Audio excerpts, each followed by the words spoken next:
to the stupid question, and we'll see if our phones work. It's always a bit of a trial by fire, but we were wondering what film was originally going to be called The Molten Meteor. And I will just go to the first line up here. Yeah, Casey, my mouse is acting funky too. Man, how all right, we'll go to line one. Hi. Oh, I hear the feedback. That means they're here. Stacy, are you there? All right, Stacy, are you in the? Where are you? Raise your hand. Stand up. She's right over there. Stand up, Stacy. Go ahead. All right, you can yell out your answer. What movie was originally going to be called The Molten Meteor? The Blob. The Blob. That is correct. We have a winner already. All right, Stacy, you hung up. I was going to tell you they'll get your information back at the radio station, but Now you lose. you can call. Now you don't get anything. No, you can call. You can call them back. They'll give you your info. So we're going to set you up with a pair of tickets. Eric D'Alessandro on Saturday, May 18th at the Keswick Theater. That's in Glenside, PA, and tickets are on sale now via AXS.com. All right, we'll go through some of the entertainment stories. Handful of things to mention here. George Clooney, we'll start with him. He was reflecting on his years-long friendship with the late Matthew Perry. In an interview that Deadline published yesterday, the Ocean's 11 actor said that he was really close with the Friends of Cast when he starred on ER because they filmed their respective shows on the same lot. Yeah, I guess it's true. So they were just I didn't kind realize of, they were close. They were around each other. But he said, I knew Matt when he was 16 years old. He said, we used to play paddle tennis together. He's about 10 years younger than me, and he was great, funny kid. What's paddle tennis? Well, it's a version of tennis that uses paddles. Paddles instead of smaller, rackets. yeah. So, but an entire tennis court? No, it's a bit smaller. Sounds like pickleball. Sounds like Yeah. pickleball. Yeah, very much so. So Preston, Yeah. excuse me, he's actually, Matthew Perry was poised to have a pretty good tennis career. Oh. He was a very good player Okay. when he was younger, yeah. All right, well, he and George used to play paddle tennis. And he said he had recalled Matthew telling him and Richard Kind, who we know, and Grant Heslov, I just want to get a sitcom, man. I just want to get on a regular sitcom, and I would be the happiest man on earth. And despite finally achieving his goal, Clooney said he wasn't happy, he said. He said it didn't bring him joy or happiness or peace. And watching him go on that lot, we were at Warner Brothers. We were right next to each other. He said it was hard to watch because we didn't know what was going through him. We just knew that he wasn't happy. And I had no idea that he was, I had no idea he was doing what, 12 Vicodin a day and all the stuff that he talked about. He said all that heartbreaking stuff. So even though he got what he wanted. That's the constant curse, Yeah. you know? You think something's going to bring you happiness. Yeah. That's why you got out of foot modeling. I know. Yeah, I was smart enough to get out. Yeah. I mean, what honestly, am I doing? We talked about this before, but it comes from within. You know, Yeah. the happiness. So you can do whatever you want. But Right. you really got to work on It's what you ingest that's going to make you happy. Yeah. So 12 Vicodin. Yeah. Bad idea. Wow. Yeah, absolutely. All right, Jennifer Love Hewitt hit back at fans claiming that she looks unrecognizable after using a filter. She appeared on the December 5th episode of the Inside You podcast where she discussed the challenges of how age is perceived in her industry. She said aging in Hollywood is really hard. You can't do anything right. And she recalled sharing a video of her getting her hair done in August that led to the criticism. She said, I had not a stitch of makeup on, so I threw on a filter, and I really gave it no thought. She said soon a bunch of people were like, Jennifer Love Hewitt is unrecognizable. She's unrecognizable. So Knock it off. I look the same. she's gone.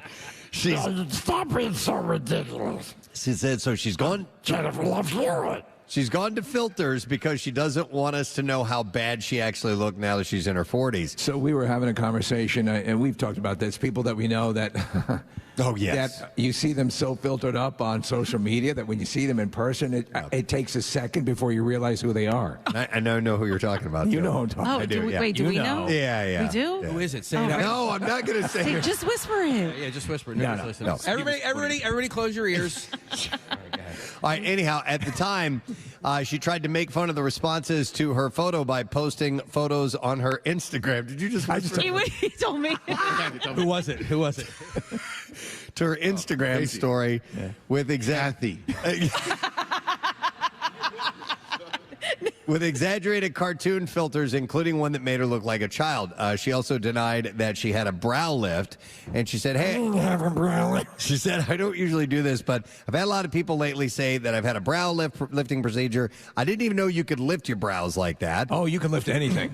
She said, the only thing that I've done is microblading with Audrey, who I love, referring to her technician, Audrey Glass. Who's your microblading technician, Preston? Oh, I use Audrey as well. I use the Brow King. The brow.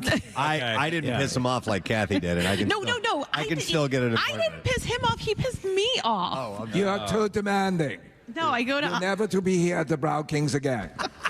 No, listen, we made up. I do still go there, but I also go to Ani White. I found her. I've seen you at Annie White, so how's that going? I go to How's Annie White? It's your new best friend, Annie White. Tell me about Annie White. Ashley Marie Gallo is the only one I let touch my brows. Oh, yeah, Really? Yes. You know what? Hers is a little too far for me, but I do. I I've see. gone to her. Do you have something that, what do they call them? Automobiles? Don't your barbers cut your eyebrow hair for you?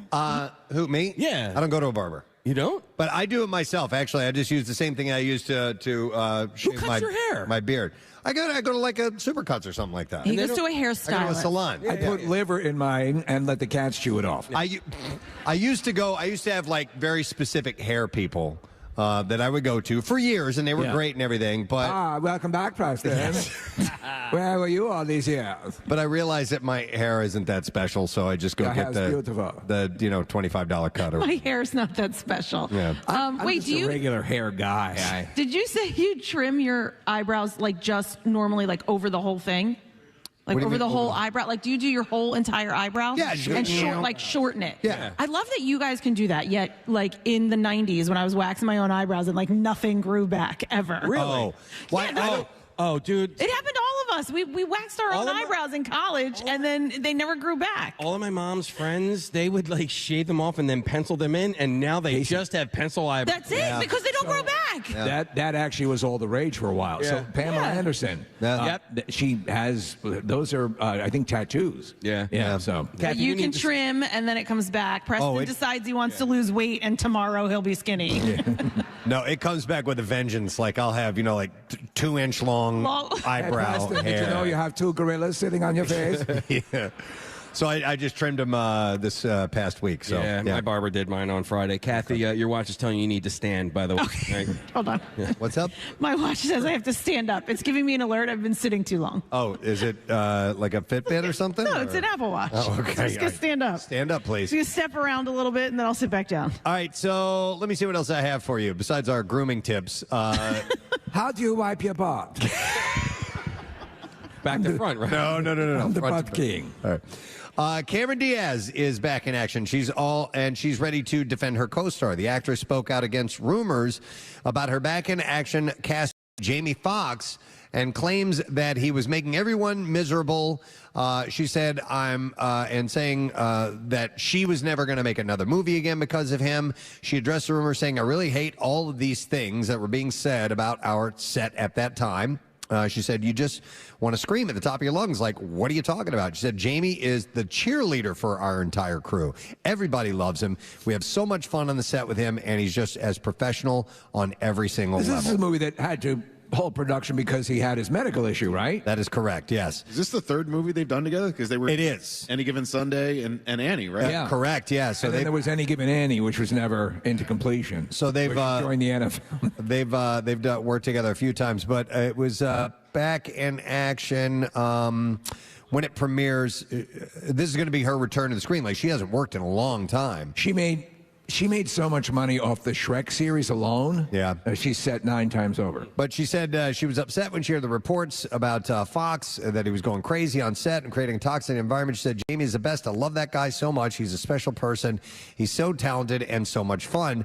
The hiccups that happen throughout the production are the natural kinds of things that happen, but nothing got delayed other than that, obviously, toward the end. And then that's something that is not my place to speak about, talking about his medical situation. So. When you were hearing all that, didn't you think like he was tapping out, that it was over? Even he said he thought he was going to die, and to see him out and about looking as good as he does is amazing. And even though he hasn't revealed what it is, I still think he probably had a stroke of some type. I think so too. You know, yeah, and because that he was at a stroke clinic. and he's lucky to bounce back like he has. So, Back in Action, which also stars Glenn Close, does not have a release date as of yet, but it's supposed to be in theaters sometime next year.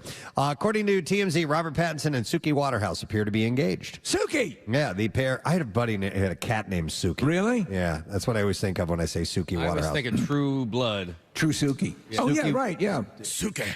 So the pair were photographed walking around London recently, and the actor wore what looked like an engagement ring. She did. And this comes after she revealed last month that they are expecting their first child together. All right, well, good for them, and now get back to work on the Batman series. Deadline reports that Hidden Figures actor Octavia Spencer and Ted Lasso actor Hannah Waddingham are set to star together in a new comedy series for Prime Video. They will play best friends, Judith and Debbie. So They're both good. Hannah plays Judith and Octavia plays Debbie. Judith has been living a double life since as a highly trained assassin.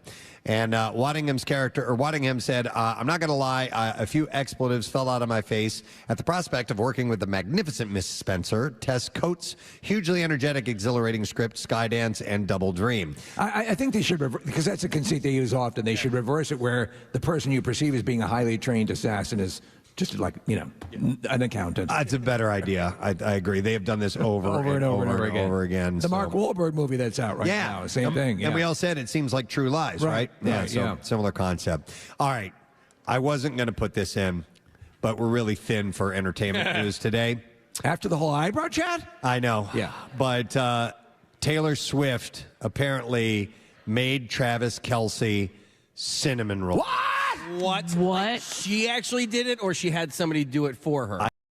According to former NFL player Bernie Kosar, who went to a pregame party that was hosted by Kelce. Okay. And apparently she baked the Kansas City Chiefs tight end a batch of cinnamon rolls. Wait, now do we know if it was Caroline's recipe? No, I don't know about that. Oh, okay. Really good. Hours before the team faced off against the Chargers. This was back in October. So this is old news, but I kid you not. How are we just hearing about this now? If you go to a search engine and type in Taylor Swift, like the first 8 stories are like baked cinnamon rolls for Kelce, and I'm like, Honestly, though, is it the kind that you just unroll, boom? You that's what Caroline was asking. Yeah. She's like, that doesn't count. It doesn't count unless she's like kneading the dough I made them herself. from scratch. They're really good. Wait, that's not baking? Well, There are different definitions for different people. Right. I don't know. Like, is tracing drawing? I mean, Kathy, for you, it's baking. Okay, yeah. It's baking. For you, it's Checking. chemistry. It says here she made her homemade cinnamon rolls. Oh, there you go. So there you go. I read an article last night about the impact that Taylor Swift has had on the U.S. economy and now the global economy. Yeah. Because her tour has taken her to, I think, South America. It's in June when she performed in Chicago. The hotels were 97% sold out across the entire city. When she was here in Philly in May, Yeah. it was the highest rate of attendance in hotels since the pandemic. Like it's $1.4 billion injected into the U.S. It's economy insane. alone. It's a fascinating article. I posted it last night, but it's just like, love her or hate her, what she does, and her generosity for everybody that works on her crew. She gave every one of her truck drivers like $100,000. Wow. Yes, just because they've been working their asses off forever. So, look, I'm not a huge Taylor Swift fan, but I got a lot of respect for her. All right. No, So Nick hates Taylor Swift. That's not what I said. No, I like her. I just this thing, Listen, story. this is big news. I know. Thankfully, This is dumb. nothing else is going on in the world right Yeah. now. Well, and I'm on the other end for anybody out there who's a fan. I love it. I'm so glad she made the cinnamon rolls. I'll take any information they have, the Kelseys, the Swifts, all of them. I'm with you, Cass. Send me the info. you know what I love about it is that like people hate it. You know what I mean? I'm like, what? It's a good thing. How does this impact your life? yeah. In a negative way, even. Hey, by the way, I need to step away real quick because Gary Lauer's arriving. Oh, no. Now, here's the deal. Oh, no. I had to order the Uber, so I'm going outside to make sure the Uber driver doesn't ding me and my score Okay. because of his ridership. Okay, all right. Go ahead. You understand what I'm saying? I totally understand. You I'm at a 4.9. The Uber right now. driver I can't can go. review you. Yeah. do what you got. Go keep your 4.9 stars. Hurry. All right, this is how thin the entertainment. substandard, my man. This is how thin the entertainment news is. All right, this is my next story. Timothy Chalamet had a really good time at the Beyonce show with Kylie Kylie Jenner. That's amazing. Yeah. That's amazing. He said, that was great. Hard to be present about the show. It was an interview with Josh Horowitz of MTV. He said, I was actually surprised that I'm not like a Bayhive fan, but I thought I knew way more songs, but I guess I know some of the more basic hits, he said. So, Kathy, where do you fall, now that we're ripping the lid off this story here and exposing it, between Beyonce and Taylor Swift? No, I'm like way Taylor Swift. I like Beyonce. I get the people are infatuated So with her you too, hate but her. no, I don't. But I am like, I don't even know about this. I'm paying attention all to right. Taylor and the Kelceys. Well, it's funny because they both had two huge tours and they had two huge movie releases. I would say globally, Taylor Swift has more of an impact. At At least but on the cinnamon roll. at least on the cinnamon rolls, yes. But Beyonce fans, they're pretty fanatical. Yeah, big time. By the way, news broke in April that Kylie was spending time with Chalamet following her split from Travis Scott. Their chemistry is off the charts, according to a source. Wouldn't you just love to have a microphone and a casual yeah, it's really good. Yeah, exactly. I'm keeping an eye in the back for Gary Lauer when he comes He walking. should come in like Elvis. He might. But I'm going to need Casey in here because we got to do the clips, and he has the drum roll and all that stuff. Here comes Marissa, and Okay. she's always stepping in. All right, Marissa Magnotta, by the way, guys. Marissa Magnotta, Mocha Magnotta. All right, one last story, and then we'll get to that.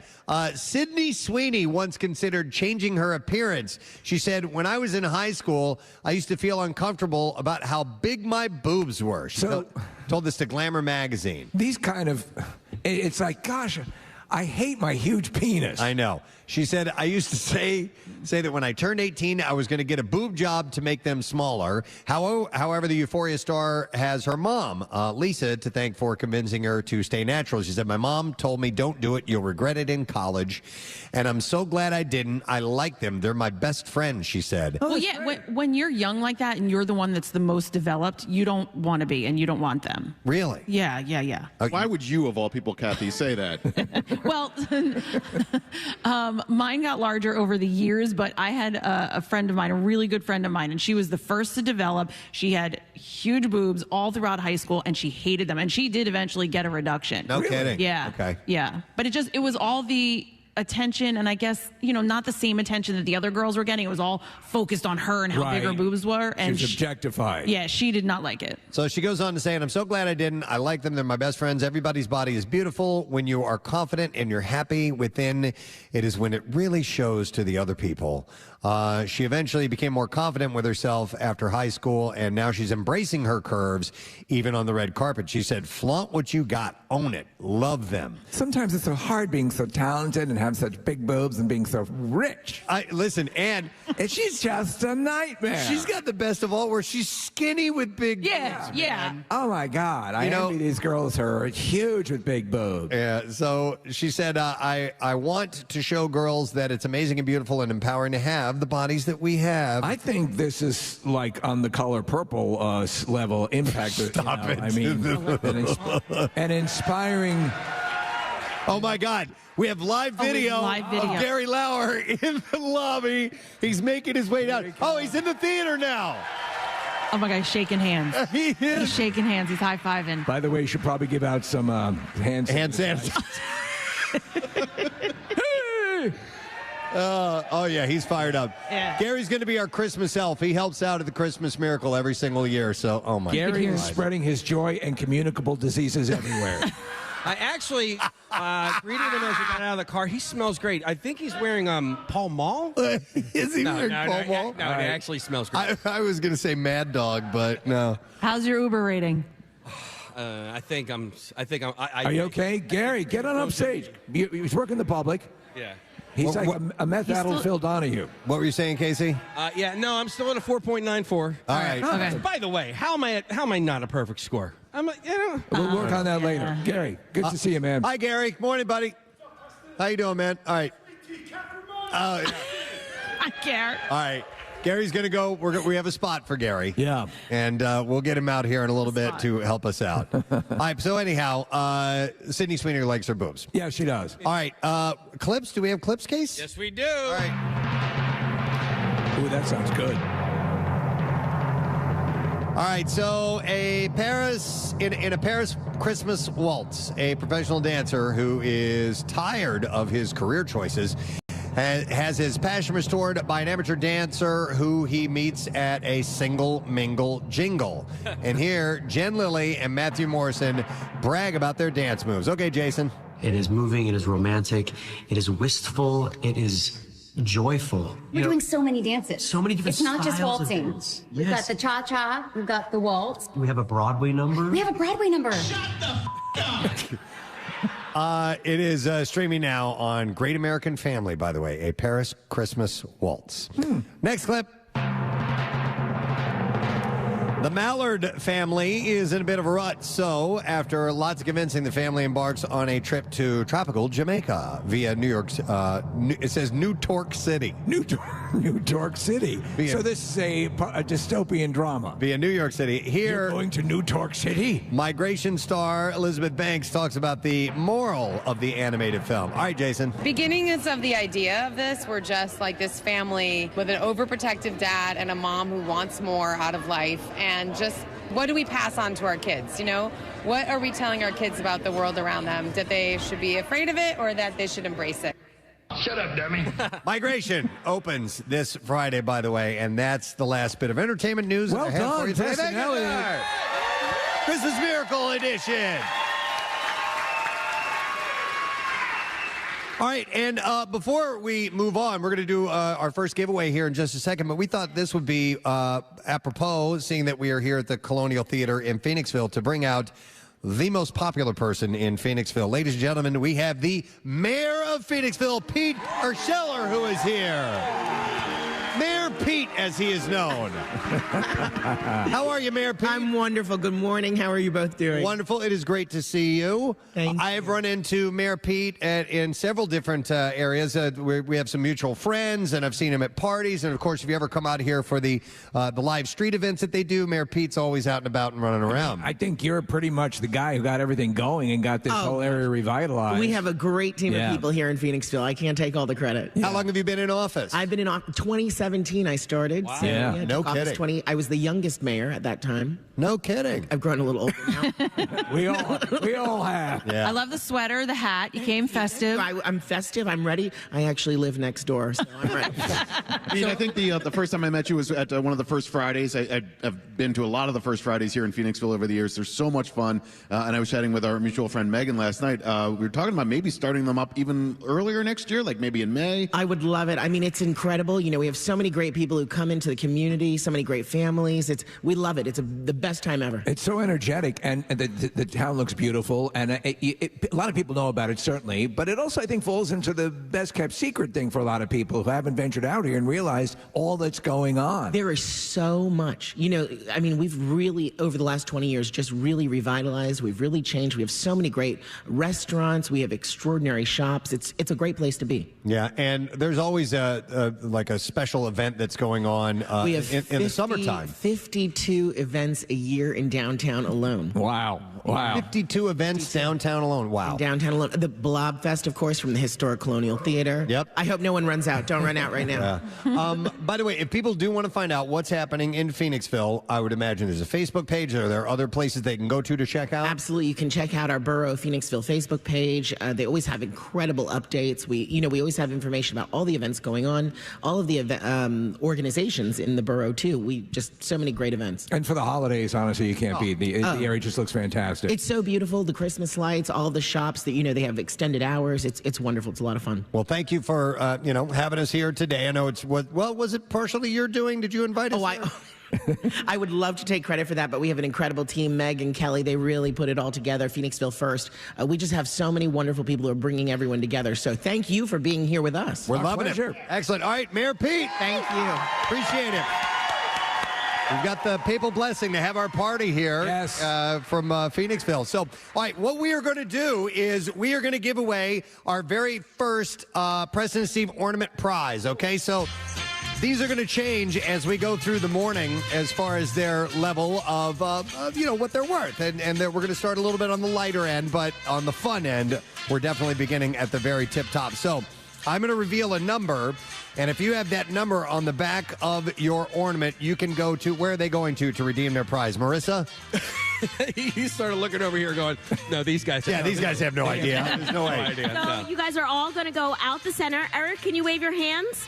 And then our Emma Marmee is going to direct you back over to the concession stand where you guys are going to find Todd over there to hand everything out. All right, and Marissa, do you have the numbers? That's the one thing I don't have are the numbers. Oh, wait, here we go. Nope, I have it right here. Our first drawing is those who have the number 26 on the back. All right. Wow. Oh, that's a lot. It's everybody. It's everyone. Ladies and gentlemen, hold on, wait. Hold on. I'm gonna tell you what you won, okay? They don't even know yet. They started to run. Just wait until you hear what you won. Hang on, you'll wait until we take the break, but you have just won. Our first prize is the official Preston and Steve poop knife. Half of them sat down. A retail value of $8. $8. A poop knife. But you might win more things later on as well. So we're hoping that you'll get it. All right. So with that, we have 100 people that win the poop knife. Wow. So they're gonna be gaining in their dollar worth as we go along throughout the course of the morning. But here's what we're gonna do. We are gonna take a break, and when we come back, we're gonna start calling names. We're gonna get the Christmas miracle underway. We'll be right back on MMR. Stay with us, Brad. Preston and Steve. We'd like to welcome Fortune Theme Search this morning. What's up, you guys? Nice to see you, Fortune. Thanks for coming on. So good to see you guys. I don't know if you want to jump in on this or not, but we had this impromptu discussion about crushes in your developmental years. All of us were talking about that, and like middle school, high school, and all that stuff. And you've had some great stuff in your routine that I've seen before about being gay and finding out what that meant at that age. Did you have crushes that just killed you back then? Oh my God, I was so intense because I had no idea that they were crushes. I didn't realize I was gay. So much of my youth was spent, staring at friends and putting lotion on their arms, and just thinking I was a really great friend. Right.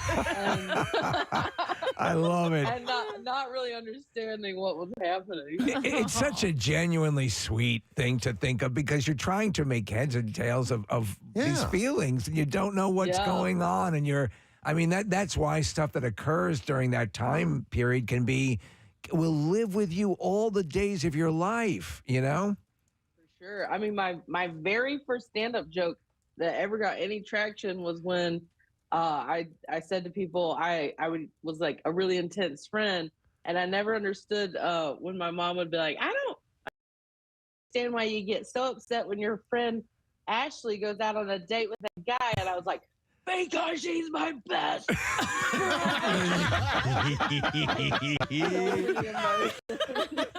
It's the best. When did you have like a sort of quote moment of I am gay. I like women. Was there a specific moment or was it a slow burn? It was a slow burn in the beginning, and then I had the weirdest aha moment of my life. I watched a Lifetime movie, and the girl in the movie was coming out and realizing she was gay. And by the end of the movie, I went, "Oh my God, I'm gay." And I go, I just realized I was gay from watching a Lifetime movie. Hey, this is so embarrassing. I'm a huge fan of the Hallmark and Lifetime, mainly the Hallmark Christmas movies, and they had a gay couple in the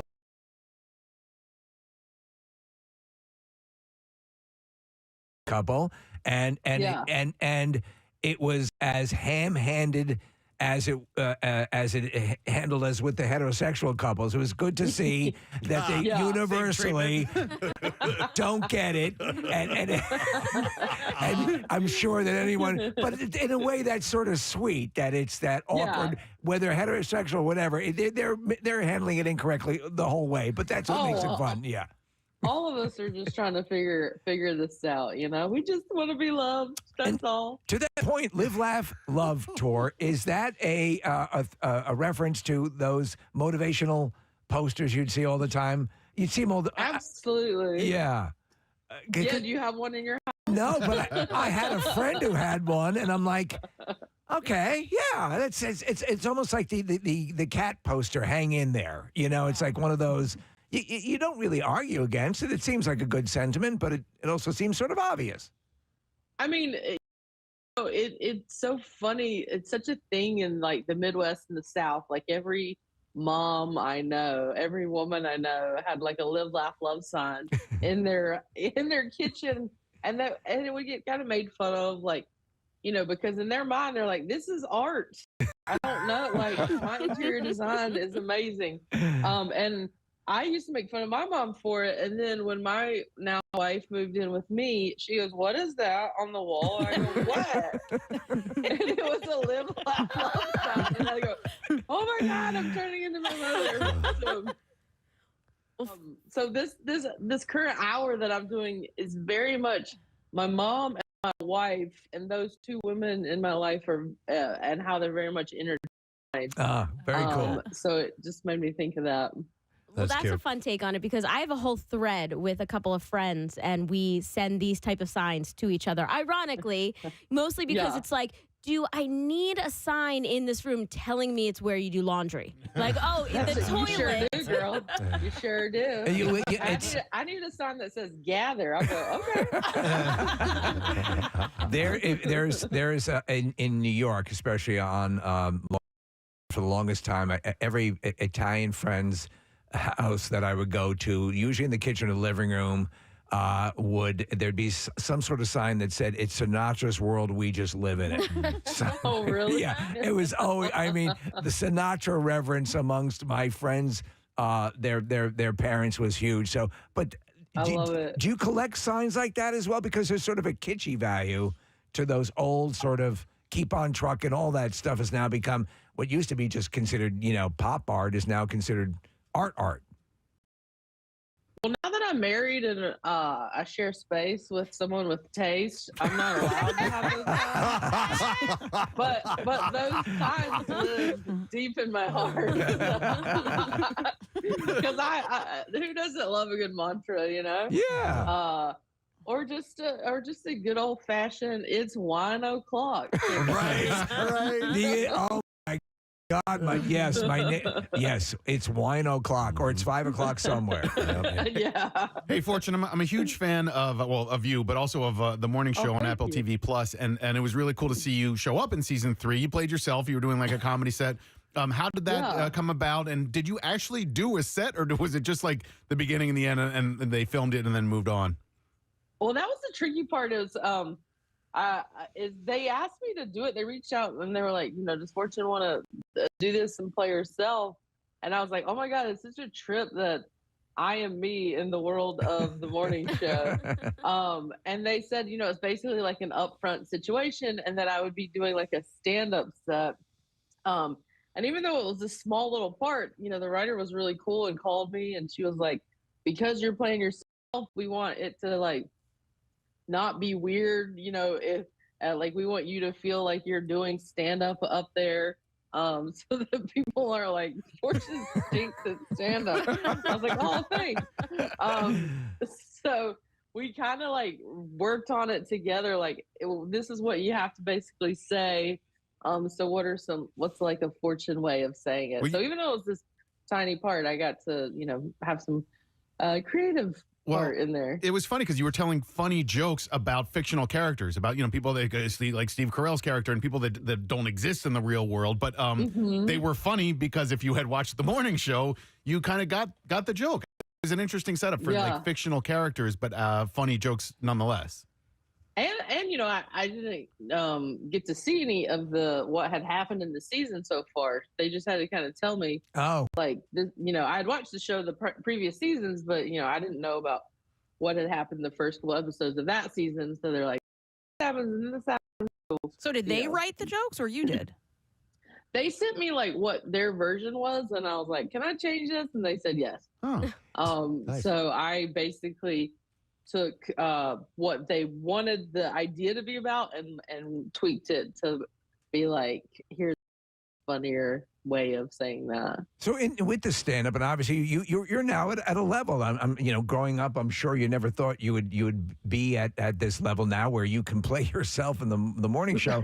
But I don't know when this happened, but I was looking through your Instagram timeline, and you were one of the guests on the Adam Sandler's. And I know you're a big Adam Sandler fan.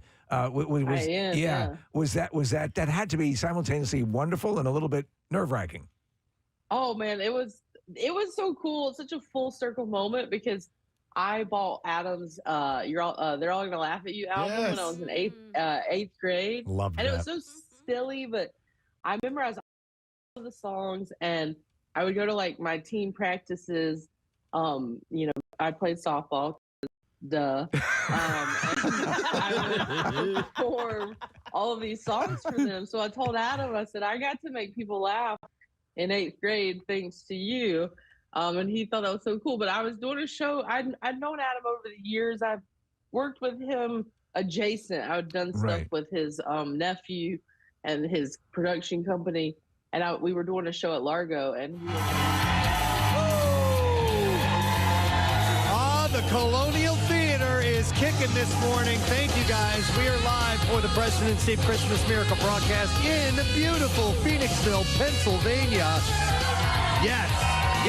We have a beautiful crowd, a very blinky, flashy crowd with their ugly sweaters all lit up and ready to go. We got our contests that are going to take place in just a moment, and lots of different giveaways. In fact, a reminder, I'm going to tell you guys, we're going to have giveaways all the way up to the very, very end of the show. And I mean, we have some good stuff all the way to the end. So make sure you stay here with us for the whole thing.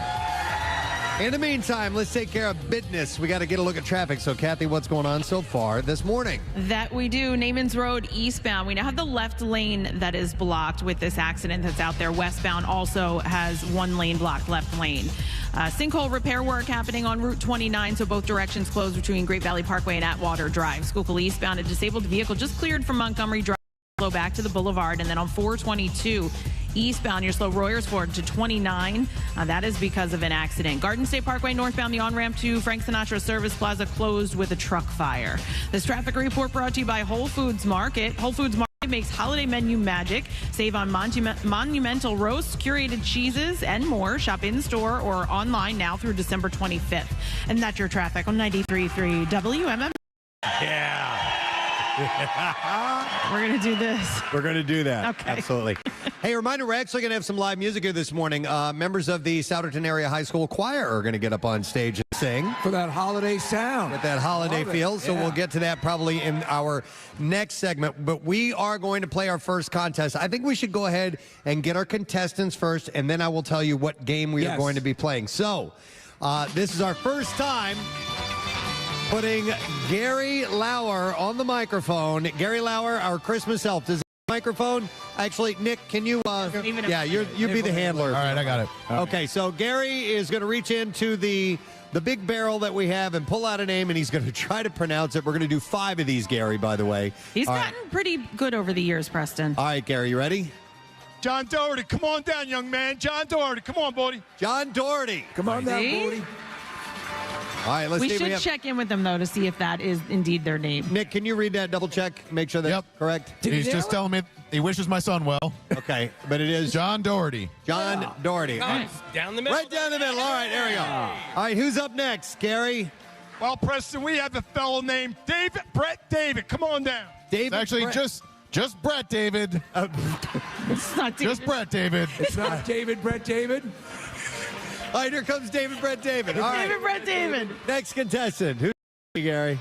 God, you're for real? What? Jeff Beck, come on down. Jeff Beck. All right. He's not lying. He's back from the dead. Back from the dead. There he is. All right, and we have 2 more to go. Gary's reaching in, and here's to work that paper. Next name. Easy today. This is too easy today, kids. Stacy Pakula. Stacy Pakula.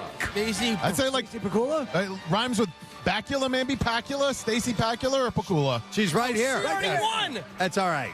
At the Christmas Miracle, we'll let it go. Why not? I mean, she won the stupid question. You can win multiples. All right, and then one more, please, Gary. Okay, buddy. Okay. Sweet tea. Hey. Right back. Mike Mahan. M-A-H-A-N. All right. Man, hey, he's right there. He's standing. I love it. All right.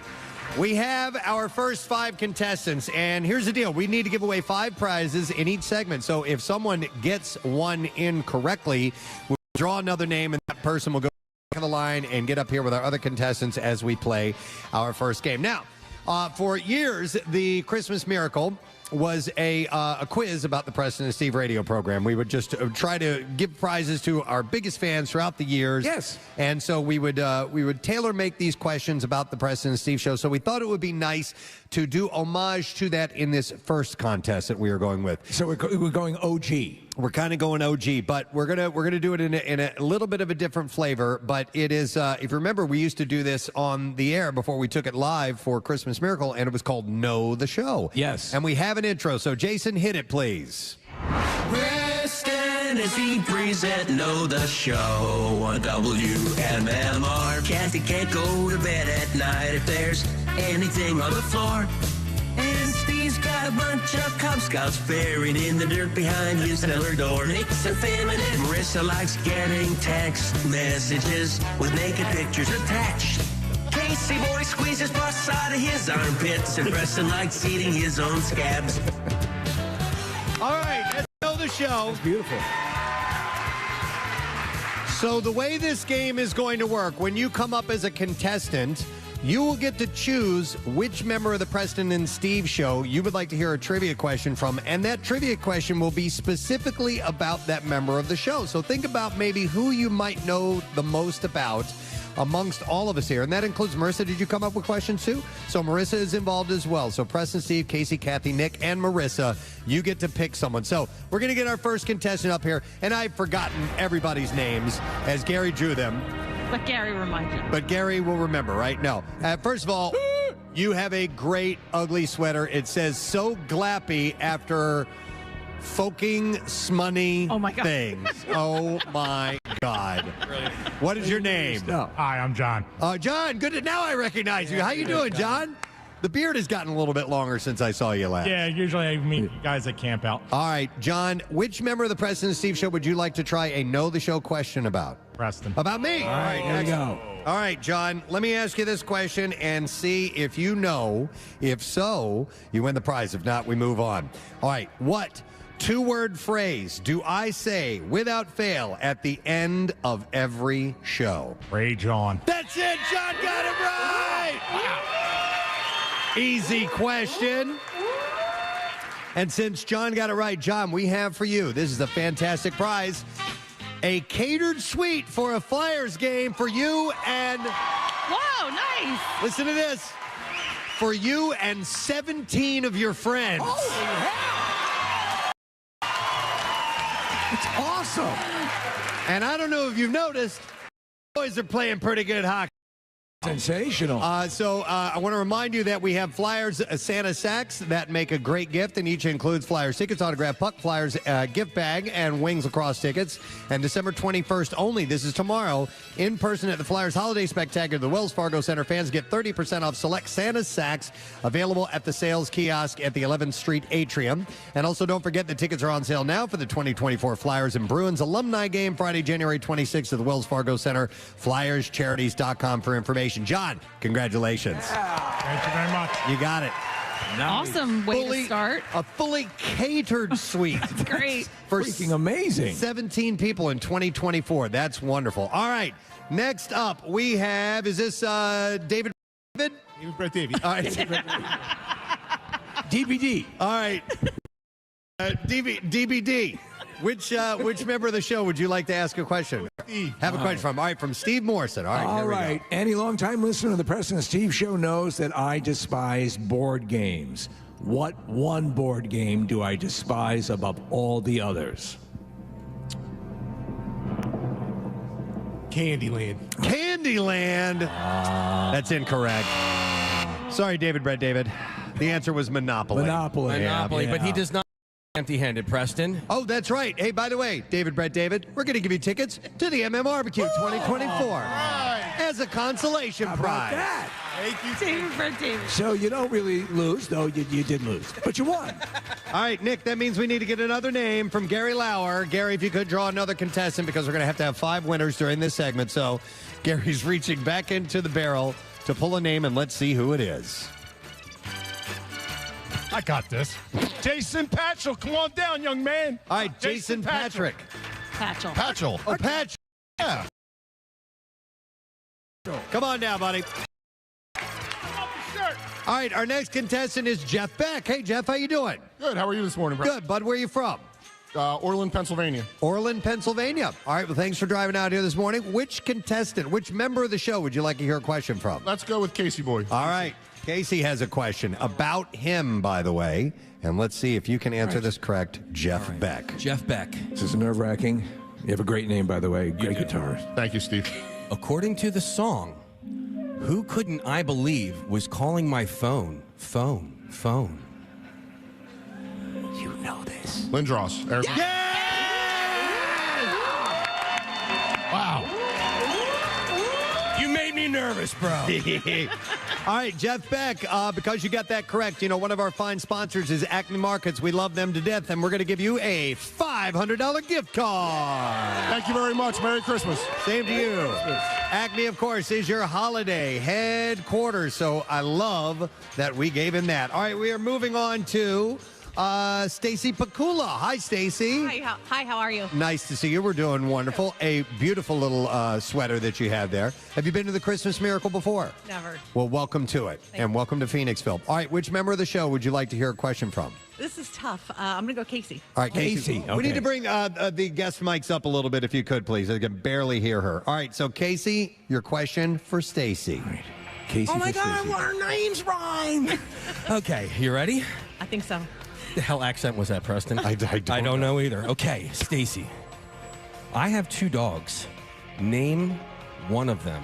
Fozzie. Fozzie, yes! Wow. The other one is Reggie. And we have a wonderful prize for you, Stacy. We have an Xbox Series X game console for you. I want that. Between the Flyers suite? Yeah, and that's courtesy of our friends from Phoenixville First, our hosts here. All things in Phoenixville, go to phoenixvillefirst.org. All right, we're doing well. We're doing very, very well. And we have our next contestant, and this is Mike Mahan. Mike. Yes. Hi. Nice How you to doing? see you. I love it. And I love your hat, by the way. Oh, thank you. Very Dickens-esque. And what's on your sweater? I can't really... Oh, it's Darth Vader. Yes. Wonderful. Excellent. Would you And say he has a Dickens head? he's got a Dickens head, Steve, right on there. And kudos, I'm wearing pajama pants this morning. You got it. I'm very jealous. All right. Which member of the show would you like to hear a question from? I'm going to go with Steve. All right, Steve. All right, let's have... Over the years, I've established a direct correlation, that being that if the people of Dubai don't like something, the people of where do. I don't know. It's Abu Dhabi. Abu Dhabi do. Abu Dhabi do. All right. Well, thank you, anyway, Mike, by the way. Mike. Hey, Mike. We're going to give you tickets to the MM Barbecue, all right? Yeah. He's all dejected. He won something. Walking still. away all disgusted and everything. All right. That means we need to get another name. So let's go to Gary Lauer, our Christmas elf. Amy Pakakali Santiago. Amy. What are you singing opera? How many names? Amy Pakakali Santiago. All right, come on down. Okay. Oh, Pacquioli Okay. Santiago. Yeah, that's correct. All right, so our next contestant is Jason Patchell. Hi, Jason. Good morning again. Nice to see you. Good morning to see you. Where are you from, bud? Belmar, New Jersey. From our first contestant from New Jersey this morning. All right, so which member of the show do you think you know enough about you would like to hear a question? Preston, I'm going to try you. All right, you're going to try me. All right, let's go with this one. All right. I have many characters that I portray on the program, like the connoisseur, the noticer, and the stream of consciousness-nur. But what is the name of this segment that has to do with stories exclusively in and around the Philadelphia area that I do?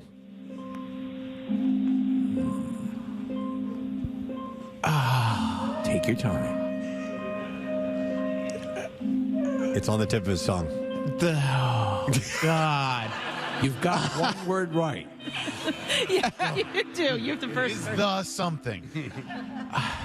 Think about it. Go back. It's not a character I play. It's just the name of the segment. Yeah. All right, you're in the birth canal. In and around the Philadelphia area. The city beat.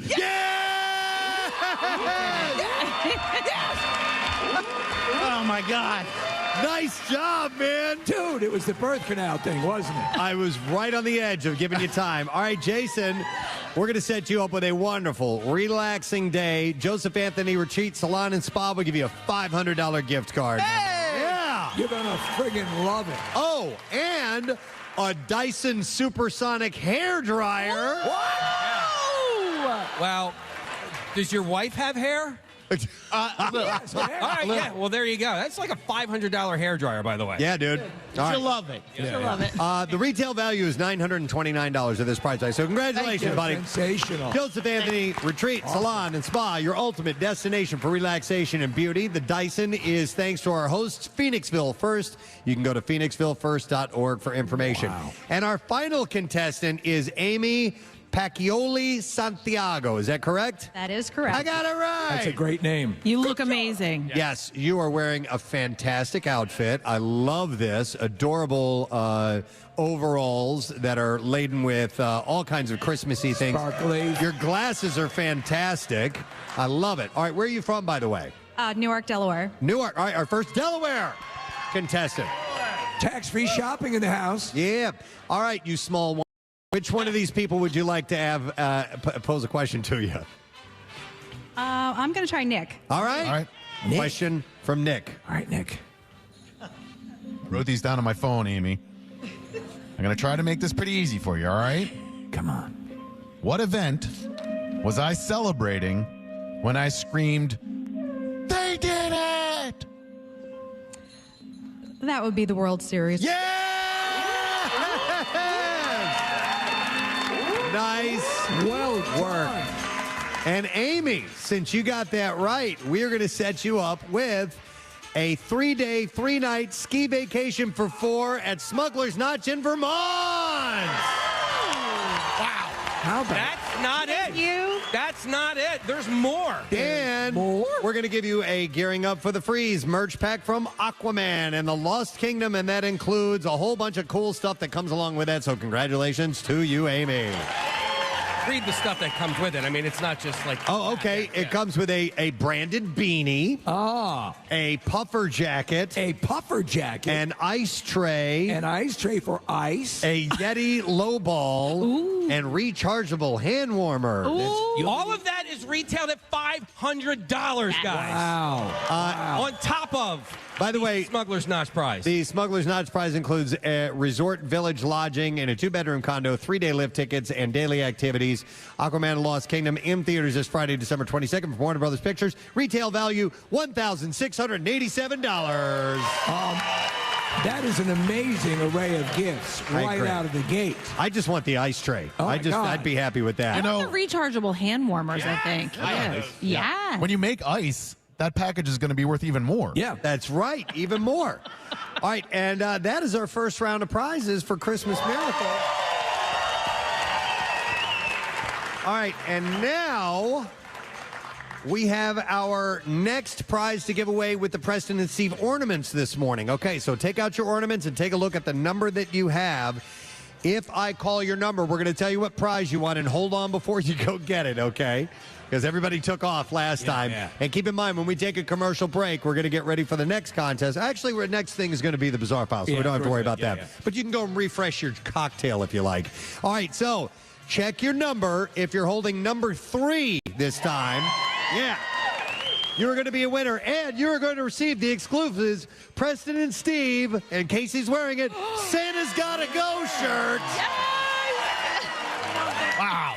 With Bill Weston on the cover of it. He doesn't even know that we made these yet. I love it. It looks so good. The official Bill Weston Santa's Gotta Go t-shirt is courtesy of the Preston and Steve Show in the MMR Rock Shop, which you'll be able to look for in the MMR Rock Shop in 2024. All right, first segment. Great job, everybody. Let's take a break. We will come back in a moment.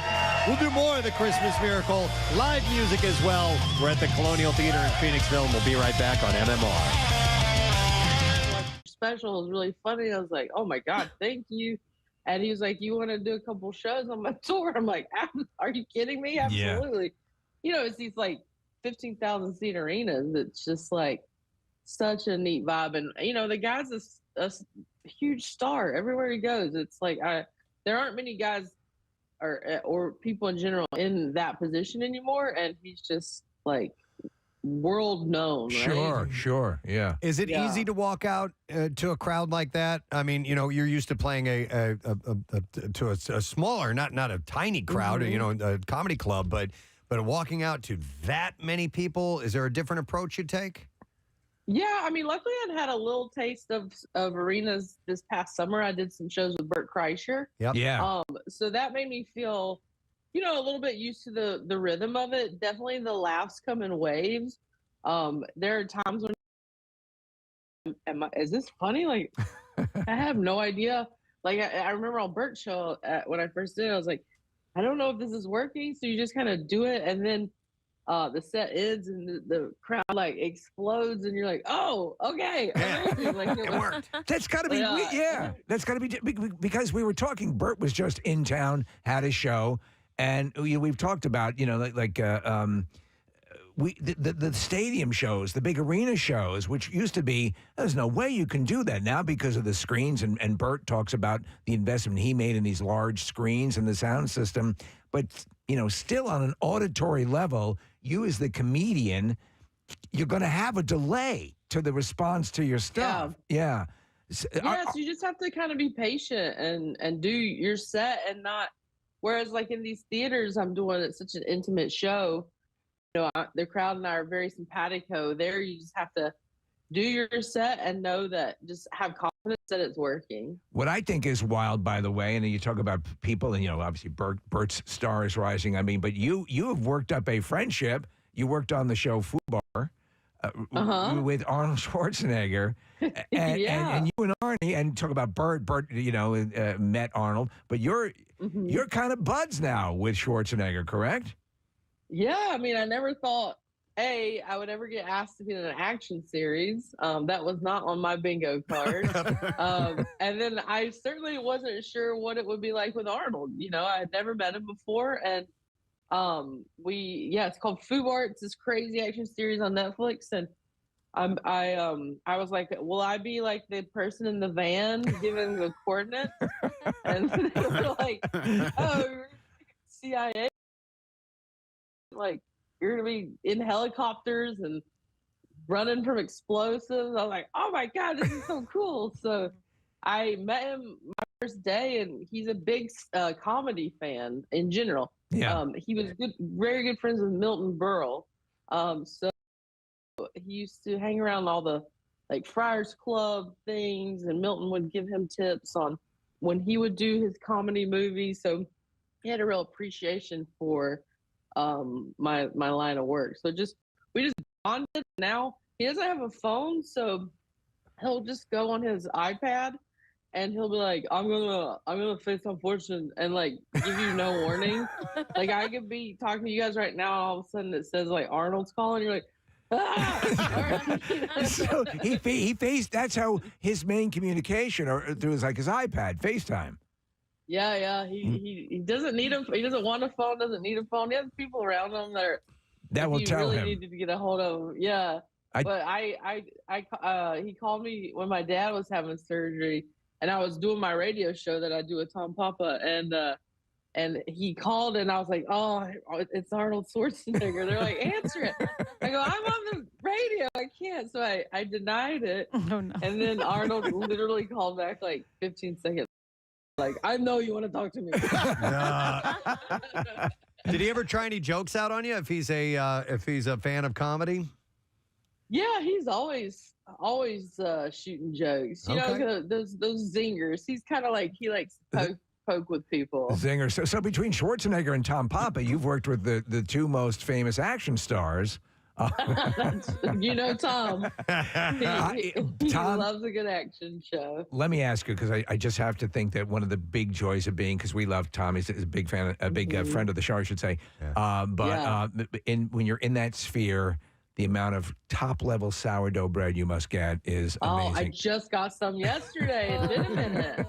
I was like, I'm about to quit if you don't send me some bread. I hold him hostage. He sent me some of the starter dough. The yeast.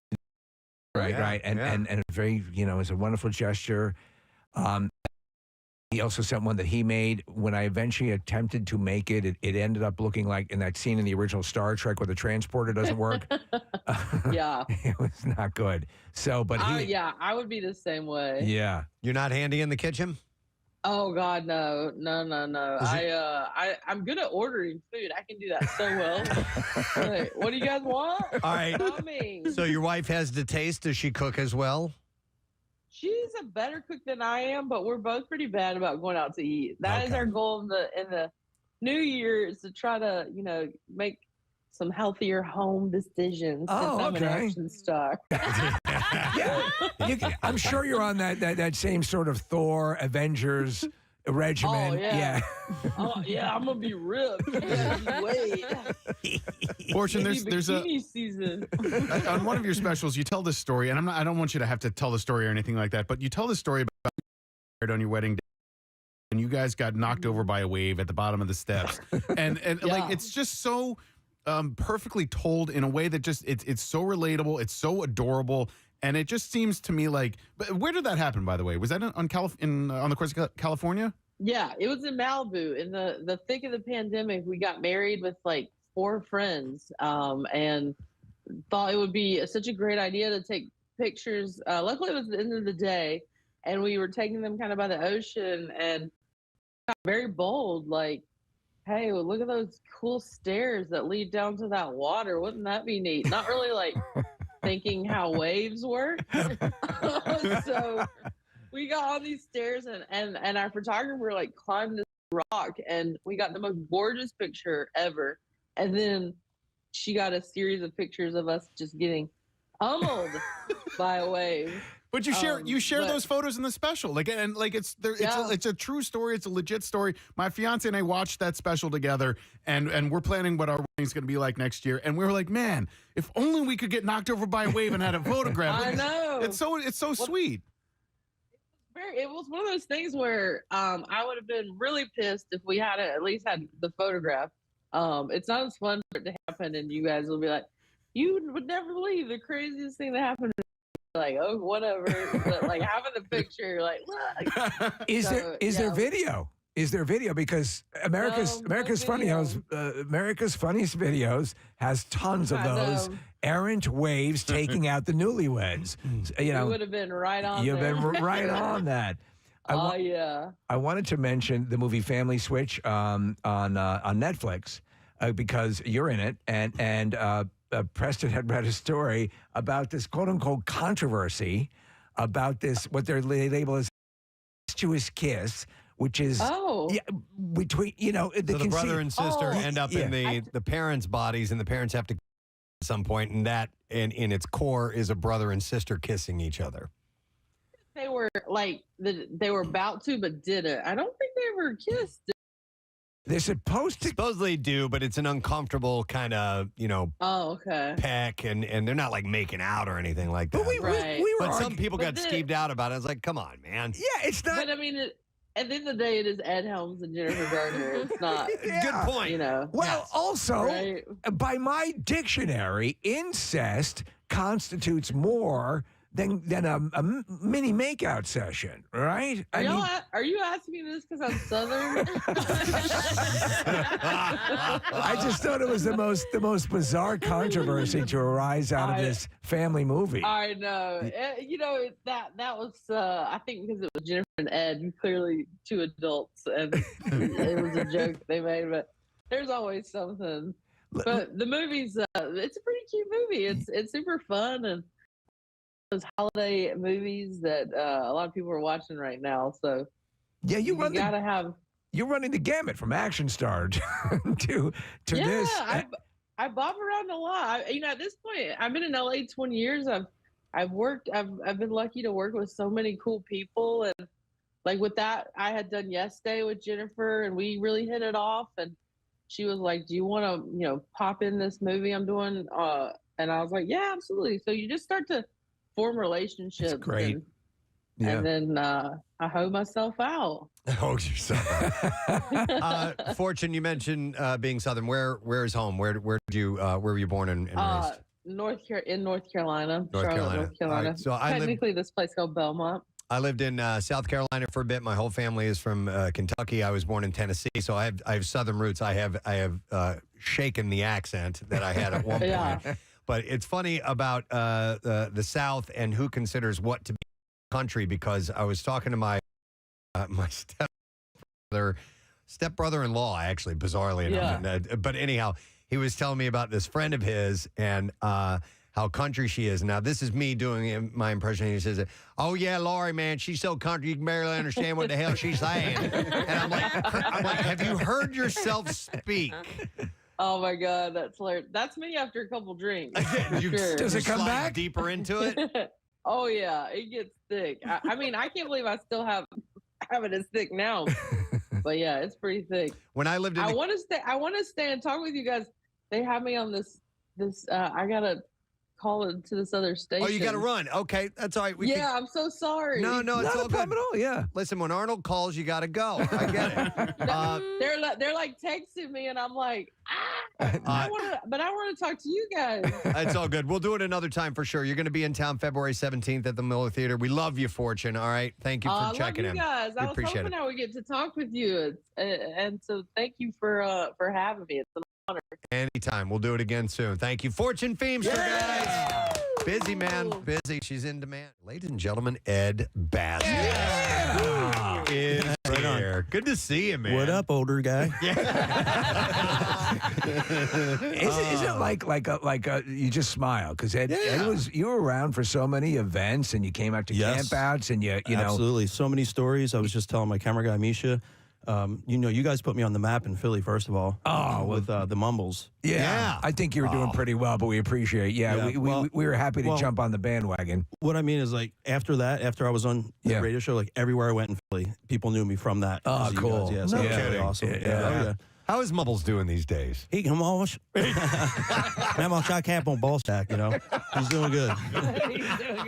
we have drops we still run from all the way back. I mean, for people who are unfamiliar, I mean, you were, and still obviously you're still working and making people laugh, but you were in the foundational stages of videos of YouTube the start. The start. Sum it up. Yeah. And so it almost seems like the good old days at this point, right? Sure. Yeah. When you can make money. Yeah. Well, I mean, that's it. It's such hard. It's hard. Such a glut. Years of material went by with zero money being made. Man. A lot, man. A lot. Yeah. But it's okay because I don't do it for that. It's just fun. We love what we do. Okay. Like, we're just traveling and just filming and making people laugh and making people's days. And you just did a video with Tony Hawk, right? Oh, that was a long time ago. Oh, yeah. Kidding.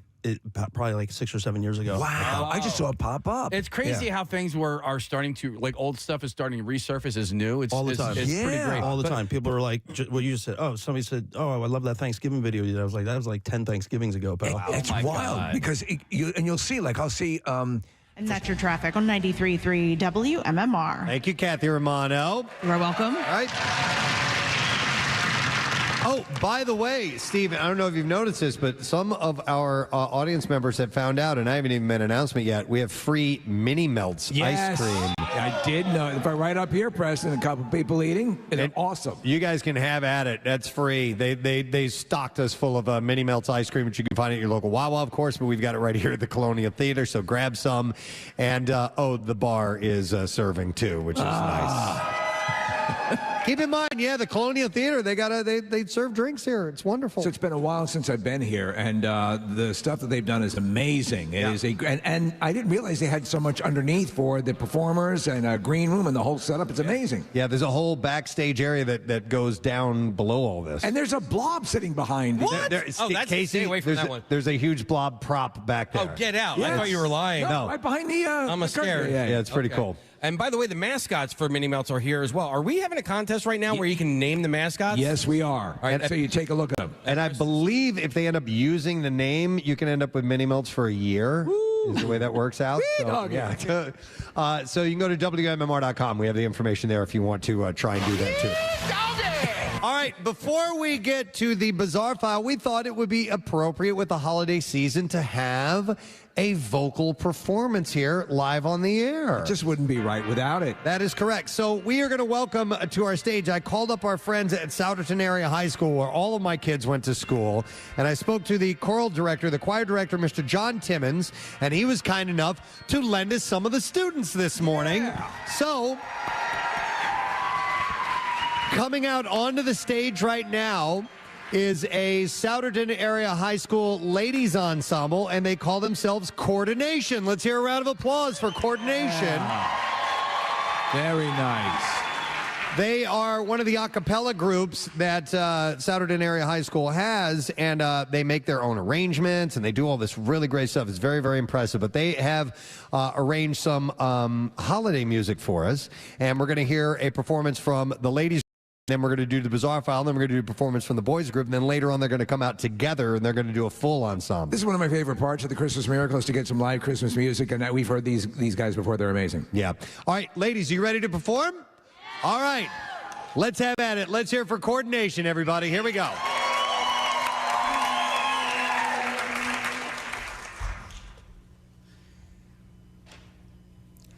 Hang all the mistletoe, I'm gonna get to know you better. This Christmas, and as we trim the tree, how much fun is it gonna be together? This Christmas, fireside is blazing so bright. We're caroling through the night, and this Christmas will be a very special Christmas for me.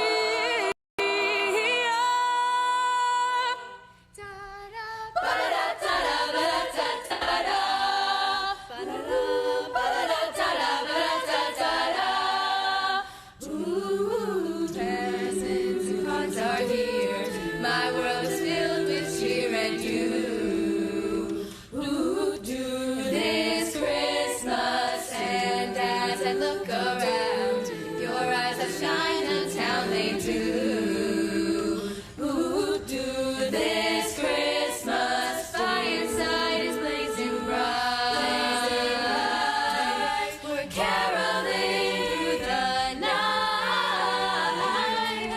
This Christmas, a very special Christmas. Da-dum-dum.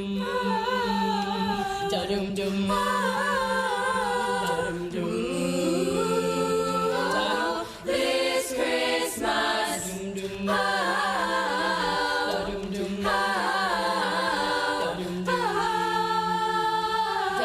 this Christmas,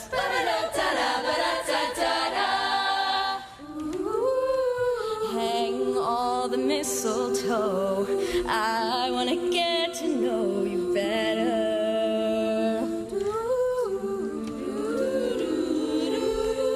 And as we trim a tree, how much fun it's gonna be together.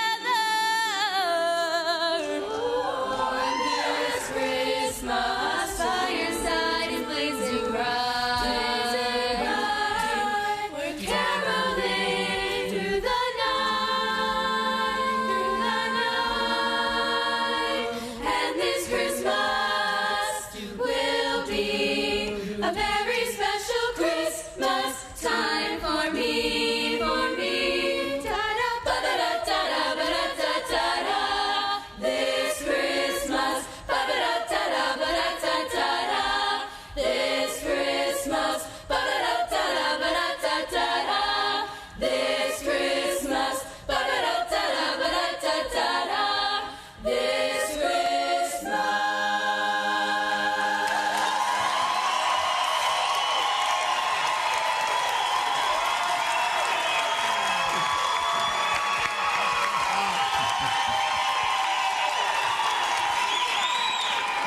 Outstanding. That's one of my favorite Christmas songs. And they did a phenomenal job. They nailed it. They're called Coordination, and they're from Souderton Area High School. Thank you, ladies.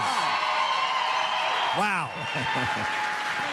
I love it. Love it, love it, love it. Gary's pounding him out. Gary, I know. yeah. Okay. Yeah. You shouldn't really be able to touch that.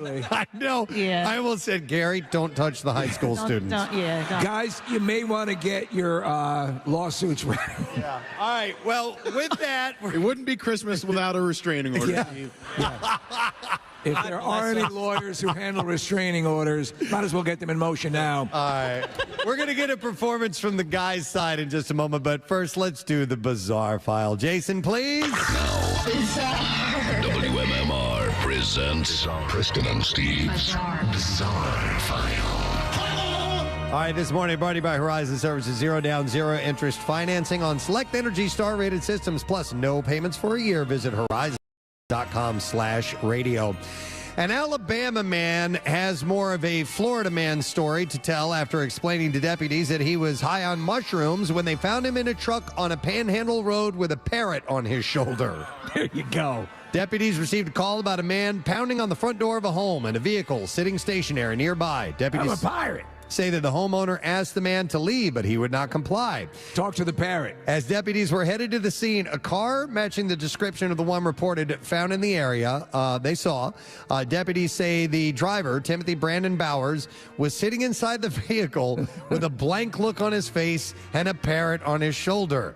As the deputy began speaking to Bowers, he saw several weapons near Bowers and asked him to exit the vehicle. The deputy says Bowers was non-compliant and combative, and they deployed a taser, and he was detained a short time afterward. Bowers told deputies that there was nothing wrong with him. He was just high on mushrooms. While searching his vehicle, deputies say they found several illegal items. The parrot, who did not appear to be injured, was secured in a pet carrier and taken to the animal control office. You don't need to talk to this guy. I got everything under control. Bowers was taken to an area hospital for evaluation, and then he was taken to jail. What a night it was. Yeah. A biblical plague of toads, frogs, and tadpoles wreaked havoc in a Honduras city, even causing a multi-car pileup. The amphibians took over the street and homes of Coloma after heavy rain fell in the area, causing drains to overflow and puddles to form. Was it one of those water spout situations? You know what? I don't really know. The outbreak started on December 3rd, and according to locals, continued for at least 3 days. At one point, a pickup truck lost control on the slime left behind and caused a pileup involving at least 5 vehicles, including a tanker, a truck, motorcycle that was burned to a crisp. There were no fatalities, but the road was blocked for some time. Frogs died. Several people filmed the creatures swarming the area. One man said, "This scares me. It looks more like the plagues of Egypt." Where's my parrot? According to the book of Exodus, the second plague of Egypt was a plague of frogs. So some people were comparing it to that. All right. In Denver, some neighbors in the Park Hill community are on high alert after they say a man has been breaking into their homes and stealing intimate items, mostly women's underwear. Wow. Neighbors are calling him the Park Hill panty thief, and now police are searching for the possible suspects. Gary, have you been in Denver lately? No. Okay. He said, a neighbor said, I felt like he was watching our house. He totally passed over everything you would think a thief would steal. Money, medications, the PlayStation, computers. Didn't grab any of that stuff. Just grabbed the panties. The neighbor is recalling the moments that she said that a man broke into her home. Said all the lights were on the house.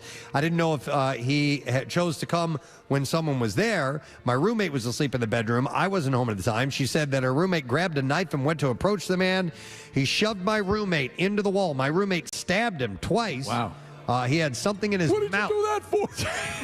What did you do that for?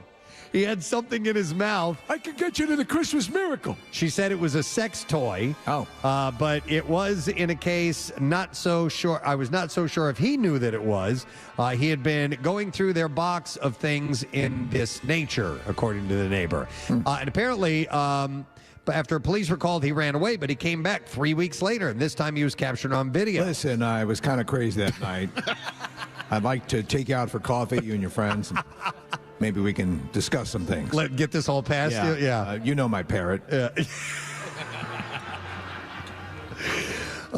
So another woman said that they had seen the guy around the property as well, so they're hoping that he's going to be caught. But that's going to be terrifying. Yeah, totally. Yeah. But he is the Park Hill panty thief, apparently. Well, for alliteration. Yeah. And then we'll do one more, and then we will wrap it up.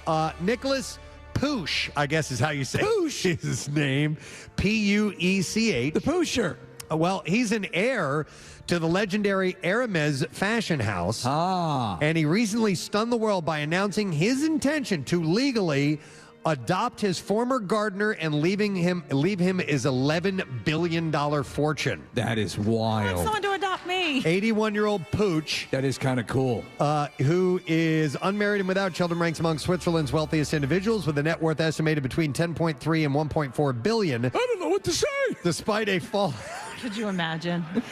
With Gary is Mr. Deeds. Despite a fallout with his famous family following 2014 takeover of a substantial stake in Hermes, Pooch still owns a considerable share in the $220 billion company and has moved to leave it all to his former gardener and family man has sparked controversy. Did they suggest that there's some sort of warring within the family? Or that obviously there's something if he's giving it to the gardener. The unnamed gardener, who comes from a modest Moroccan family, is reportedly married to a woman from Spain, has 2 children of his own. Pooch has initiated legal proceedings to adopt his former gardener. Adopting an adult is a very rare occurrence in Switzerland and is considerably harder than adopting a minor. Such adoptions demand a prior relationship during the adoptee's minor years, which in this case may prove challenging. If the 51-year-old gardener ends up becoming Pooch's sole heir, he stands to inherit at least half of the scion's fortune, which includes 5.7% of Hermes, as well as substantial properties in Marrakesh, Morocco, and Montreux, valued at several millions of dollars as well. Unbelievable. I think they're having a secret relationship. You think so? Maybe. Yeah. I don't know. That's my guess. It's going to come out later. And there you go. That is all I have in the bizarre file. A short one for you, but damn good though. Thank you. Well, we got stuff to give away. We got things to do. And I want to get one more vocal performance. In a little while, we're going to have both groups come out together and perform together, the guys and the girls. But I think we need to get the fellas out here now. All right. Souderton High School, where my kids go, has an amazing music program. Love this. Adam Tucker department is here as well, and with the choir department. So the name of the guys group is called the Soudertones, and they are a highlight anytime that they perform. Like I said, these kids do their own arrangements and stuff. It's very impressive. Pretty amazing. All right, so we're going to get a song. You guys ready, fellas? All right, here we go. Soudertones on MMR, live at the Colonial Theater, the Christmas Miracle. Here we go. It's beginning to look a lot like Christmas everywhere you go. Take a look at the 5 and 10, glistening once again, with candy canes and silver gleams aglow. It's beginning to look a lot like Christmas. Toys in every store. But the prettiest sight to see is the holly that will be on your own front door. A pair of humble boots and a pistol that juices a wish of Barney and Ben. Dolls that will talk and we'll go for a walk. It's the hope of Janice and Jen. And Mom and Dad can hardly wait for school to start again. It's beginning to look a lot like Christmas everywhere you go. There's a tree in the Grand Hotel, one in the park as well. The sturdy kind that doesn't mind the snow. It's beginning to look a lot like Christmas. Soon the bells will ring, and the thing that will make them ring is the carol that you sing. Right within a carol, right within your heart.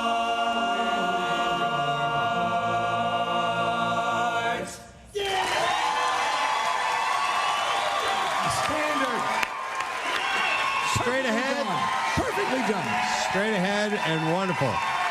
Nice job, Soudertones. Thank you, guys. Take a bow. That was awesome. I love stuff like that.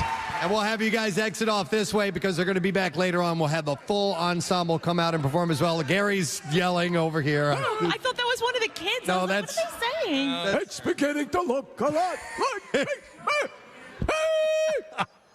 You can hear him. He does not need a microphone. No. I can't take it.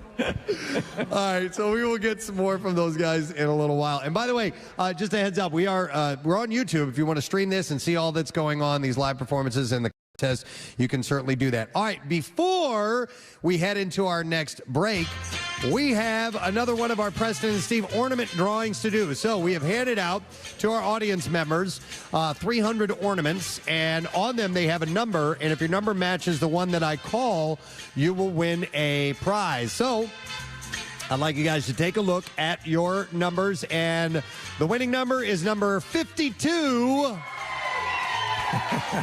And each person who has the ornament with the number 52 on it, we have a pair of tickets for you to see Foreigner and Styx, July 28th, Freedom Mortgage Pavilion. Foreigner and Styx, July 28th, Freedom Mortgage Pavilion. Tickets are on sale now via Ticketmaster.com. And we have loads of things like that to give away. By the way, kudos to Eric and Todd's out there dispensing, all the prizes. And there's a whole line that forms instantly when we do this. Most definitely. In fact, people are heading out right now to get their prizes. So we're going to take a break. We're going to come back. More Christmas Miracle giveaways when we return at the Colonial Theater in Phoenixville. Stay with us.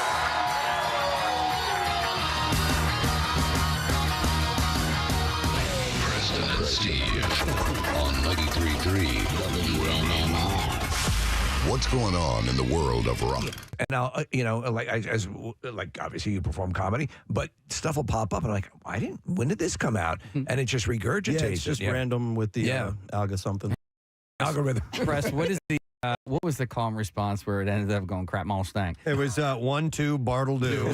3, 4, crap mall stank. Yeah. We were playing drive-through duet, a game that we haven't done in ages, where you go to a drive-through and you say one thing and you're trying to get them to respond with something, and we sent Mumbles drive-through. And Mumbles is in the live show. Yeah.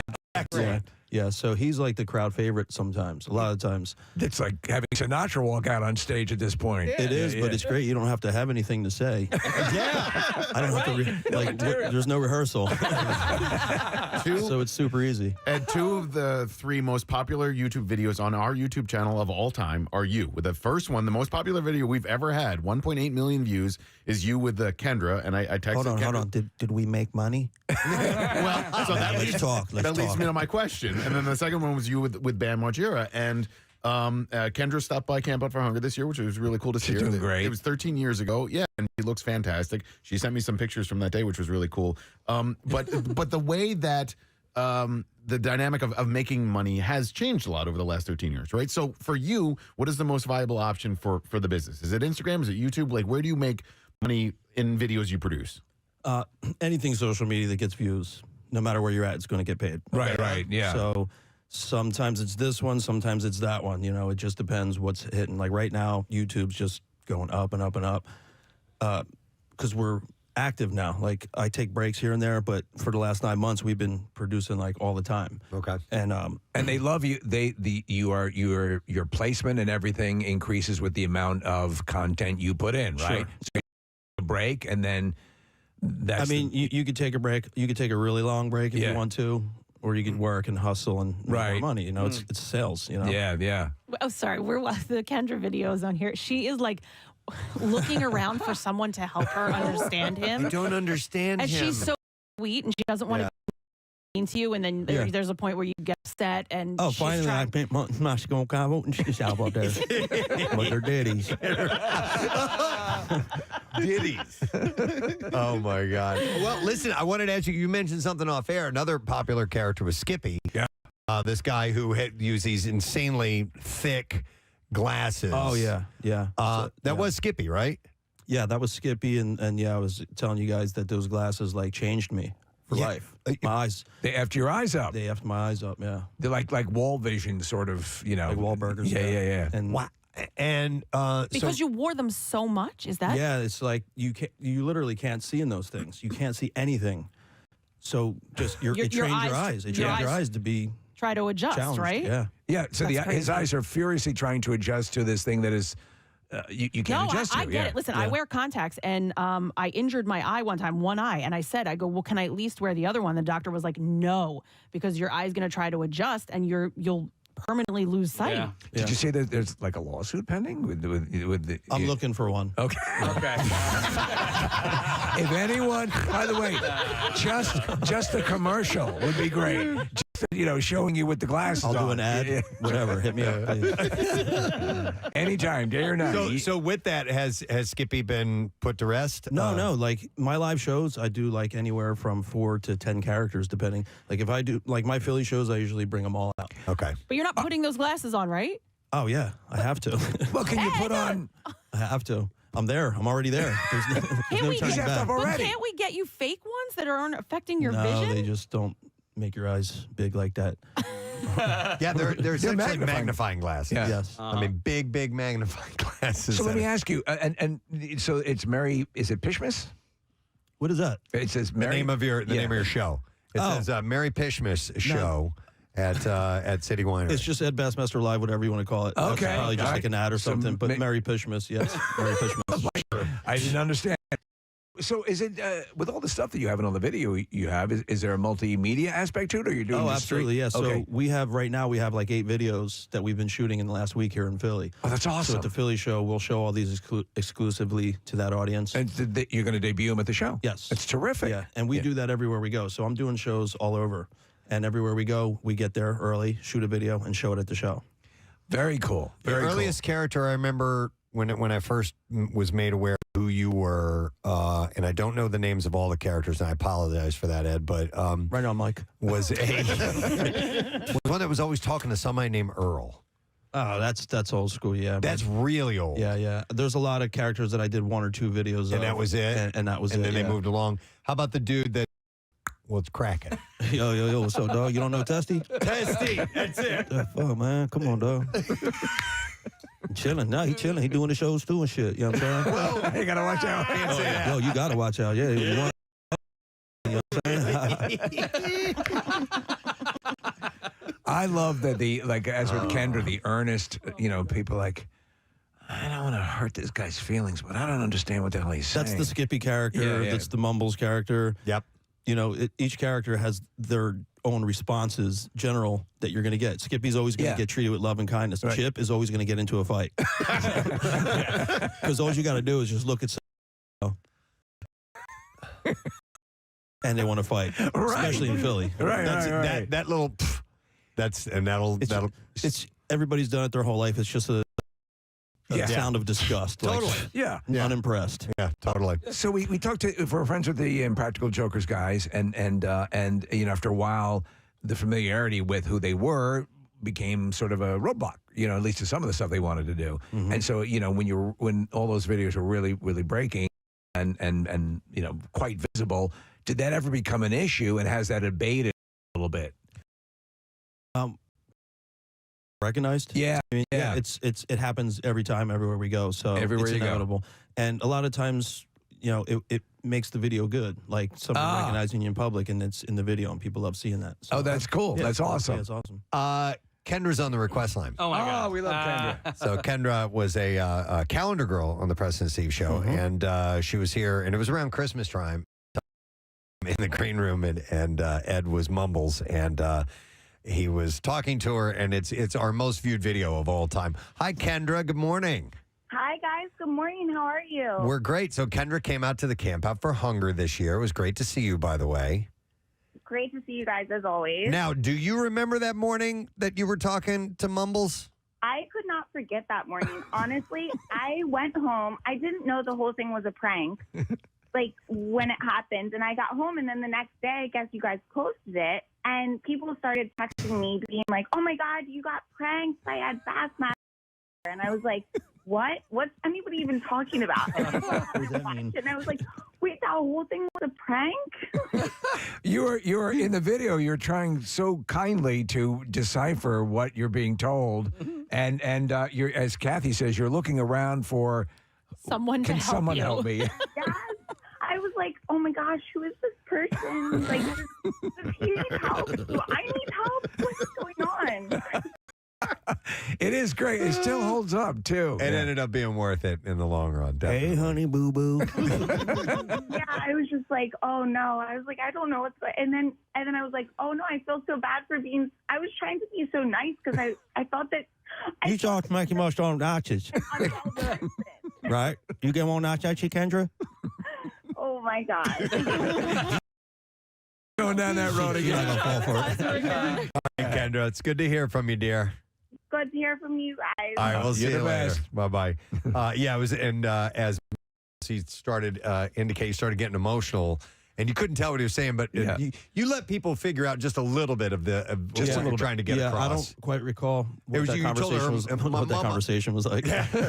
You had told her that your mother had died. Oh shit, she did actually. April 26th. Oh, really? Please don't bring that up. Okay. But yeah, no, I think Mumbles. That's the cool thing I like about Mumbles is I've advanced the language. Yeah. So now people are like, "Holy shit!" Holy crap! Yeah. How does he do that? Yeah. And it's just anything you get better over time. Right. And that's the fun. So there's almost a language, a bit of a language. There's a language to the point where I'll watch the old videos and for like a second, like, nah, I can't get into it. Well, you have to live in the character's head. That's the only way you can converse as that character. I mean, you got it right. I mean, you're really you're in turning there. yourself over that. You're in there. Know what is saying? No. you know what sounds like something, and so you live in a pseudo language, right? Yeah. It's and Mumbles, like I said, is the easiest because you don't once you learn how to come on stack with that conversations over again, you get used to it. You know what I mean? Come on, and but then ask them. Yeah. What's why I get more nasties, Mumbles? But that's what you do it. You know what I mean? No, there's a way to it. Yeah. And but I know that going out in that character in public, pranking people, I'm not going to get my ass beat because nobody's going right. They don't really understand, so they don't understand. Did he insult me or not? Right, Ed, when did it become like real serious? If like you talk about Chip, right? There's a character who's likely to get his ass kicked. Yeah, like he goes out with his arms out like this. Yeah. Have you ever had did you have to have someone pulled off you at any point? Or pulled off of me? Yeah. I don't think so. Who's this guy? Who's this guy? How aggressive can people get? Very. Yeah. Okay. I run. You run. Yeah. Yeah. There was the first one that was aggressive was it was in New York City and a guy was coming out of the bank. And I was waiting for him to come out and see. And he's like, "Look, son, you want to get punched in the mouth?" And I just got going. And it escalated to the point where he knocked the glasses out of my hand. But he didn't do anything. But other than that, it's not going to never happened. That's hilarious. You're lucky. No shame in running, man. So hell no. You're doing a podcast, correct? I was. Yeah. Yeah, we're going to be starting it up again in April. So okay. Do you enjoy that? I do. Your traffic on 93.3 WMMR. Sensational. Best to ever do it. Yep. So we're going to do a couple things in this segment. We're going to get some more live music from the choir. We are also going to do another giveaway with our ornaments, and we're going to play a game. And in order to play a game, we need to get some contestants. We have 5 prizes to give away for a Christmas miracle with some wonderful sponsors who I can't thank enough for being a part of this event. And so I think we should go ahead and choose our names for our next contestant. So Nick McElwain is going to make his way over to Gary Lauer, and Gary is going to draw 5 names to bring people down to the front here of the stage and be a part of this contest. And we'll tell you what it is when we get those names. All right, Nick, I've stalled about his... Wait, okay. Yeah. You're tangled. Gary's on a roll, Preston. All right, Gary is on a roll. Name reading is pretty good today for Gary, I got to say. All right, Gary, let's get a contestant. Brenda Hoffert. Come on down, sweetheart. Brenda Hoffert. Brenda Hoffert. There she is right there in the back. She's going to work her way down the center aisle all the way to the microphones. That's contestant number 1. Who's next, Gary? Come on down, sweetheart. Hey, sweetheart. Kate Hart. Come on down, sweetheart. All right. Kate Hart. Kate Hart. Katie. By the way, when we're on the air and Kathy's doing traffic, just every now and then I'll hear in the background. And I'm like, what are you saying, man? Oh, Katie Hart made us and brought us cookies today. Gabriel Gonzalez. Come on down, young man. Wait, Gary, say it again. Gabriel Gonzalez. Come on down, young man. What's up? What's up? All right, Gabriel, we have 2 more to go. Gary, let's get 5 all together. Who's going to be next? All right, let's go. Presbo. He's giving you a Presbo. Trina Hirschberger. Come on down, sweetheart. Trina Hirschberger. Dude, Sweetheart. He nailed this one. I'm impressed. Did he pull off a Hirschberger? He did. Dude, good for you. Yeah. And one more. Sweetheart. Eric Lefebvre. All right, you know what? He's batting like 900. So Nick, you got to give him that one. Eric Liebfried. All right. Eric knew who he was. These ugly sweaters, by the way, this is going to be difficult by the time we need to make a decision. Yeah, you're right. And the way this will work is the 6 of us on the show will pick the one that we like the most, each one of us individually. Then we'll bring the 6 people up on stage. We'll put all their names in a hat. We will draw one name, and that person will get beer for a year from our friends at Miller Lite. All right. We were thinking about playing this game, and it was finally after Kathy insisted that we make sure that we play this game. She was begging, and we had sort of dismissed it, Preston. And she came and said, Kathy is not one to cry. No, but she came to us and begged. She only flexes her muscles every now and then as far as her, throwing her weight around on this show. I'm going to cry, like, during this, probably. Probably. At how That stupid. happy? Oh, my God. We're going to play our favorite game, Yes or No. It's time once again to play Yes or No. Yes or no. 2 answers as old as time itself. A game primal and raw. Simple and to the chase. 2 options. 2 answers. Big prizes. Or sometimes smaller, less impressive prizes. But always prizes of some sort. And now, for the game that is the perfect out when we really can't think of anything else to do. Yes or no. All right. Now, here's your host, Preston Elliot. Yeah. All right. Thank you, Max.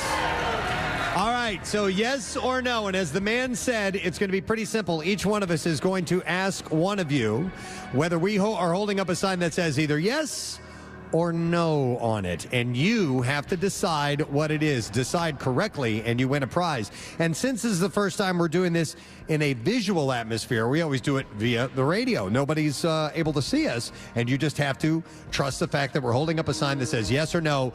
We're doing it live, so we need a piece of equipment to be used. So we have created a special isolation booth that we are going to bring out to center stage. This is brilliantly done. This is done by the construction team of Preston and Michelle. That is correct, yes. And it is soundproof and hermetically sealed. Right. We can't leave you in there for more than 30 seconds or you might die. You have a small scuba tank in there so that they can breathe, a respirator. But Preston, this is to isolate them, obviously, as you said. Yep. There's a visual component. And because of that, we will ask you, the audience, not to betray the answer. Yes, please do not betray the answer. All right, Marissa, do you have the handheld microphone down there, too? We're going to need that because I want to say hi to our contestants. So they're going to speak while they're inside the box. We'll have to see if we can actually hear them or not, but we're going to try it out. And our first contestant is Brenda Hufford. Hi there, Brenda. Hi, good morning. Well, nice to see you. Brenda, where are you from? Honeybrook. From Honeybrook. And have you ever played Yes or No before? No, I have not. All right. Not even at home with friends on the holidays? Gee, I'm so shocked. And by the way, if you do not realize, everyone here today gets the home version of the Preston and Steve Yes or No game. What are you? They're cheering. It's just a pen, because that's all you need. So yeah, but it is an official. It's the at-home game. Yeah. Did you guys all get your take-home game? Your take-home game. Awesome. Excellent. I mean, maybe some time off over the holidays when you're just looking to kill some time and have some fun with the family. And Nick, you produced a YouTube video that explains the instructions. Right, yeah. That's it's right. about 27 it's minutes about long. 27 minutes. Yeah. We actually had Zack Snyder do some of the work on it. All right, Brenda, are you ready to play Yes or No? Yes, I am. All right, get into the isolation booth. I can't believe they're excited about this. By the way, it's a giant. It's the box that our Christmas tree came in, and we wrapped it with wrapping paper. Okay, Steve, I think you're going to go first. I will go first, and it's Brenda, correct? That's correct. All right, Brenda, can you hear me? Oh. All right, Brenda, I want you to really concentrate. There is a way to play this game, and it is difficult, but I'm going to ask you the question. Am I holding up yes or no? She says no. I'm sorry, Brenda, you are wrong. Incorrect. Oh, you played it so well up to that point. That's all right, Brenda. As a consolation prize, tickets to the MMRBQ 2024 for you. Congratulations. Yes. And that means we need to get another name. So, Gary. Hey, Gary. Stop fraternizing with the help. All right, Gary's going to come up and draw another name. So you see that there's a... well, there's really no strategy. There's a very precise strategy. I think that's why I don't like it, because like she just lost. That she should have won. People losing games where you have to have I feel less bad for them than the people that got the show questions wrong. No, I don't. I'm gonna fight. This is the sexual tension. You see it? No, that's not what it is, Steve. At all. Gary, next name, please. Well, Preston, we have a beautiful lady, and her name is Corinne Coyar. C-O-I-A-Y-A-R. All right, Corinne Coyar. All right, yeah, actually, that's pretty close. Okay, all right. Good for you, Gary. All right, Katie Hart is next. Hi, Katie. Hello, guys. Thank you for the cookies, by the way. You're welcome. My pleasure. And so, just in case Kathy was certain or that they are okay, I wanted to try a cookie. What did you do? I took a picture of my kitchen. And brought it here with you. So Kathy could make sure your kitchen was completely antiseptic and not some dump. I appreciate that. And after I see the picture, I'll have a cookie. And Katie, that's why Kathy's going to play yes or no with you, okay? No problem. All right, get into the isolation booth, please. All right, no, we're not doing an obvious one on this, Kathy. Use all your strategy. Now watch your bow. You're gonna have to duck down a little bit there because I don't want you. It's a beautiful little bow she has on her head. Okay. Is she in the isolation booth? Katie, can you hear us? Yes! All right. All right. All right, Katie, I'm sorry that they picked you for this ridiculous game. That makes no sense, but I need to know yes or no. No! Yes, you got it! Yes, Katie! Hey, this is an awesome game! That's how you play it. Kathy! All right. For Katie, listen to this. From our friend at Steven Star Restaurants, we have a $2,000 gift card for you. Wow. That's good. Wow. You're talking about some of the best restaurants. Experience as many Star restaurants as you can. Go to star-restaurants.com for locations and to gift a Star restaurant gift card this holiday season. Congratulations. Thank you so much. How about that? So we give gift certificates to Star often. Yeah, always so a hit. cool. Yeah. All right. All right. Hi, Gabriel. How you doing? I'm good. Well, no, I'm terrified. But no, it's all good. Give me another. Damn. That's loud. That's solid. All right, Gabriel, where are you from? Brooklyn, New York. What? Brooklyn. Wait, that's where you live currently? That's where. Yeah. Okay, how did you end up on our station?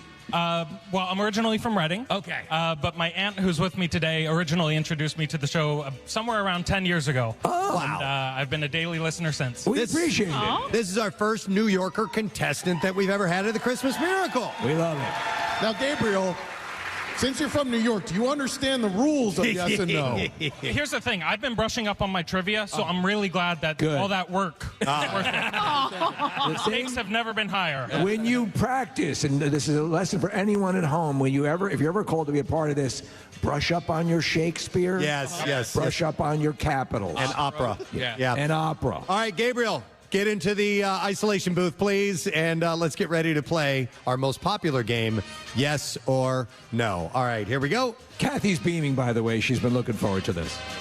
All right, Gabriel, can you hear me? Yes. Okay. Well, he's already warmed up. Yeah. All right, Gabriel, yes or no? Yes. He wins!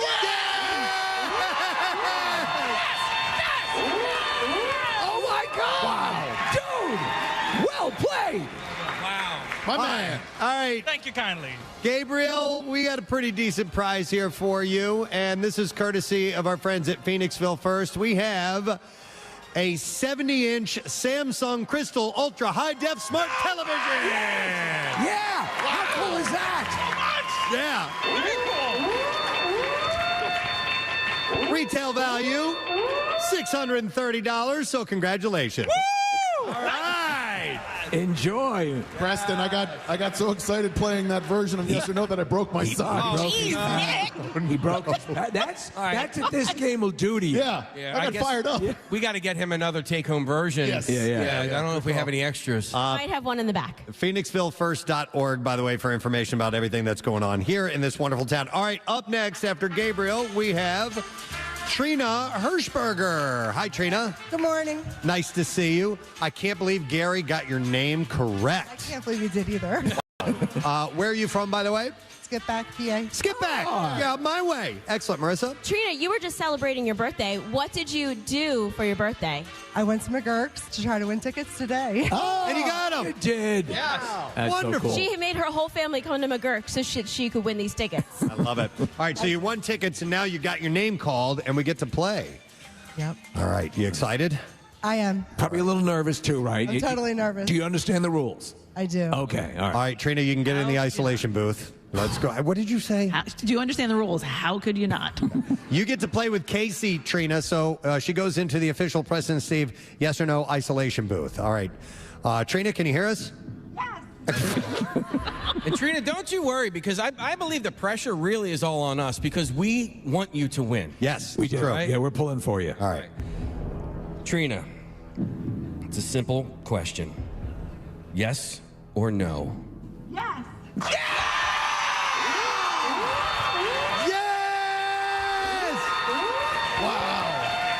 Well done. Oh my God. All right.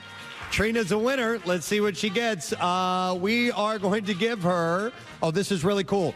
Retail value on this is pretty solid. You won 2 prizes. We're going to give you a DJI Osmo Pocket 3 camera and Jabra Evolve 2 headphones. Retail value $1,038. So let me tell you something quickly, Preston. By the way, that camera is the it camera to get right now for if you like to vlog or you go on Instagram. It's like an all-in-one. Everyone's trying to get this camera, so enjoy it. Thank you. And the Jabra headphones are awesome. So thank you to our host, Phoenixville First, PhoenixvilleFirst.org, and Jabra, engineered to keep you focused. The best headset for concentration and collaboration.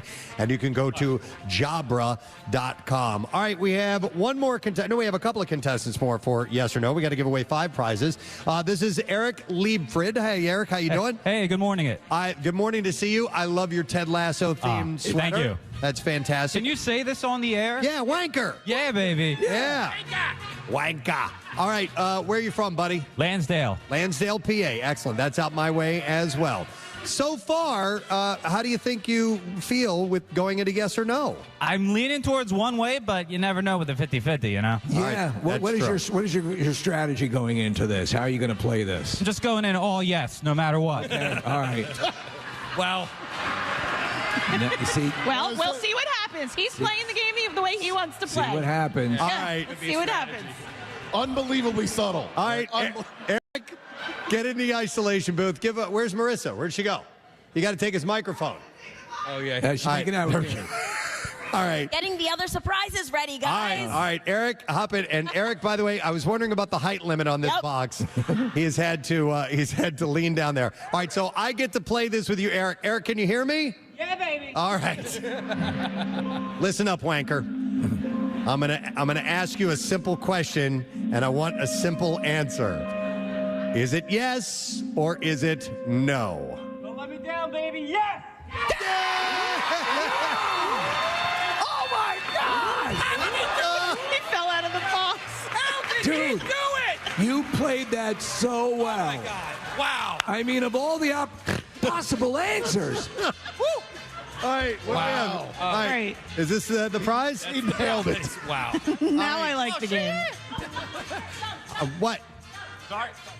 Dump. Jason hit the dump button. Jason hit the dump button. All right, I didn't hear what he said. All right, anyway, here's what we have for you, potty mouth.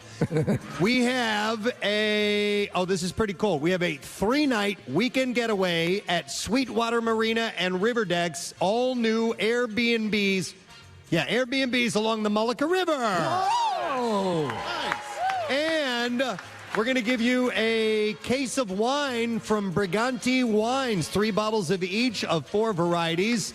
Pecorino, Rosé, Pinot Grigio, and, oh my God, You want to give that to Kathy? Montepulciano. Oh, wow. Yeah. That's a really good Italian wine. D'Abruzzo. Yeah. All right, it's a retail value, $855. Yeah, baby. All right. Hell of a weekend. Sweetwater Marina and River Deck is a family-owned restaurant and event venue with sweeping views of the historic Mullica River, and Briganti Wines, a delicious and smooth imported Abruzzo Italian wine available at select Acme markets. I told you these prizes are awesome. That's friggin' amazing, All right. honestly. Let's get another winner. We have Corinne who is here. Hi, Corinne. Hi, how are you? I'm wonderful. Nice to see you. Your sweater says Merry Christmas, bitches.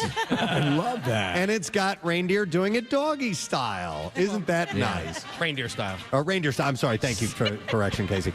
Corinne, where are you from? Lansdale. Oh, another one out of Lansdale. Excellent. Have you been to the Christmas Miracle before? I have not. All right. Well, welcome. We want to make you a winner, okay? I'm excited. You understand how the game works? I do. All right. Well, I guess we're circling back to you, Steve. Yeah.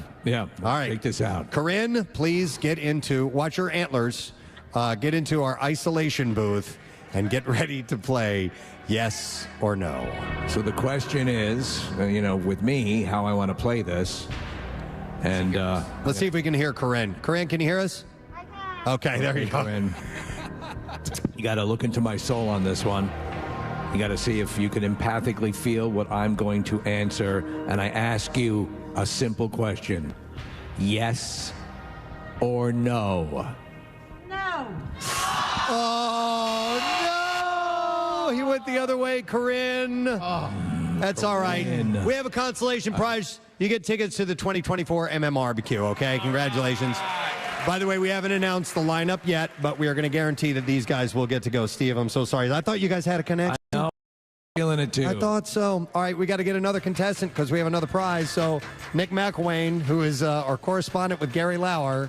Outside the Pentagon. Yeah, let's get another one. All right, Gary, who's it going to be? Well, Preston, we have a beautiful woman. Her name is Andrea Straka. Come on down.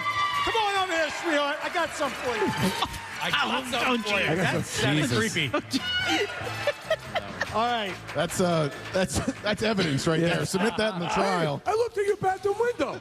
All right, Andrea, how you doing? Excellent. Wonderful. Where are you from, Andrea? Limerick, Pennsylvania. Limerick. Not far, yeah. Yes. All right, and by the way, Kathy, you notice what she's wearing on her sweater? Yes. A llama. I know. Taboo. I love it. I customized this just for you, Casey. Oh, okay. So it's a fish sweater.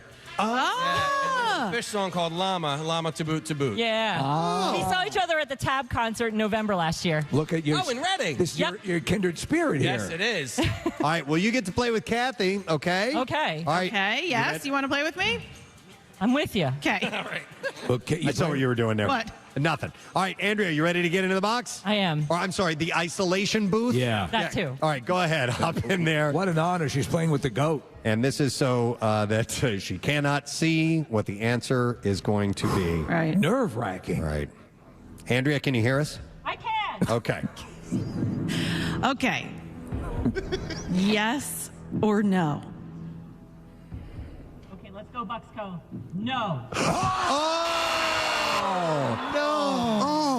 Oh, that You hurts. see how this game can be such a heart-wrenching experience. Fellow Bucks. Aw, Kathy. I thought you always said no. You know what? She's Only in right. the bedroom. You're actually right. Damn it. I'm sorry. I thought we connected in a different way. Andrea, I we're said going to yes. give you tickets to the MMRBQ. All right. So, Thank you. All right, no problem. Congratulations. We need another one. And by the way, everybody's going to win something today. Yes. Everyone's going to get something, whether it's a poop knife or what, who knows. All right. Who else are we going to get, Gary? We need another contestant. We have a beautiful, beautiful young lady. Her name is Brittany Stampone. Come on down, honey. All right. How you doing? Jesus. Honey. Got something for you. Kill him. Yeah. In my pants. Right here, my pants. It's called my pee-pee. All right. It was Brittany, you said? Yeah, it's right here. Hi, Brittany. How you doing? Hi. Where you from, Brittany? Northeast Philly. From the great Northeast. Excellent. Well, you get to play with Nick McElwain. You ready? Come on. Yes. Yeah, that's You that's can do come on. Nervous. Enthusiasm. Think positively. All right. Hop in the isolation booth. Nick, I feel good about this. I do too. Yeah. Yes, Steve, I agree with you. You can. All right. Andrea, can you hear us in there? Andrea, can you hear us? She's It's dead. her name's Brittany. Oh, I'm sorry. Andrea can hear us. What happened to her? What happened? She's gone. He only has her my name God. written on a piece of paper right in front of him. To my left, it says Andrea. Okay, all right. But We opened Florence. up some sort of portal. Brittany, can you hear us? Yes. Okay, there we go. All right, Nick. She's dead. She's gone. All right, what's her name? Brittany. Oh, there it is, yeah. All right, Brittany, are you ready? Yes. Yes or no? Yes. Oh my God! All right. That's hang out, Luna. What you gonna get? All right, this is going to be a lot of fun. These are two events that you can participate in, Brittany. I almost said Andrea. Where's Andrea? The first one is we have a 10-person party at the Bates Escape Rooms and Strike Force Laser Tag in Westchester. Yes. Have you ever done laser tag? But I'm sorry. I'm so excited. Laser tag. I said, have you ever done laser tag before? It's been a while. All right, well, you and 10 friends get to do this. And actually, there's 3 things you win. We're also going to give you an Adventure Aquarium Gold membership for 4. That's a membership, plus a shark and ray encounter for 2. You get to go in with the sharks and the rays. Woo! Dude. It's awesome. It's awesome. And we're going to give you a Yeti cooler from Gottschall's filled with bacon, coupons, and swag. All told, retail value $1,530. Thank you so much. Thank you. Awesome. Hey, when you go swimming with the sharks, bring the bacon with you. Visit BatesMotelEscapeRooms.com, AdventureAquarium.com for special offers, and Gottschall's Simply Better Bacon. And that's all our prizes for that particular segment. Amazing. Amazing. Miracle. Well, actually, no. We're going to do a little bit at the very end. Yeah, you're right. We do have another giveaway that we're going to do with the ornaments, but we have another musical performance that we're going to do now. Yes. And I know we're already running over on time, but we're going to actually great on. Are we doing good? Yes. Excellent. So after we get another musical performance, we'll do another ornament giveaway. And I just want to remind everybody, we still have a lot of great stuff. If you don't get called up here for one of the contests at the very, very end of the show, we still have some big prizes we're just going to draw randomly for. You're not going to have, the only work that's going to be done is Gary getting your name right. But other than that. And he's been doing pretty well. He's been doing better than I've ever seen him do. We had like an avalanche of prizes come in as we're ramping up for this, Preston. So hang out till the end because you might win big. And while we're waiting for our choir to get out here, I do want to thank our friends at Sweet Brew Cafe in Phoenixville. They provided our continental breakfast this morning. An amazing spread. And you can elevate your mornings at Sweet Brew Cafe in Phoenixville. Once you get a taste of the finest locally roasted coffee and authentic New York bagels, you're going to be hooked. Visit Sweet Brew Cafe on Bridge Street in Phoenixville and treat yourself to the sweeter side of life. And they have all kinds of places up and down Phoenixville like Sweet Brew Cafe, some wonderful restaurants. There's even a distillery. There's brew pubs. There's so much stuff here for you to see and do, whether it's the holidays or not, and especially the summertime when they close down the streets. It's amazing. You can walk through here. It's just the greatest little gem in our area, and I we know love the fact that we're a part of this today. It's a routine haunt for you, is it not, Nick? You're down here a lot. Yeah, I mean, I lived here for 10 years, and I miss, especially with First Fridays. It's just a great town. And the Phoenixville has come so far over the last 2 decades. To see it the way that it is now, it's really like a great turnaround and makes me proud to be associated with the town at all. Love it. All right, and we have one more musical performance. A little while ago, we got the Soudertones and Coordination to come out separately and perform, and now they are here as an ensemble. Do they have a name for the ensemble? I don't think so. Just the Souderton Choir, I believe. All right. Yeah, we'll go with that. All right, but they have variety ones. They have like the full, like they just had their winter performance recently. And by the way, I would like to urge you, these guys are phenomenal, and chances are your local high school has a phenomenal choir program as well. And when they put on their shows, and they usually do it in the seasons, usually a spring and a winter concert, you should go because it's great entertainment that's just right around the corner from you, and you'll be surprised at how entertaining and talented these kids are. Yeah, they're blowing me away. So let's get one final song. It is the Souderton Area High School Choir. Whenever you guys are ready.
true. All I want for Christmas is you. Jingling, jingling,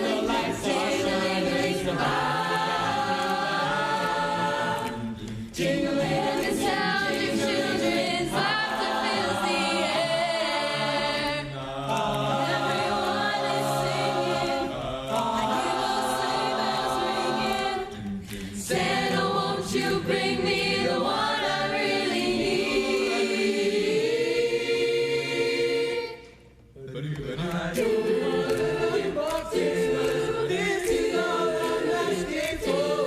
I just want to see my baby standing right at my door. I just want you for my own, more than you could ever know. Make my wish come true. All I want for Christmas, all I need for Christmas, yes, all I want for Christmas is you.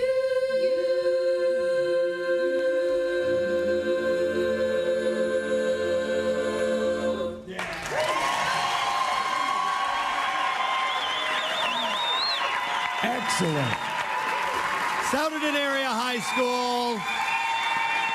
You guys rock. Thank you so much. You guys are wonderful. Have a great holiday and rest of the year, and we thank you guys for being here. You guys can step off stage. We love the fact. And thank you to Director John Timmons. Well done, guys. All of you. Terrific. Casey, that was right in your wheelhouse.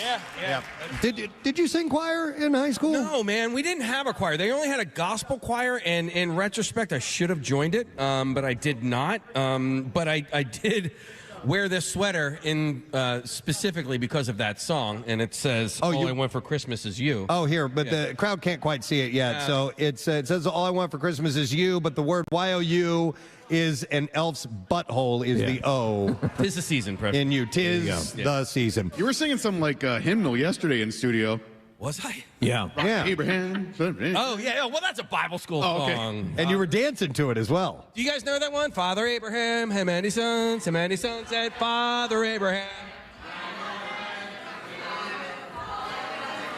Oh, it's uncanny. That's beautiful. Oh, my God. I'm going to cry. I feel like I know the words. I'm going to cry. Oh, my God. That's right, man. All right, it is time to give away another ornament prize pack. All right, and this is, let me see what we have here. We're looking for everybody who has their Preston and Steve ornament with the number 84 on it. All right, 84. All right, if you have that, we're going to set you up with a Hers Chips Party Pack, and it's a $45 value. And we're giving away 40 of those. You can visit hers.com to find your favorite snacks at a retailer near you. Don't you love those friggin' party packs? I love them. They're so good. So ornament number 84. You guys get to grab those in the break. Speaking of which, we're going to take a break. When we come back, we have another contest and a special guest who is going to join us on stage for that contest. It's the Christmas Miracle at the Colonial Theater. We'll be right back.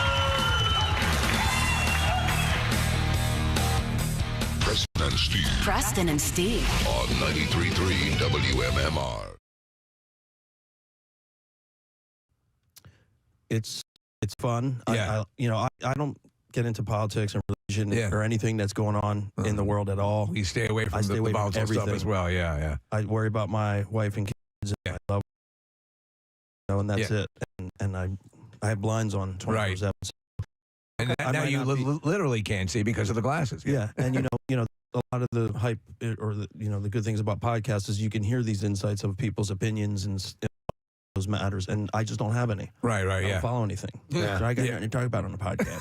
I gotta go. I had a friend of mine who quit watching news altogether about 4 years ago. I'm about 10 years, dude. And no news, no local, like nothing. And I've never been happier in my life. You cannot. I wish I could. We have to for what we do. Yeah. There's so much acrimony, and so really it is liberating when you can take because of a break or Thanksgiving, like the just passed, to just go everything off. I could live in a cabin in the woods. Dude. Yeah. Seriously, I'm that guy. I'm watching this YouTube channel about these people that do exactly that. Yeah. That really, and so it looks great in the video. Man, that, and then 7 seconds you'd be going, where's cable TV? Well, they're making movies about it. Yeah. No sense. You're in the wilderness hiding out, and you're posting it online. Right. I'm off the grid. Hey, 2 million followers. He's off the grid. Yeah. Where do you live now? South Jersey, Cinnaminchkin. Cinnaminchkin. Love Right. it. Nice. Awesome. Great community, great people. Were you from Bucks County? Northeast Philly, and then I grew up in Bucks County. Okay. Yeah. Northeast Philly for like the first 5 years of my life. Okay. And how often are you doing shows these days? Pretty much anytime we want to. Like it's got to the point where I'm just picking where I want to go. We just book a show and go there. Traveling all over the country? All over the country. We're also supposed to be going to Australia in 2024.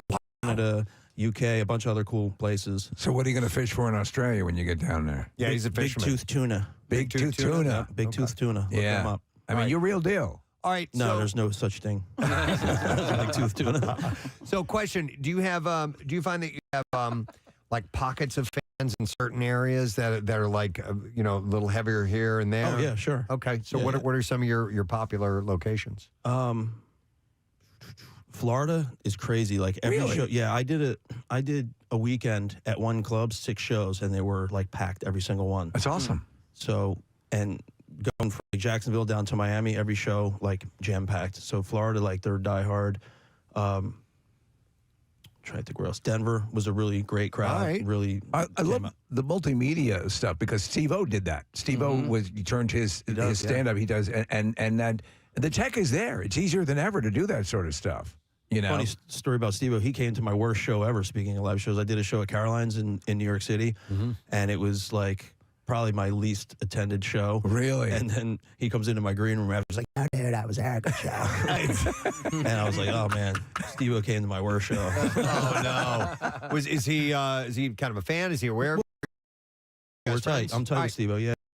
So we filmed a while ago, and we hang out, we talk. He's a cool, great guy. He's down to earth. And again, when you look at him, and we obviously stuff's been going on with BAM and stuff like that. That Steve-O was so far down everyone just had written him off, and here he is. He's just on I have a lot fire. of respect for that guy. 'Cause I hung out with him, and he's the real deal. Like he's not gonna let anything get in his way. No, of Is his that sobriety. Is that an easy impression to do, or one that hurts every time you do it because of the gravelly nature of his voice? I feel terrible. I wonder if it hurts him. Yeah. Wow. All right. Well, listen, man, we're stoked to have you back in. Thank you. And the fact that you got a couple of shows coming up there this weekend. If you want to see Ed Bassmaster, he's going to be at City Winery, 6 p.m. show and 9:30 show, and bringing the characters that you love to life on the stage and some multimedia stuff. It's terrific. Yeah, man, it's good to hear from you. I Thank you. appreciate it. Thank you, guys. Anytime, brother. Keep cracking. No, I'm serious. Thank you. Thank you. Ed Bassmaster, guys. We're going to take a break. So, Dancing with the Stars host Tyra Banks had a major wardrobe malfunction that may have escaped viewers' notice. Nice beaver. Are we sure that's what it was? The 46-year-old told E.T. I can see a beaver. I think it was the 3rd or 4th episode. Walk out, my hand is on my back, and I was holding my dress together. It was not zipped up. And I did not have on any of my jewelry. OMG. Yeah, What is that, a Muppet between your legs? Yeah. Actually, she does look kind of bare without jewelry. Yeah, you're right, because they usually bling them up on that show. Well, she's been a complete success during this whole run with the screwing up stuff right and left. And She must have been rushed for whatever reason. Remember my wardrobe malfunction when my knocker fell out? No. Excuse me? Was it dancing? Salsa Yeah, I dancing. remember. It was a halter top, so it behind my neck, and I was in the middle of a performance, and it snapped off, and it literally just fell down. And I remember the move. I had to drop to the floor in like a count or two, and so I went down early. And like I remember my partner looking at me like, "What are you doing?" And I had probably 1 or 2 seconds to put the snap back together, and sure enough, it happened. And I put it together. I was ready to go right after. I don't know how that happened. Were you at Parks or something like that? No, I was at the dance studio La Luna in Ben Salem, and it was on video. Yeah. And we did have the video, but I made the guy who had the video kind of blur out my nips. Nips didn't show, So did you'll they? never know if they're pink or brown. Damn it, we were so close. No, okay, so my nips didn't show. I was at a friend's wedding one time, and there was a couple out on the dance floor, and this woman's boob was there just dancing along. Her boob's She just didn't hanging know? out. She had no idea. No idea. Dude, those things Somebody eventually said something to her. they're so tight, and like sometimes it just like pops out the top, and you don't even know. Well, my wife's old roommate had she was wearing a top that was so loose that we were. It was like a Saturday morning. We were on the back patio having a coffee. She must have like bent over for something, and then she came back up and full on. She didn't even know. I had to be like, "Yo, dude,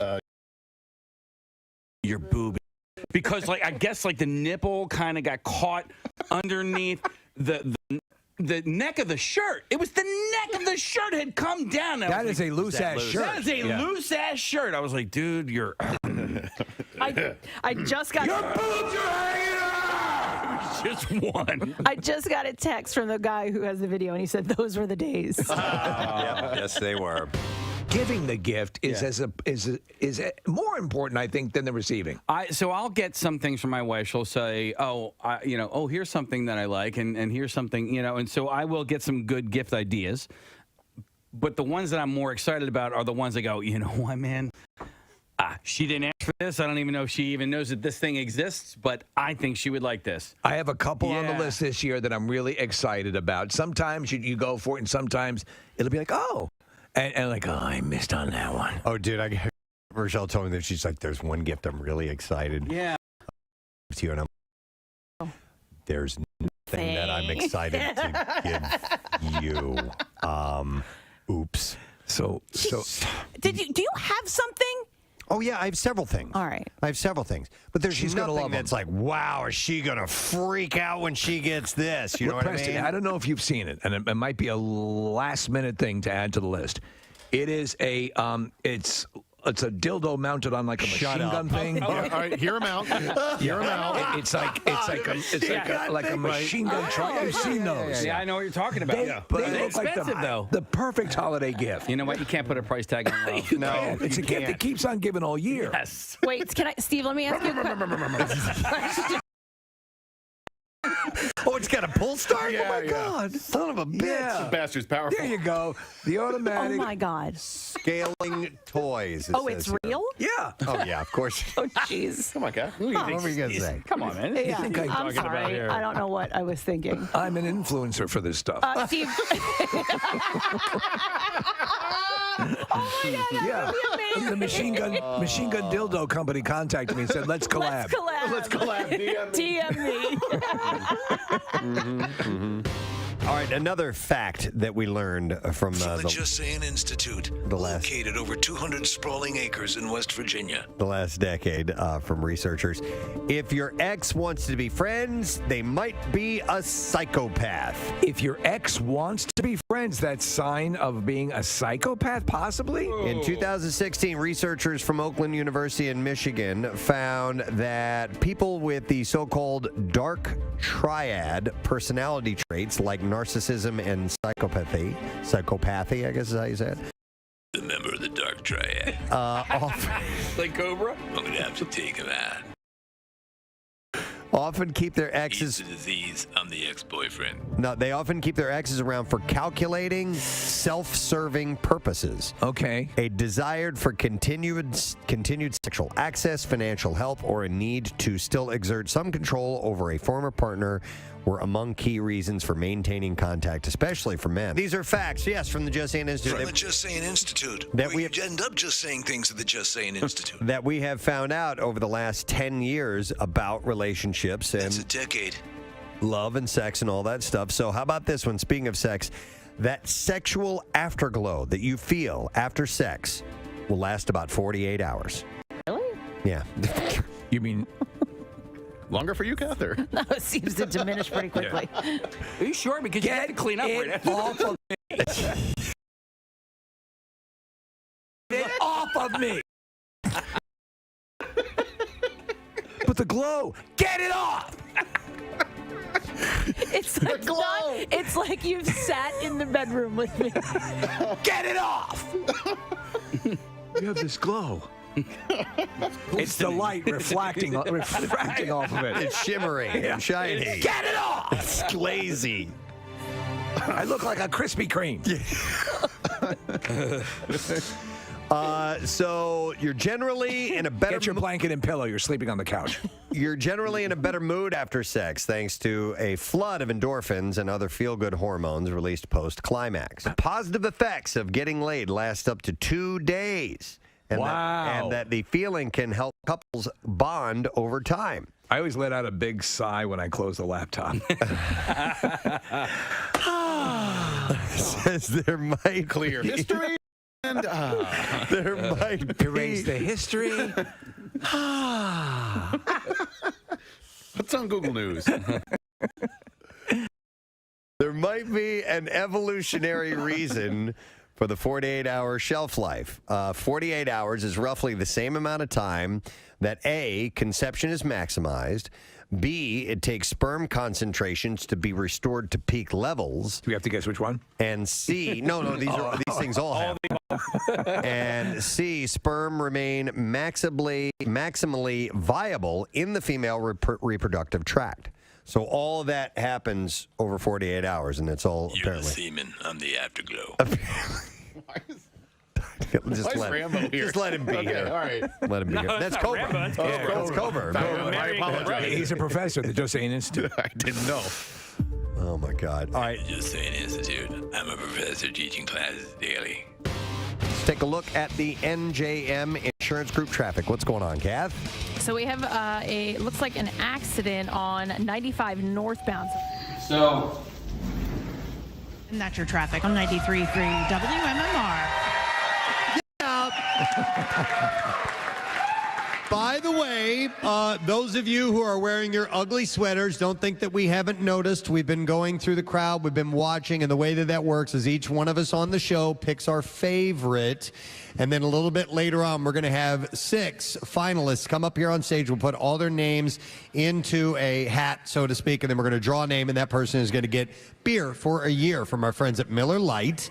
And then we have some other cases of beer that we will give away from Miller Lite as well on top of that. So everybody who's a finalist will win something in that regard. But we are watching, and this is a banner year for the sweaters. A banner year. I think creativity is amazing. I'd like to thank, real quick, a couple of people. IMS Technology Services. They are a trusted, award-winning provider of event staging, which this certainly is. They do virtual events, systems integration solutions. They've been doing it for over 30 years. If you have a presentation that you need to make and you want it to look really cool, you got to get in touch with IMS online at imstechnologyservices.com. And we also want to thank our good friends at Neumann University, the official video sponsor of the Preston and Steve Show. And our Neumann students are out here today filming and doing all this work. They provide our show and audience both in person and on YouTube with visuals that are happening on site as part of their hands-on learning experience. So they're actually getting some work experience while being students. So visit newman.edu and come discover the new you. So we love those guys. I just want to do a quick little shout out, and I want to recognize somebody in the audience. We had this person on as a guest just a few weeks ago. We found out that he had recently purchased a house in Phoenixville. Comedian Joe DeRosa's here. Where? In the back of the house, yes. Really? Where's Joe? Joe, stand up in the back of the house. There he is. Hey! Good to see you, man. What's up, Joe? Thanks for coming out, man. Wait, we're going to talk to you later. Yeah. He didn't want anybody to know that he had moved to Phoenixville. Well, I just said everybody. In fact, his exact address is 123 Main Street. All right. Anyway, here's what we're going to do. We're going to get another game underway, but first we need to get our contestants to come on down, and there's only one person that can do it. Ladies and gentlemen, Gary Lauer is reaching into the barrel, and he's going to draw out a name. Gary, who's it going to be this time, sir? This is too easy this year, Preston. All right. Robert Heston, come on down, young man. Robert Heston? Wow, yeah. Yeah, there you go. All right. my God. Robert Heston, our first contestant. We're going to get 5 all together. Let's get another one, Gary. I have to keep adjusting the sound when he calls them out. Me too. It blows my ears out. Preston, we have another beautiful woman coming down. Her name is Carolyn Vickers. Sweetheart, where you at? All right. Come on, baby. Give me some kisses. Carolyn Vickers, come on down. By the way, Gary, unlike many people who stand too far away from the microphone, Gary sticks it down to his tonsils. Absolutely. When he speaks. All right, Gary, who's next? You haven't heard nothing yet. Jen Richards, come on down, sweetheart. Jen Richards. How you doing? All right. Jen, one of the people sitting right down front. 2 more to go. Let's get another one, Gary. Who's it going to be? Come on, Gary. Anytime, Gary. Which one you got? Anytime. Come on. Sounds like a dying hippo. Matt Harrer. What is it? Matt Harrer. In fairness, it starts with an HR. Oh, okay. So, yeah, but Matt Harrer. Harrer. All right. And Last one, Gary. Harrer. All right, one more.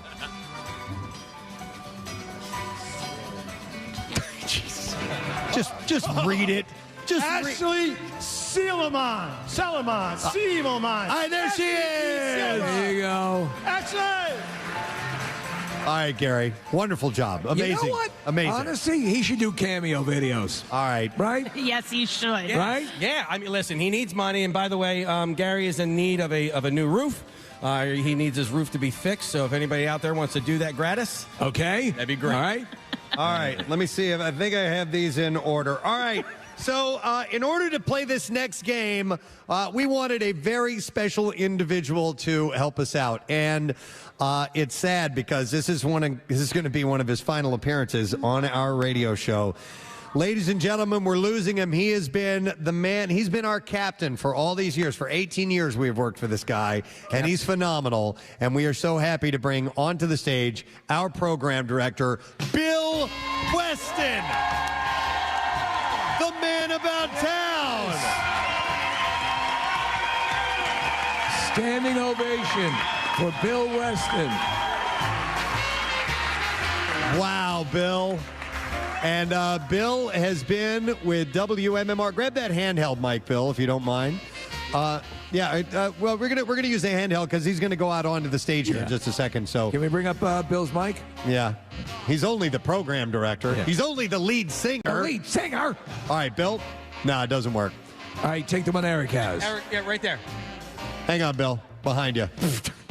This is a comedy of errors. Oh, that one doesn't work either. What's happening? We turned them on. Did you turn them on? It wasn't on.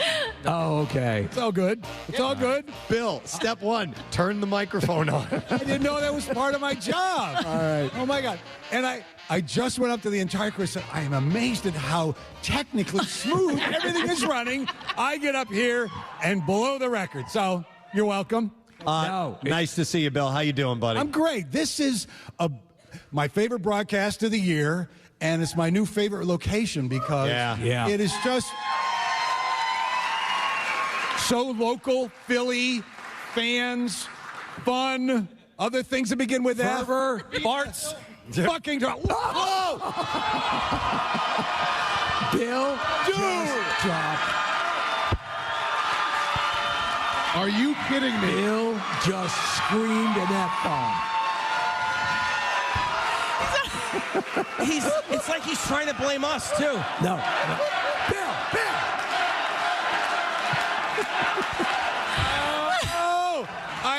I was going to say effing, and I don't know how that came out. I'm so sorry. I know how it came out. Jason. Door. Oh, my God. He got it. I'm sure he got it. Okay. My God.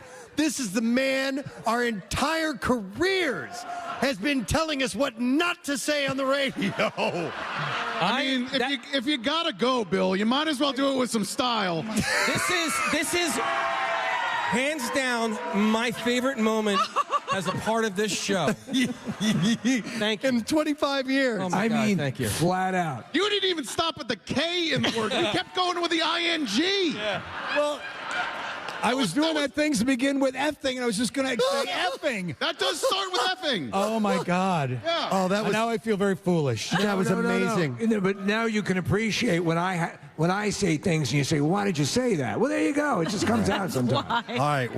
Wow. I mean, that's one way to go out. That was phenomenal. By Bill's the way, Preston, go ahead, Bill. Bill has been in retirement mode, and you can see over the past couple of weeks he's had this sort of casual way about him that is very cool. So, and we're glad that you're obviously looking forward to this, but we're going to miss you. Wait, I just got a text. Chuck D'Amico is going to be our next program director. He just wrote, Bill, you can't quit. You're fired.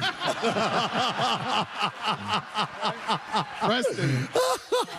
You know, there's no delay on the YouTube channel, and so everyone who was watching that on YouTube, you're welcome. You're the most popular man on YouTube right now. Oh, my God, that was priceless. I'm sure it's my fault somehow.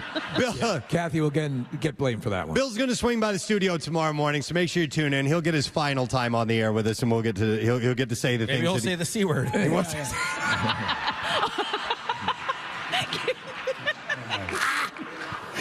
All right, but Bill is here to play a game with us, to play a contest. Yes, I'm ready and fully prepped. All right, we are going to name this contest the Bill Weston Beeramid. All right, and the reason behind that is we're going to play a pyramid-style game, a la the $25,000 pyramid that you saw with, Dick Clark and all that.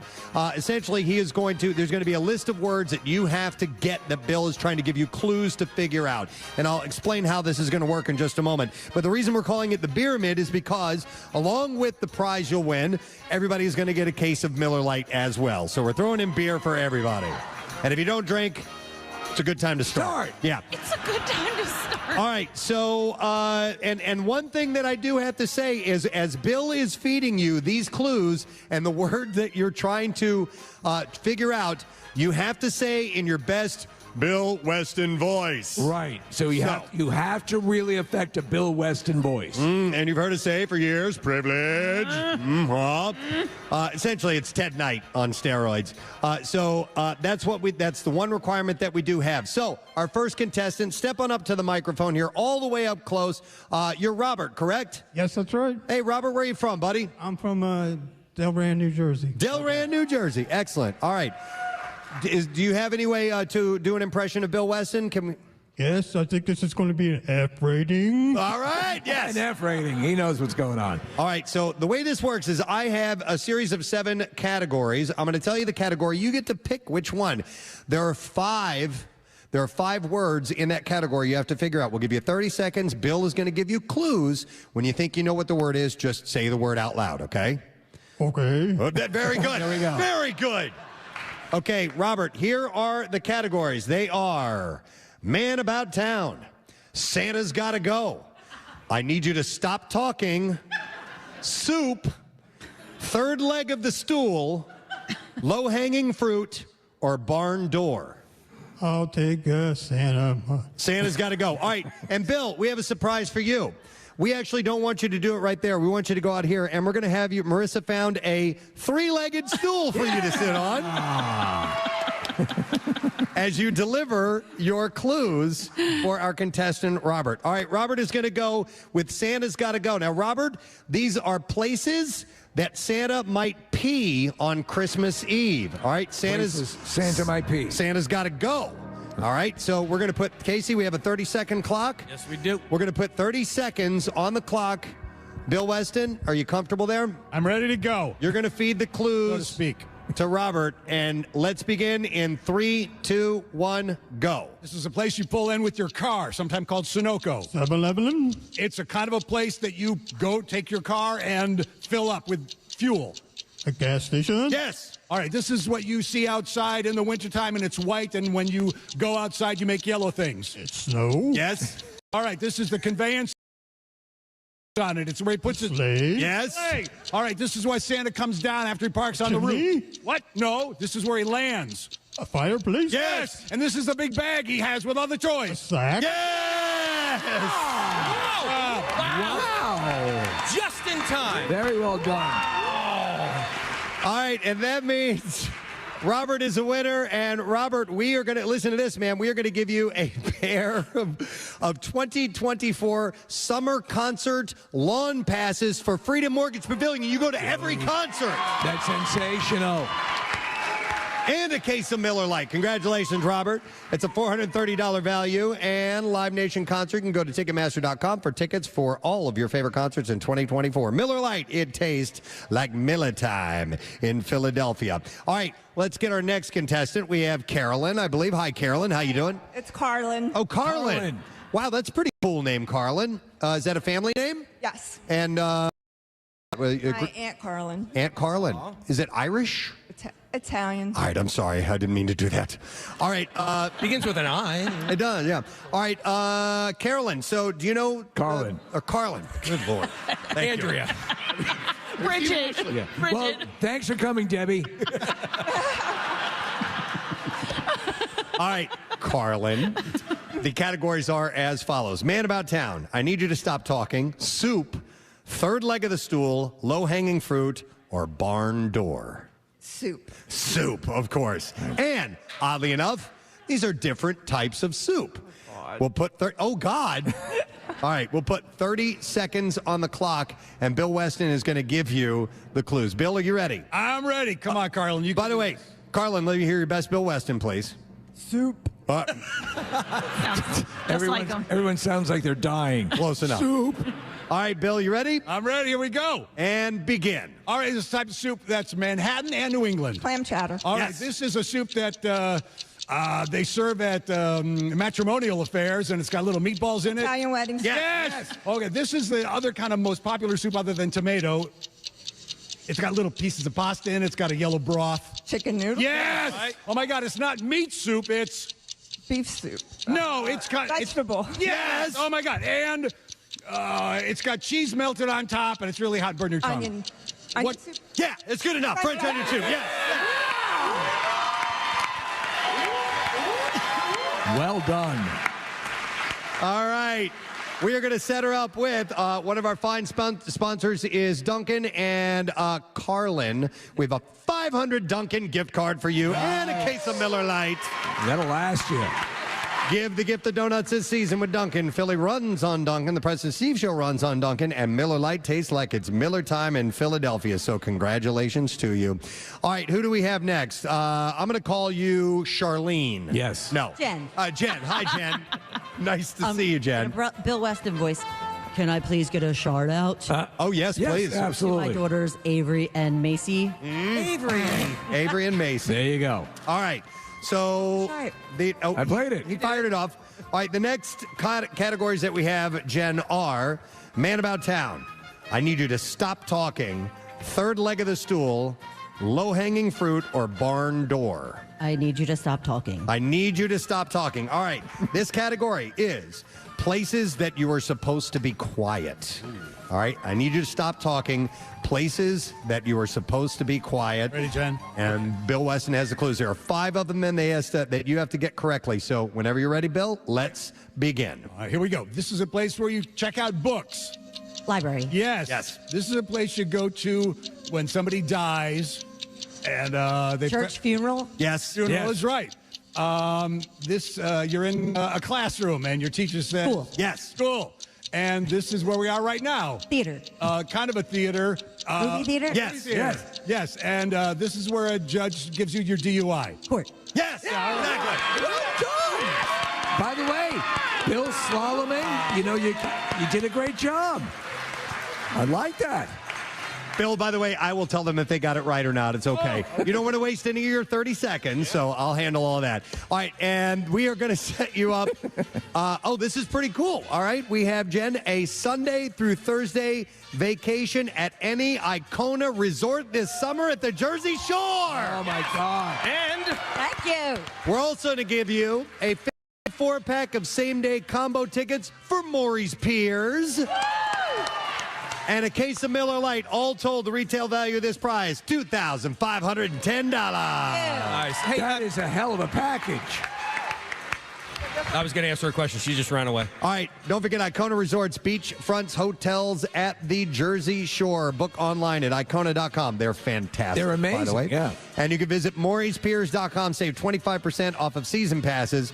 Miller Lite, it tastes like Miller time in Philly. Those are some awesome prizes, and we're not done yet. No. Our next contestant is Matt, and pronounce your last name, Matt. It's Ray Hoare. Ray Hoare. Ray Hoare. Dude, those glasses are fantastic. He's wearing these almost these horn-rim type, Buddy Holly type glasses, and on the top of them, he has the blinking classic lights. And he's got a tattoo he's trying to show Casey. What is that? It's an Eagles tattoo. I love that. Nice. Where did you get the glasses, man?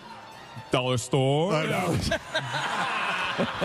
I get a shout out as well? Yeah. Of course. All right, here. Sarah Kennedy, I love you. Here you go for Sarah Kennedy.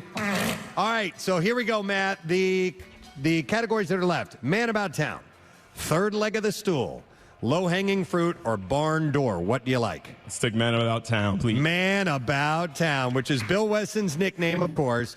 And Man About Town are places that a wealthy socialite might be seen. Places that a wealthy socialite might be seen. We have 5 words you have to get, and there are 30 seconds on the clock. Bill, you ready? Ready? Let's Ready? begin. Go, All right, Matt. let's go. All right, this is a place where they perform things where everybody sings and they don't speak. The opera? Yes. This is a rather large boat. A yacht? Yes. Yes. This is a you don't fly commercial. You fly private? Yes. Okay. This is a place where you go and people have paddles and they buy stuff. An auction? Yes. Okay, sorry. All right. And this is a place where they ride ponies and have mallets. The Greyhound track? No, The racetrack? They have a little ball and they bang around the ball with a mallet on horseback. The polo? Yes. Got it. Just got it. He got it. Woo. Just got it in time. Polo. Absolutely correct. Well done. All right, and Casey, the prize that we have for Matt is, this is a sweet deal from our friends at Marvel Studios, a $400 MasterCard gift card. It is courtesy of Marvel Studios' new movie Echo, and we'll also give you a case of Miller Lite. So congratulations to you, Matt. Thank you. Is that this series on Disney Plus, Case? Yeah. Yes, it is brought to you by Echo from Marvel Studios. All episodes streaming January 10th exclusively on Hulu and Disney Plus. Both. And Miller Lite, it tastes like Miller time in Philadelphia. We're playing the Bill Weston Beeramid, and we have one final contestant, and that contestant is Ashley. Hi there, Ashley. Hello. Where are you from, Ashley? Roxborough. Roxborough, PA. Wonderful. All right, and ever been to the Christmas Miracle before? Nope, first time. We have a lot of first timers, man. I love the newbies. Excellent. All right, well, you have, how many do we have left here? We have 3 categories left for you to choose from in Bill Weston Beeramid. Third leg of the stool, low-hanging fruit, or barn door. Which one's it going to be? Low-hanging. Hanging fruit. All right, very category. It's different types of fruit. Bill is going to lead you these clues, and you need to tell us what he's trying to describe. 30 seconds on the clock. Let's begin. All right, these are small fruit with the seeds on the outside. They're red. Strawberries. Yes. This is a fruit primarily from Hawaii. Pineapple. Yes. All right. This is a large fruit, and sometimes you say a girl's got a nice set of these. Melons. It's Watermelon. It's muskmelon. It's the word for muskmelon. Honeydew? Cantaloupe. Yes. Oh my God. Yes. And this is a hairy ball thing. It's from Kiwi. yes. Okay. She knew it. They grow on a vine. They're red. Grapes. Yeah! Hairy ball. Hairy ball fruit. That's a hairy ball thing. We got hairy balls from him And as well. this one looks like a vagina if you split it in half. Oh my God. All right. We're going to set you up with it. This is an awesome contraption. I have one, and I love to play. It is a MetaQuest 2 VR headset. It's awesome. 128 gig, and we're going to give you a $250 Wawa gift card and a case of Miller Lite as well. $580 retail value. Thanks to our host, Phoenixville First, PhoenixvilleFirst.org. Wawa has a gift card for anyone on your list as well. Happy holidays from our friends at Wawa and Miller Lite. It tastes like Miller time in Philadelphia. Bill, you did a great job. Yes, man. thank you. That was so much fun. My favorite broadcast, and thank you for your support of the Preston and Steve Show on WMMR. Love you guys. Excellent. Oh, Bill. Bill. Wait. Bill. Now, we have a surprise for Bill. Okay? Yes. We have a little surprise for Bill, and Bill, we decided to get you a gift, and we'd like you to take a look at the back of the theater. Ladies and gentlemen, coming down the aisle, we have a gift for Bill Weston. It's Rob Halford. It is not Rob Halford, but it is a Harley-Davidson motorcycle that is working its way down the aisle right now. Who's the bitch on back? There's a bitch on back. It's Kathy Romano. Oh my God, that's the best delivery ever. Rev that motorcycle up a little. Oh, you already turned it off. Never mind. All right, so Bill, we have a gift for you, and this is from our friends at Barb's Harley-Davidson. And they're located at 926 Black Horse Pike in Mount Ephraim, New Jersey. Online at barbshd.com. Kathy is coming up here. And Kathy? Kathy, just jump up. Oh, the mic's not on. We need the mic down front. That's on the tripod, if you would, please. All right, Kath, on the mic stand. Hi. Yes. Yeah. Okay, good. We're on. All right. Kathy? Yes. Did you have something to say? I don't know. You stepped up to the microphone. Oh, no, I'm just holding the gift. Oh, okay. That's it. Oh, wait, the gift's not the motorcycle? It's not the motorcycle. What? A $30,000 Ultra is not the prize? I was so nervous back there. I was like, this is, all of a sudden it hit me. I was like, this is so mean. This is really mean. Are we doing this? We're not giving him the motorcycle. We're not. But I actually have one that I bought 2 years ago. It's a 2021 Ultra. So He has two motorcycles. I'm in good shape. Yeah. But we do have this for you. Kathy's got it. She's going to open it up for you or hand it up to you now, Bill. Yeah, why don't you open that up for him and let him take a look. This is pretty cool. We're very happy. It's wrapped as well. So you can bring it up here on the table. Put it on the table right here. Yeah, hand it to Bill. He'll get it. And Bill, open up that gift. This is just a little thank you to us. It's a small token. You've been such a great boss that we can never get anything that equates how awesome you've been throughout the years. But this is a great idea. As Casey's doing, but we're all behind this. This is a cool new leather jacket. Yeah. Check that out. Very, very nice. Very stylish. So open it up. It's a really cool Harley-Davidson jacket. And then on the inside, we've had it specially marked, and it says here on the breast inside pocket, man about town. I love it. I love it. Thank you, man. That is so cool. I love it.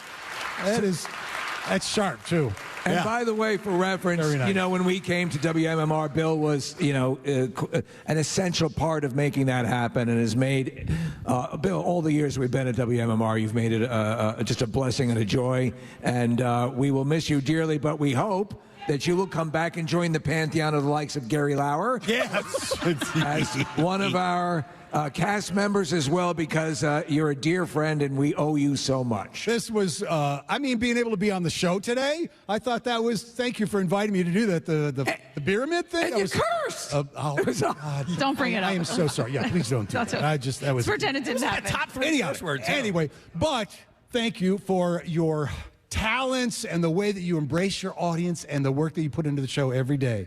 It shows, and it's I realize that I've been riding their coattails for about 19 years. Yeah, me and too. my success is very much intertwined with their success. But these are the talented guys in the room. Thank you very much. Right. He'll be on the show with us tomorrow. And again, thank you to Barb's Harley-Davidson. Yes. We got the jacket from there, and also, it's a standing ovation for Bill. Gary's leading the chant. I love it. Yeah, you can have the shirt, too. Barb's Harley-Davidson, 926 Black Horse Pike in Mount Ephraim, New Jersey, online at barbshd.com. And they had it. They brought the motorcycle out and everything. So it's a gorgeous bike. Fantastic. All right, so it's time to check the ornaments. Once again, we have another prize that we're going to draw for.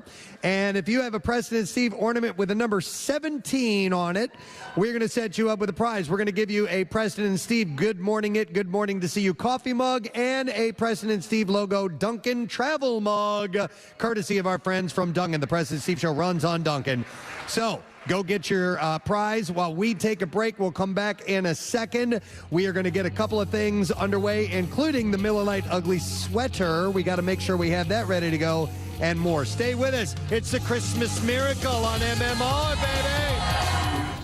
Faked like I was having stomach problems a little while ago. What time is it, 7? Yeah, so a little less than an hour ago, I acted like I had some stomach problems so that this time around, it would be more believable. So these guys have no clue what's going on. The right lane is blocked with an accident.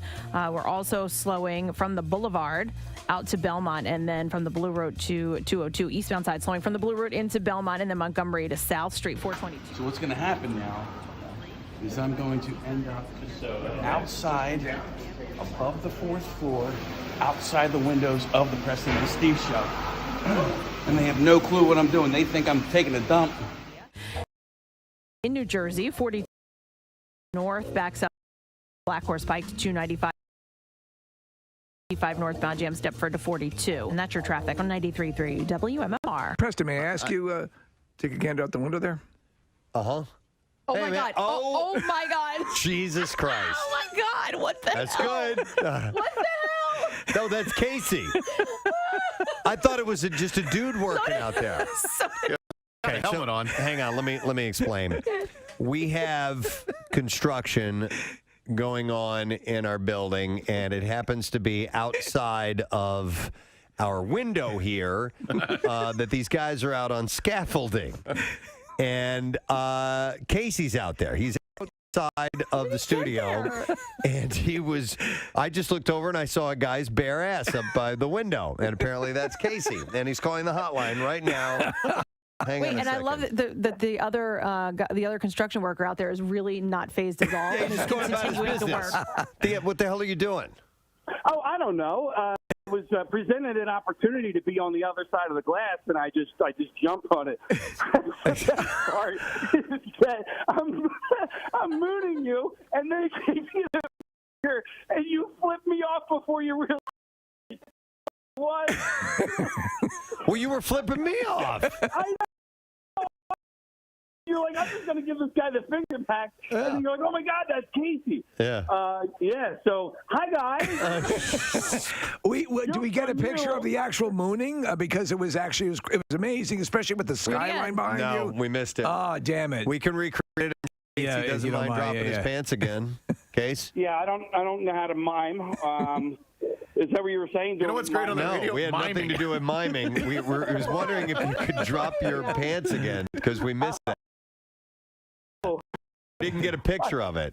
Oh, there we go. All right, so He's miming on the radio. would Casey mind, I think is what you said.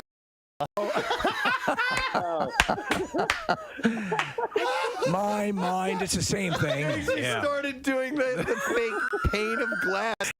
That's what he thought I said. I guess That's so. adorable.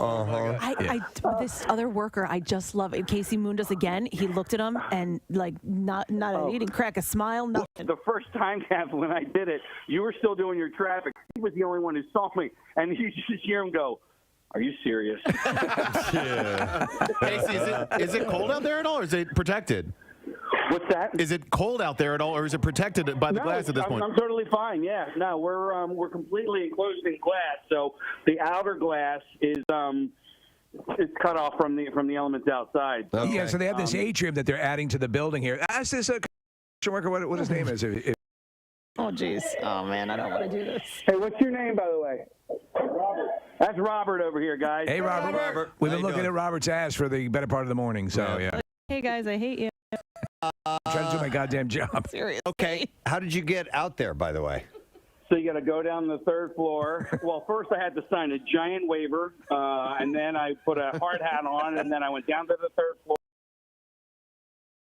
Walked out. Had to climb up a ladder. Oh, really cool. Yeah, I've been wanting to do this stuff for a while. Hey, let me ask you this: is the fart earlier? Was that you about to go out onto the scaffolding? Okay. Yeah. Oh. So Casey was faking a bathroom emergency, and he came back and said it was fart. And I was like, I thought that was a little odd. No, because if it's Casey, you would have figured he would have crapped his pants. Right, right. Okay. Yeah, so I thought I was going to be out there earlier, but what I actually had to do was go through all of like the legal stuff of signing my life away. But at that point, I thought I was coming outside, but I wasn't. So This kind of stuff, construction. When you see this, you just want. I think it's cool. Like that's why we talked about like Diggerland or whatever it is. Anything with the equipment and cranes and stuff like that. Look at you. You make a good construction worker. You look good in your hard hat and everything. The way you moon. I think you look like the foreman. You know, like, you look like the guy in charge of everybody out there. Are you sure I don't look like a fireman? That's a fat joke, guys. A fat joke? Yeah. All right. All right. Well, get on in here. All right, come on back in. All right. Bye-bye. Guys, I thought it was a guy who worked there that maybe was a listener and decided to show us his butthole. But no, it was Casey. It's Shirley Bassey's birthday.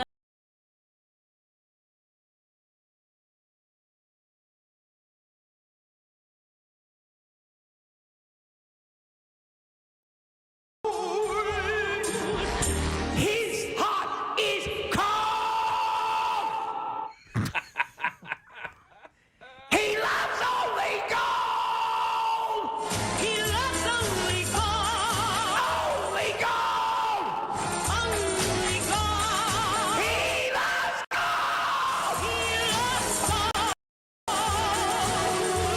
It's the only reason I bring the birthday up every year. That and actually, we had mentioned that she was on the Oscars and they had her come out and sing that song, and her voice was outstanding. Hasn't lost a bit. She's 83 years old. She's still a gorgeous woman, too, at 83. She also sang the other Bond song for the movie Diamonds Forever. Okay.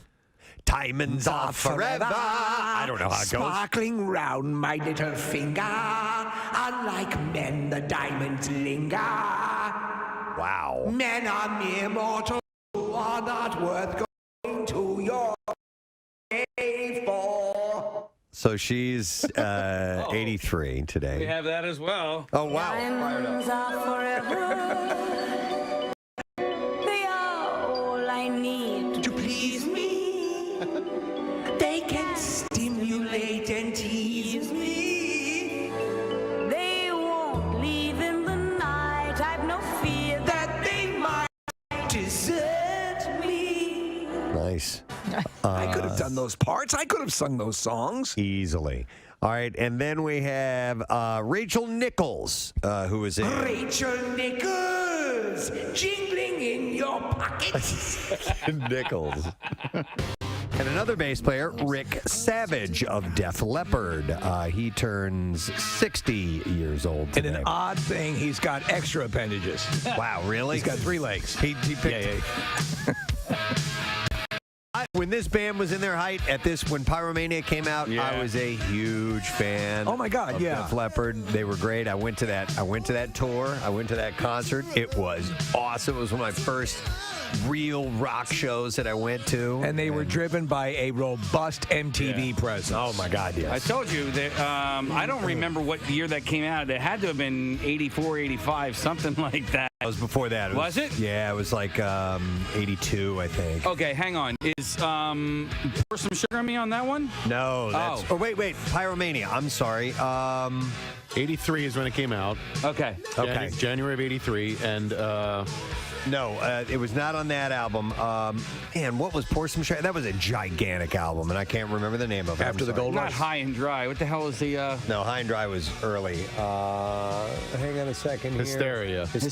That's it. And that was 87. That was 87, okay. Yep. Because I have a vivid memory of a guy that at the pool, he came with his boombox, a la Lloyd Dobler, blaring, pour some sugar on me because he was trying to get pumped up. He was going to do a triple off of the high dive. Okay. And that was his motivational That song? was his motivation. Pour some sugar on me? It's like right out of a movie, right? Like, basically like jean jacket and cut off jean shorts. Clear me a path. Right? And he's blaring, pour some sugar on me, and he gets up onto the high dive. Today's the day. Today is the day. He had been working himself up for like an entire weekend. Are you ready to do it today? Right? So he gets up. Gandalf showed up. Oh my God. When you're done pouring your sugar, I want to see the greatest dive of all time. Anyway, what happened? All right, so what happens is he gets up on the high dive, blaring music.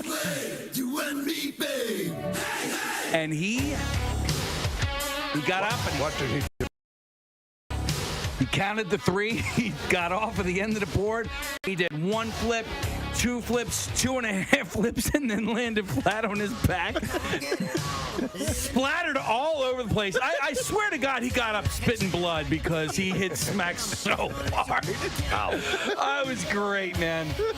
What a great memory. Rick Savage's birthday. Sometimes he just heads down that path and you have to let him go. I we need to hear Sometimes in life you need to let things happen of their own accord. We need to flush it out. So we learned something about some dude we'll never meet. Yeah, he's all right. Rick Savage is 60. Thank you, Rick Savage. Thank you wherever you are. Me TV, they had billboards in the city now, and they're promoting the Flintstones are on at like 6 or 6:30 every night. I know, it's crazy. I know, it's so stupid that we're watching recanned show, but Me TV does it well. They do the Flintstones into the Honeymooners. I always hated the Honeymooners, but I loved the Flintstones. And they're the same show, basically. It's the same show, yeah. But I didn't like the Honeymooners because Ralph Cramden was an a-hole. Yeah. He just, Alice, I'm going to beat you to death with a hammer. Right, that's kind of what the implication. I mean, to the if moon. my dinner isn't on the table at 5:30, I'll punch you in the throat until you die. Yeah, to the moon essentially was that. I'm going to punch you to the moon. Yeah. The good old days. I'm going to throw you down the stairs and beat you with a sack of oranges. To the moon. They loved but it. not before I strangle you and rub a hot iron across your face. Then I'm going to cover you in pork chop sauce and put you into a pit with rabid dogs. Wow. I'm going to cut you up so bad you'll never have children. Oh, my God. I'll remove your breasts with a wood planer. To me, it was so depressing, too, because they had their clothing was in a bureau in the kitchen. Well, they were poor. I mean, they were just making ends meet. But I mean, Desi Arnaz used to beat his wife too, because I remember she spent too much. She spent too much money on like hats or something like that. And there was an episode he bent her over his knee and spanked her. Oh, and there was another episode one time, Casey. I kid you not. She had done something that was going to piss him off, so she decided to go and get a sunburn so that he wouldn't hit her. Jesus. Oh my That's God. what television programming was. Lucy, I'm going to throw you down the elevator shaft. Lucy, I'm going to take your back, tie you to the and drive the car into you. Ricky. 1950s programming, Wow. man. I'm going to cut your head off. That's ridiculous. Columbia necktie. Break your legs. See, the audience ate it up, though. They loved it. You know? There was an episode of Different Strokes where Arnold got in trouble, and Mr. Drummond, because he wasn't his actual father, put him in a wood chipper? No. They brought his uncle in to beat him with a belt. I'm not lying. That was a legit episode. Storyline. Yeah. Here, get the switch over here. Get your uncle. I can't beat you. But fortunately, we found someone who can. Do you remember in the Dick Van Dyke show when Dick Van Dyke slammed Mary Tyler Moore's head in the car door? Oh, yeah. Because the mashed potatoes were lumpy? The audience loved it. They were lumpy? Yeah. Wow. Yeah. I'm going to make your head lumpy. Something new from Hershey's. I have... you guys like Hershey's Kisses, right? I mean, pretty much. I do. I do. They're especially on the holidays too. You get those cookies with the big single Hershey's Kiss right in the middle of it. Right in the middle, yeah. Hershey's has created a new flavor, and they arrived. No, I'm sorry. They arrived in 2019, and now they're back for Valentine's Day. It's the Hershey's Lava Cake Kisses. And is it made from actual molten lava? It burns the inside of the interior of your mouth. Yes. The kisses are dark chocolate with a gooey chocolate center. This seems very It's a Jewish chocolate center. Bill Weston loves Is that a Jewish thing? Is that a Jewish thing? Gooey. This has a very Jewy taste to it. Mazel. They're so moist and Jewy. Mazel, mazel. Of course I would say that. Is that a Jewish thing? Oh, my God. And there goes the second. It's a wonderful cookie with the taste of Israel. The kisses are dark chocolate with a gooey chocolate center. Is that a Jewish thing? Not a Jewy chocolate center.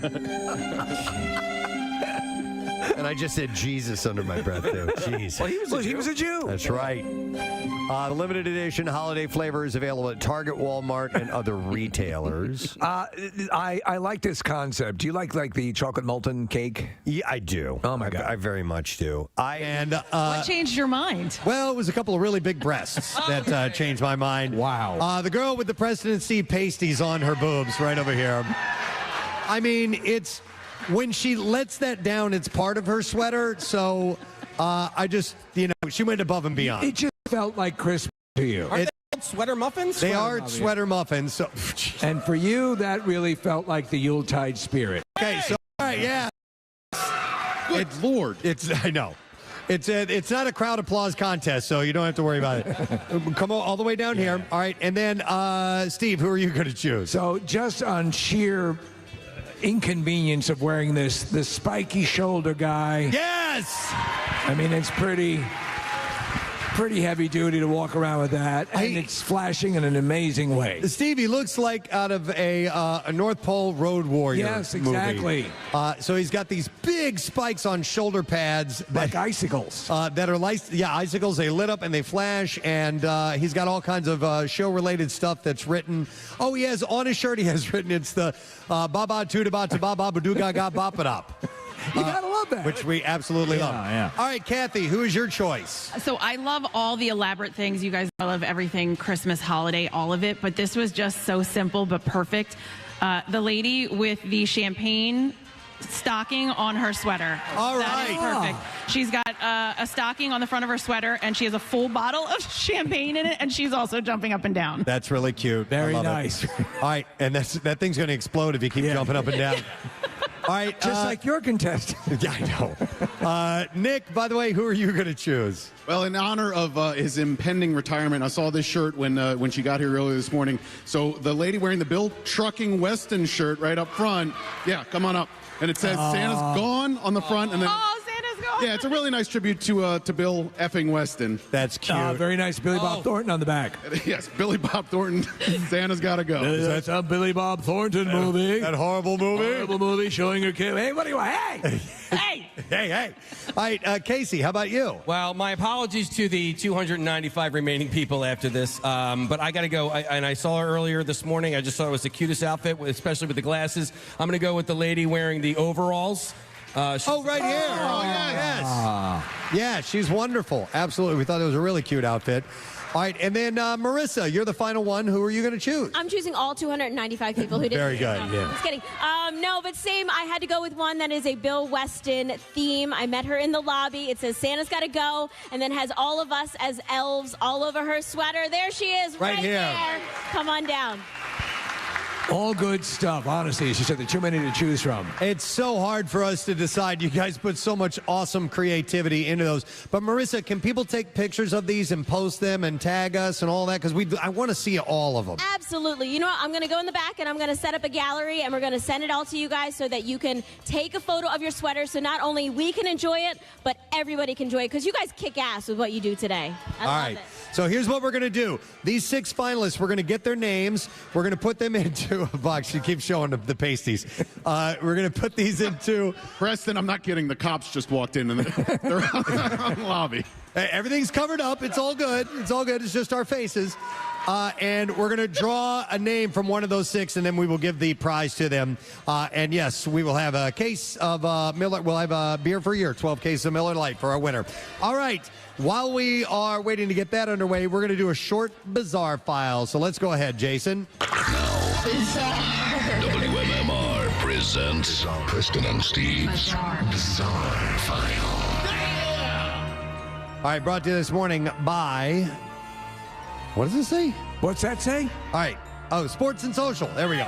Experience the ultimate football party at Sports and Social in Live Casino Hotel, Philly. And you can cheer on the Birds with ticket giveaways and signed merch, halftime contests, Bud Light Towers, free concession snacks, face painting, and more. We'll start with this. A vacationer was arrested Sunday for initiating a false bomb threat at the Fort Lauderdale Hollywood International Airport, causing part of the airport to be evacuated. The culprit was identified as 27-year-old Tyler Bader of Rhode Island. According to the sheriff's office, an airport employee called authorities after Bader reportedly said, "Call the cops, I got a bomb in my bag," after becoming disgruntled with the kiosk machine while checking in for his flight. This damn vending machine, I'm going to call in a bomb threat. Following the call to authorities, my baby Ruth is stuck in this thing. I'm calling in a bomb threat. Everyone was evacuated from the terminal, and the airport's departure entrance for vehicles was closed, causing major traffic delays and travel delays. Oh, gosh, fellas, I'm sorry. Authorities announced the coast was clear about 3 hours after the initial call. They shut down the airport for 3 hours because of this idiot. I told you I was traveling stand-up when I was doing stand-up with another comedian, and he just jokingly in line mentioned that word bomb, and he got pulled out. They wouldn't let him on the flight. I'll bet this guy was upset that he was going to have to pay $30 to check his bag. Right. Well, now he's being held on a $50,000 bond, so things went from bad to worse for him. Speaking of going bad, a circus acrobat was seriously injured when he fell several feet from a rotating apparatus during a packed family show. The performer in his 20s fell while doing the giant wheel of death. Have you ever seen that thing? Yeah. It's pretty amazing when they do it right. Yeah, this was at the Hippodrome Circus. Witnesses described how they initially thought the fall was part of the show. That was amazing. Police said the artist sustained... How did you do that? Serious, potentially life-changing injuries, but was stable. Jack J., manager and circus ringmaster, said that he was fully conscious after the fall, and 2 members of the audience believed to be an off-duty police officer and a paramedic came forward to help. So I don't know how he's doing after this. But. Yeah, listen, I love this stuff, and I can't take my eyes off of it. There's a guy every year at the Sixers game. He's the halftime performer. He stacks chairs on top of, and he's old. The dude's like 60, 70 years old, and he goes up probably 30 feet in the air. I can't take my eyes off it. Yeah, but that's part of the risk, because you know something like this is potentially going to happen. Exactly. 2 more quick stories. A Florida man fleeing police ended up driving an alleged stolen ambulance to the sheriff's office. The emergency medical services were assisting a man who was possibly under the influence when he reportedly got into the ambulance and drove away. Deputies pursued, and one of the ambulance's tires suffered damage after hitting a curve. The man in question then reportedly drove across the front lawn up to the main entrance of the sheriff's office, where he was quickly taken into custody. This hey, I'm a doctor. Was admitted to a hospital and may be charged with grand theft. All right, and then one last story. An Australian woman has been accused of allegedly stealing a van carrying 10,000 Krispy Kreme donuts in it. The suspect can reportedly be seen on surveillance video footage jumping into the van on November 29th outside of a 7-Eleven. Where was this? It was in Australia. I didn't realize that was a global company. The vehicle was found a week later. Unfortunately, all the donuts had gone bad at that point. A suspect was arrested and charged with vehicle theft and driving while disqualified. It's unclear if the donuts were a motivating factor in the crime or not. But 10,000 of them she managed to lift. All right, and there you go. That's our quick bizarre file. Well done, Preston. Your sources from around the world, culling from various news sources to create the bizarre file every day with his hands. All right. His moisturized hands. You know what? I didn't get the moisturizer. You didn't get today. moisturizer yes. today? Does anybody have any moisturizer that's down front? I would like to use some. I got some. What about that lady with the pasties? She's got to have some. All right. Speaking of the lady with the pasties, we have our contestants. Are we going to bring them out here on the stage, Marissa? All right, let's bring them up here. We have Jackie with the pasties. She was first, so Jackie's coming out. Then we have George, who is the spike dude. Yes. Amy is in the cute overalls. We have Carrie, who has the champagne. Karen is the Santa's Gotta Go, and then Carolyn has the Santa's Gotta Go as well. All right, so with this, we have a name. We have all the names in this hat, and we need to choose them. Yes, Preston, did you see, as soon as Jackie came down, the numbers on the YouTube channel skyrocketed? Of course. All right, I'm pulling a name out of the hat. All right. We will have a winner, and our ugly sweater winner is, it's Jackie. Are you kidding? I reached in and I pulled it out. Jesus. Are they out? They're out. Oh, they're out. They're out. Merry Christmas, everyone. I mean, it's not really a sweater, and I probably shouldn't have picked her, but... Wow. Jackie. Hey, yeah. Dude with the spikes on your shoulder. How you feel about that? You can't beat boobs. I think we need your champagne. You know what? It was luck of the draw. Yeah. It was not rigged, so there you go. And it might have taken that guy like 4 or 5 hours to make his outfit, but however old she is, that's how long. That's how long God took. Yeah. All right, we're going to give Jackie beer for a year, 12 cases of Miller Lite, plus the latest Miller Lite ugly holiday sweater and knit hat. And our 5 runners-up each get a 12-pack Miller Lite beer and the latest Miller Lite ugly holiday sweater knit hat as well. Congratulations.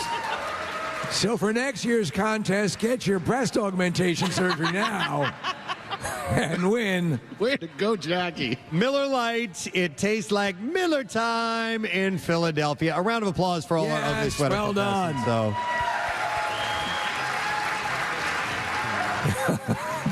When she came up to the stage to show me the pasties, she had to pull down, and I didn't see that was just a corset she was wearing underneath there. I thought it was part of the sweater. So it was part of the sweater. There we go. All right. Thank you. Look to your left, Preston. All right. Oh, my God. We're good. Preston, you got to see the video that Kathy got in the break. Okay. It's fantastic. All right, done and done. All right, we're going to give away another prize with our ornament. So remember, we drew the earlier one just a moment ago. This one is we're narrowing down. The numbers are getting smaller and smaller. We only have 3 winners for this particular one. So we are looking for, if you have the ornament with the number 93 on it. Yeah. You get a set of Jabra Evolve 285 headphones. Jabra, sensational company. Retail value $519 for those, by the way. Jabra, engineered to keep you focused. The best headset for concentration and collaboration. It is Jabra.com, by the way. All right. We have another game segment that we're going to do in a moment. Then after that, we're going to do a big drawing segment of more prizes. There's still a lot to be won here at the Christmas Miracle. I'm looking at what's left. It's amazing. Yeah, so let's take a quick break. We'll come back in just a moment, and we'll draw some more names, and we'll continue this Christmas Miracle at the Colonial Theater in Phoenix. We'll be right back. For my wife and I's last anniversary. Wee's anniversary. And by the way, if chocolate has a discolored look to it, does not necessarily mean that it's bad. Yeah, I did read a while back that doesn't mean that. So what does it mean? It's bad. Somebody look it up. Jewier. It's kosher. Okay, all right, that's what it means. Yeah. So Preston, just a quick thing on these candies, the ones that have the molten, is that a soft center? It's a gooey, center chocolate. I like that idea. Yeah, I do too. Here we go. It says, when you see white or grayish film on the surface of your food, it normally means product has gone bad, but it's different with chocolate. When the cocoa butter fats in chocolate separate from the cocoa mass and rise to the surface, it results in something called fat bloom. You gonna eat your fat bloom? Are you gonna eat that fat bloom? If you're not going to eat your fat bloom till I have it, it looks really good. Did I have So if it's white, Could I please have your fat bloom? It looks extra delicious. It might not be bad, but it's called Fat Bloom. I'm going to pass on it. Okay. Somebody's just make a dessert, go cut right to the chase and Fat Bloom. One last thing. Marissa sent this to me. It involves booze, so thank you, Marissa. Red Lobster has added a specialty cocktail to their menu. Red Lobster is now offering a Bloody Mary, but with a twist in line with their brand. It comes topped with a lobster claw and one of their famous Cheddar Bay biscuits. Wow. And it does look quite yummy. So it's made from Tito's vodka, Marissa's favorite, and Bloody Mary mix that apparently is custom made by Red Lobster. The glass is then garnished with an entire lobster craw. One shrimp, an olive, a lime, a Cheddar Bay biscuit, and spicy seasoning on the rim of the glass as well. My mouth is watering. Really? That's working it for you, huh? Oh, man.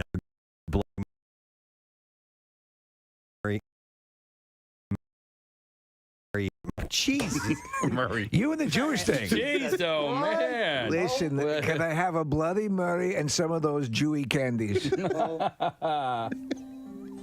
Bloody Murray. We should make a Bloody Murray. We should. Cream soda, gefilte fish. It's a Bloody Murray. Manny Shevitz. Yeah. Right? Do they make like a raspberry Manischewitz? Manischewitz. I've only seen blackberry. Have with your Jewy candy. I want to try a Bloody Murray. A Bloody Murray. Bartenders. Come up with a Bloody Murray. I'm coming. Oh my. He said he wanted a Bloody Murray. and it comes with calamari, which looks like calamari. It looks like it's been from a bris. Sure. You know? A Murray, a Bloody Murray. Anyway. Need to make that drink now. Weston. I know. That's why I said, let's put it out there to bartenders. Yeah, bartenders, come up with a Bloody Murray. Bloody Murray, and we'll try it out. Anyhow, how about this? Gibson and Slash have announced the release of the first ever Slash collection, which will feature multiple acoustic and electric guitars. Yeah, the collection will... Oh, Gibson. I got you. Mel Gibson. The Mel Gibson guitar. It has all these sayings etched into the wood. So the collection will officially premiere. It's the Mel Gibson collection of guitars, featuring all his rants emblazoned on every guitar. The Whore edition features a Stratocaster pickup.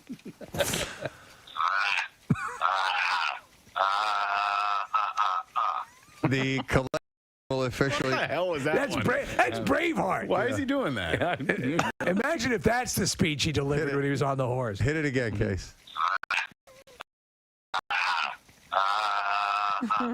He was, Nick, he was at the end of his rope with her. Okay. And then he was just kind of like somebody would go, yeah, like that. And then he did an evil laugh.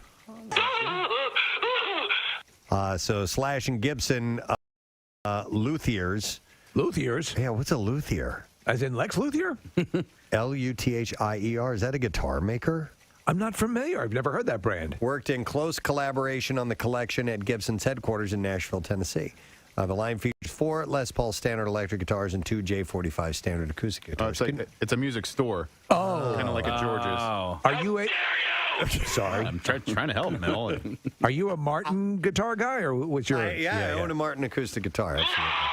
You play it anymore, or you're back to the drums, right? I have neglected it because I've been focusing and practicing really, really hard at playing the drums. I've decided I want to be a really good drummer. But when he passes by the guitar, he says, "Oh, you're there." Yeah, I do acknowledge the guitar's existence. That's a Mel Gibson guitar. Yeah. So, "Oh, you're there." It actually yells at you if you don't take lessons. What? I want to pursue drumming. But Mel Gibson guitar, I really do. I like drumming more. You just showed me what you are. "Oh, it's the guitar. It'll make you a virtuoso in a weekend." Do you think I'm a decent guitar player? Oh my God. You have one more chance. Wow. You thought Whiplash was bad. Giving me one last right? chance. Yeah. Forget Whiplash. I just want to be a drummer."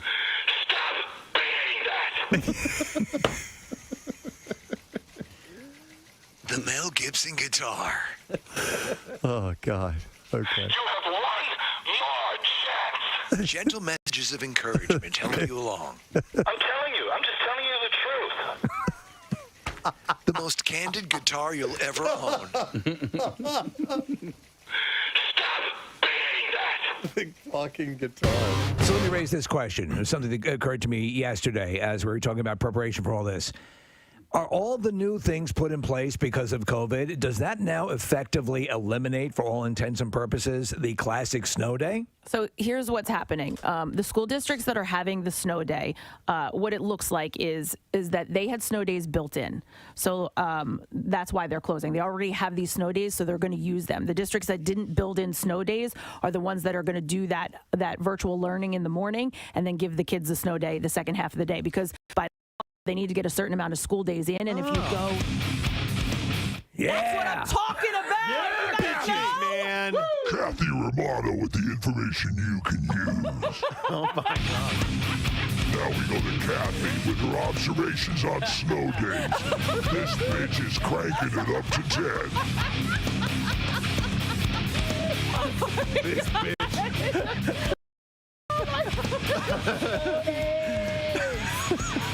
Snow! Slayer! Snow and Slayer! Snower! Oh, my God. That's awesome. I have a variety of stories, and I would do the connoisseur. I have like 3 food-related things. But there's not enough to fuel it, but right? that's it. And you don't want to be dishonest with the listeners. No, I don't want to do that, and I don't want to, I don't want to just flip things all of a sudden. But I did see this, and I thought it was interesting. Cheetos has given a name to the cheesy residue left on your fingers when you eat the Cheetos. So they have a name for it now. And it is? Cheetle. Cheetle? Like Don Cheadle. Huh. Yeah. Yeah, the official term is called Cheetle. I'd call it Chisholm. Right, Preston? Yeah. Much better. Yeah, what's that on your face? Chisholm. From eating cheese doodles. I'm sorry. To celebrate the newly coined... Peter North is the spokesman. Just sitting here watching TV. In celebration of its 125th anniversary, the New York Public Library, which is the second largest in the U.S. after the Library of Congress, has released... Throwing out the books? No. They released its list of the top 10 checked out books of all time. And in Is first one of them Goldfinger? place, no. Mr. Goldfinger! No. One of the most popular books at the New York Library. It's on the list. In first place, I'll just start right at the top here, is the children's picture book, The Snowy Day by Ezra Jack Keats. I don't even know. It's about a child enjoying his city's first snowfall. I don't know that book. Yeah. Oh, I know this book. I love this book when I was terrible. a kid. Absolutely. Get the Caldecott Award? Yeah, the Caldecott Medal. I remember that. Remember the little imprint on the it's front a of it? gold sticker that would be a gold sticker on this scrappy book about a kid walking in the snow. gold sticker. It's not. It is on the list? Yeah. It's on the list. It's number 1 on the list. Number 1. So, I think, you'd find that on Where the Wild Things Are and maybe The Hungry Caterpillar, those classic ones. Another book, Dr. Seuss's The Cat in the Hat, was in second place. Okay. Were you a Seuss fan as a kid? Oh, yeah. Very much so. And in fact, I've been going through a cleaning out process at our house, and Great purge. I found we found way too many books I need to get rid of, and so I did, and I donated them to the Laurel House thrift shop that raises money for the Laurel House. But we kept all of our Dr. Seuss books. And I had to stop and flip through Go Dog Go, and I had to look through the birthday book, and 2 Girls in a Cup. 2 Girls in a Cup. It was the most wonderful cup it was. There are a lot of Dr. Seuss books, right? Yeah. I mean, I see two girls in a cup. Dozens. I say to you, girls, can you tell me what's up? I'll tell you what's up. Just look in the cup. You'll know After this. watching that, you won't be able to sup. It's full of throw up. And upchuck. Okay. It's full of throw up. Come on, man. Casey had a poster and a wristband from a fish show that was important. 3 WMMR.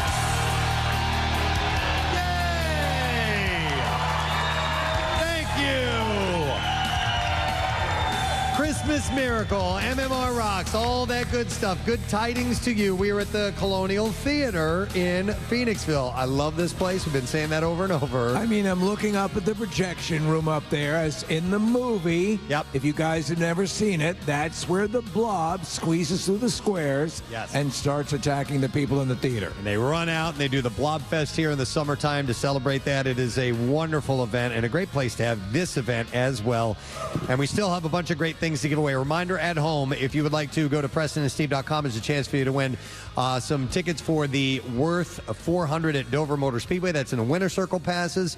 That's April 28th. And also a pair of Sixers tickets to the game January 6th against Utah, along with a pregame courtside warm-up experience and all this stuff. So PrestonandSteve.com for your chance to win that. And we got more to give away here. We're done with traffic, right, Kath? Yes, we are. All right, we already had. I know, it's so sad. I mean, I can do another one if you want. Kathy, people have been asking where they can purchase some of your traffic reports for gifts. Yeah. She has a gift she could post right now of the girl jumping around with the pasties on. I will post that little gift for you. Jackie! Where's Jackie? She has zero energy. None. All right, real quick, we're going to skip our trash and music news because we have some other things we're going to do as far as you guys and a chance to win some prizes. So I want to thank our sponsors, Mini Melts Ice Cream, coolest on-the-go treat, and we thank them for being here as well. You've been trying Mini Melts? They're pretty awesome, right? Head to Wawa, grab a single-serve cup from the Signature Mini Melts standalone freezer and make it a Mini Melts moment. Mini Melts ice cream, but cooler. And also, Valley Forge, Montgomery County, PA. Plan your holiday shopping trip to one of Montco's shopping destinations, including the King of Prussia Mall. Visit valleyforge.org for more information. All right, so we are going to do another contest, and then at the end of this segment, we're going to do the last of our ornament prizes, the biggest ones we have yet. And don't go anywhere after that because when we break and come back, we still have more big prizes that we're just going to draw and give away. Yes. All right. But to play the game, we are going to need some more contestants. So, Gary Lauer and Nick McElwain. I've been told, Preston, that Gary Lauer put Juniata Park on the map. He did, yes. Yeah, he did. So here's your first name, Gary. Thank you, Nick. Preston. Yes. Oh, gosh. Oh, God. It's too easy this year, girls and boys. Sarah Myers, come on down, sweetheart. Sarah Sweet Myers. Little desert flower. Sweet little desert flower. Desert flower. Hi, there she is. She's right down at the center aisle, making her way down to the front. We're going to get 5 names all together. So, Gary, let's get another excited contestant to come down here. Well, Preston, that's a young man. That young man is Richard Plaskett. Hey! Hey! Hey! So the guys are young men, and the women are sweethearts. And young flowers. And young desert flowers. Beautiful flowers. All right, Yo, Tim, Megan, come on down. Who? I don't know. I don't know. Tim Fagan. That was Tim Fagan, everybody. Tim Fagan.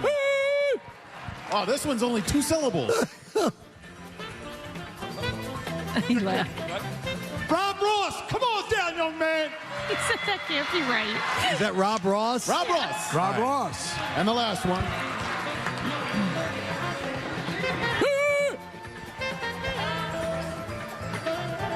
No way. Joe Sampo, come on down. Joe. Joe Sampone. Joe Sampone. All right. Apparently struck a chord with Gary. Right down front here. Hey. All right. We have our 5 contestants ready to go, and the game that we are going to play, like we said, changing it up from years past when we did the Christmas Miracle, we would do one game throughout the entire morning, and that was essentially a Know the Show type of game. Exactly. Trivia about the Preston and Steve radio program, but we decided to take some of our games, like Yes or No, which we played earlier, and the Beeramid. We did a little twist on that, but we're taking another one of our games here in a live setting, and Casey, you have the intro ready to go? Because we're going to play Preston Elliot's Rock Trivia Game.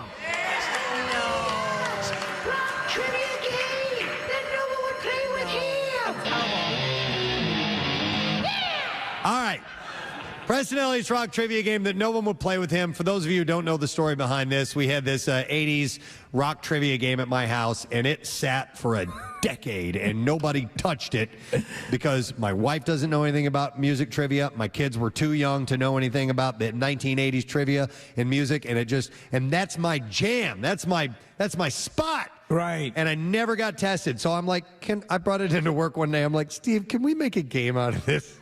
And so so I can please play this. We did. We expanded the parameters a little bit just to include rock in general. Yeah. But we got a lot of the questions from the cards. And, you kind of clean up on this because this is your jam. So we decided to take it in various decades. It's not just 80s anymore. And we decided to incorporate listeners into this. And it's essentially kind of like the Hollywood Squares used to be. Steve will ask me a trivia question. I will give an answer. It is up to you to determine whether I'm giving you a correct answer or an incorrect answer. You can agree or disagree with my answer. Now, sometimes I might just be making it up. Other times I might legitimately know the answer. So that's for you to decide. So we have our first contestant, who is Sarah here. Sarah Myers. How you doing, Sarah? I'm doing good. How are you? I'm wonderful. Thank you very much. Where are you from, Sarah? I'm from Williamstown, New Jersey. All right. Thank you for making the drive here. We appreciate it. Thank you. Can I ask you a quick question? Yeah.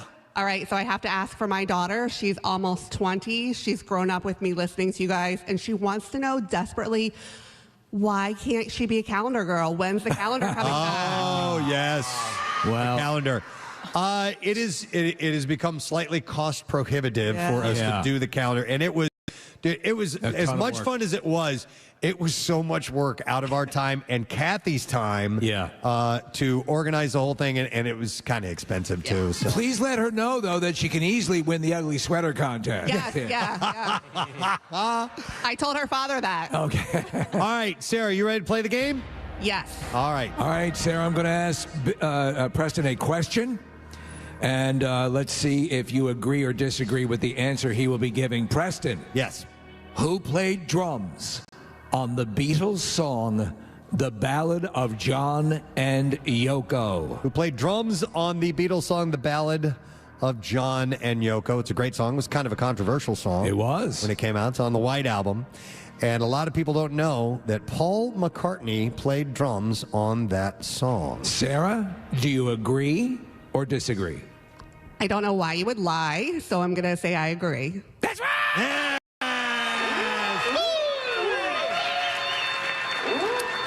Well done.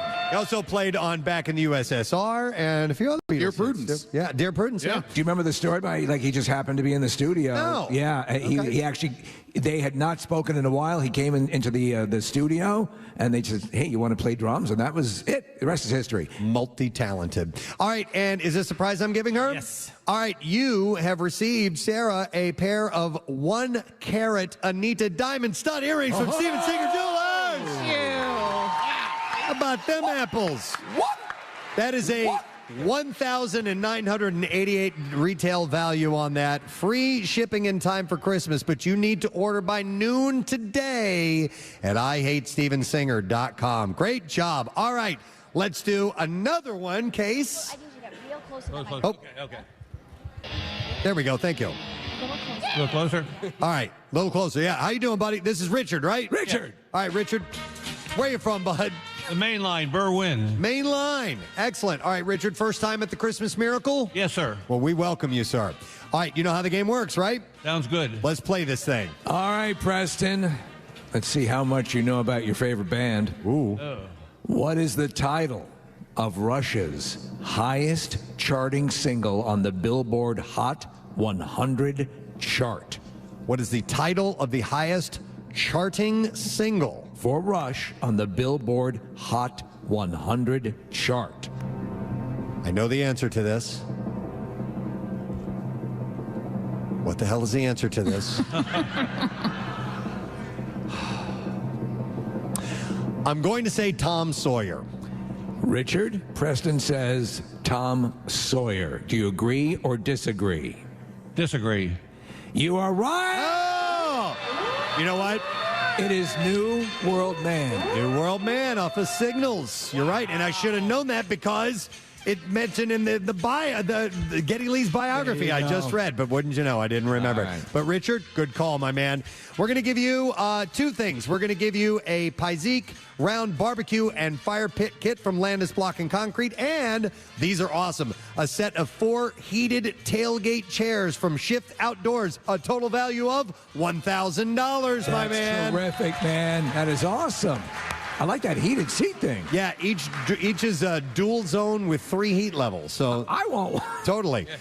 You can get your jaw-dropping backyard. Visit landisbc.com, and the heated tailgate chairs, get them at shiftoutdoors.com, which is spelled just SHFT outdoors.com. All right, next contestant is Tim Fagan. How you doing, Tim? I'm doing great. Nice to see you, bud. And where do you call home? Belmar, New Jersey. Belmar, New Jersey. We have several people made it from New Jersey. That's awesome, bud. You been a long-time listener to the show? Yeah. All right, excellent. How's your rock trivia game? Pretty good. All right, good. This will serve you well. Yeah, we should make a fine pair. All right. All right, Tim, see if you agree or disagree with Preston's answer to this question. Preston, what is the name of the Scorpions' iconic power ballad that was released in 1984 and remains one of their most popular songs? Still Loving You. Preston says Still Loving You, Tim. Is he right or wrong? I disagree. He is. Preston's right. Oh! Great guitar. I used to stand in front of the mirror pretending to play that guitar solo. Go. Sorry about that, Tim.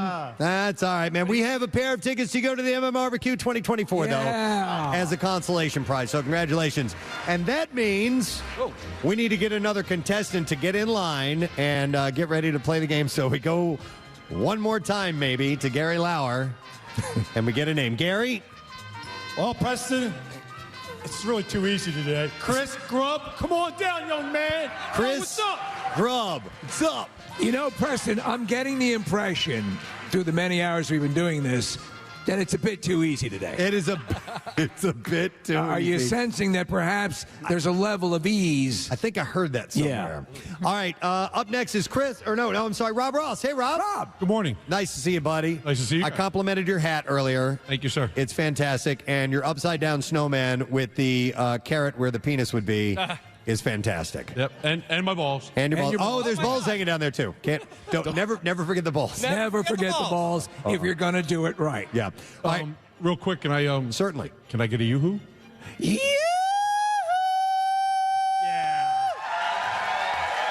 Of course, anytime. Thank you very much. Thank you very much. Well played, Rob. All right, let's play the game. Whenever you're ready, Steve. Oh, okay. Yeah. I know. Rob, there's a lot going on. I thought we were going to do a little thing. That's okay. Let's play the game. Anyway, see if you agree or disagree with Preston's answer to this question, Rob.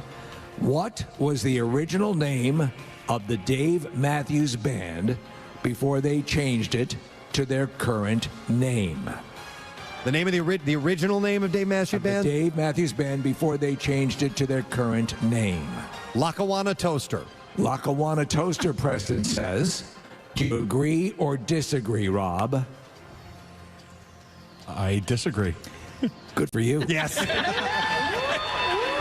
It's Dave Matthews and Friends. Oh. Which sounds a lot like Lackawanna Toaster. Lackawanna Toaster. But that's the way you bluff. Well done for you, Preston, but you won. Very good. Thank you. Dude, it literally was the first thing that popped into my head. I don't even know what Lackawanna is. It's a county. It's in Lackawanna County. Yeah. It's in Lackawanna County. And they have toasters there. All right, listen to this. Rob, we're going to set you up with a PlayStation 5. Spider-Man 2 edition, and retail value is $500 on that. So congratulations, buddy. Nice work. And thank you to our host, Phoenixville First, for supplying that. And you go to PhoenixvilleFirst.org for information about the fine town of Phoenixville. Next up, we have Joe Stampone. How you doing, Joe? Yo, ever heard of Jerkmate? Yeah. Yo, ever had a jerkmate? Nice, buddy. I like your Flyers sweater. That's awesome. Boys are doing well. You a big fan? Doing amazing. Oh, my God, they're so good. It's unbelievable. It's so cool. Well, besides the excitement around the Flyers, let's see if we can make you excited with a prize. You ready to play? I'm ready. All right, Joe, you're going to see if you're going to agree or disagree with Preston's answer to this question, which is, Preston, which famous rock musician produced and played guitar on several tracks of the Pretty Reckless second studio album, Going to Hell? Which famous rock musician produced and played guitar on several tracks of the Pretty Reckless' second studio album, Going to Hell? Hang on.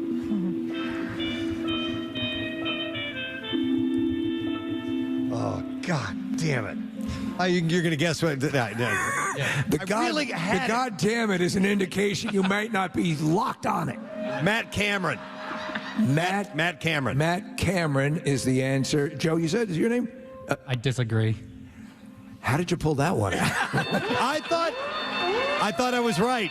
No. I thought it came to me. Nice try. Billy Corgan. Billy Corgan. Yes. So you won. Matt Cameron did play, didn't he, Nick? Drums on one of the songs? Sure. Okay.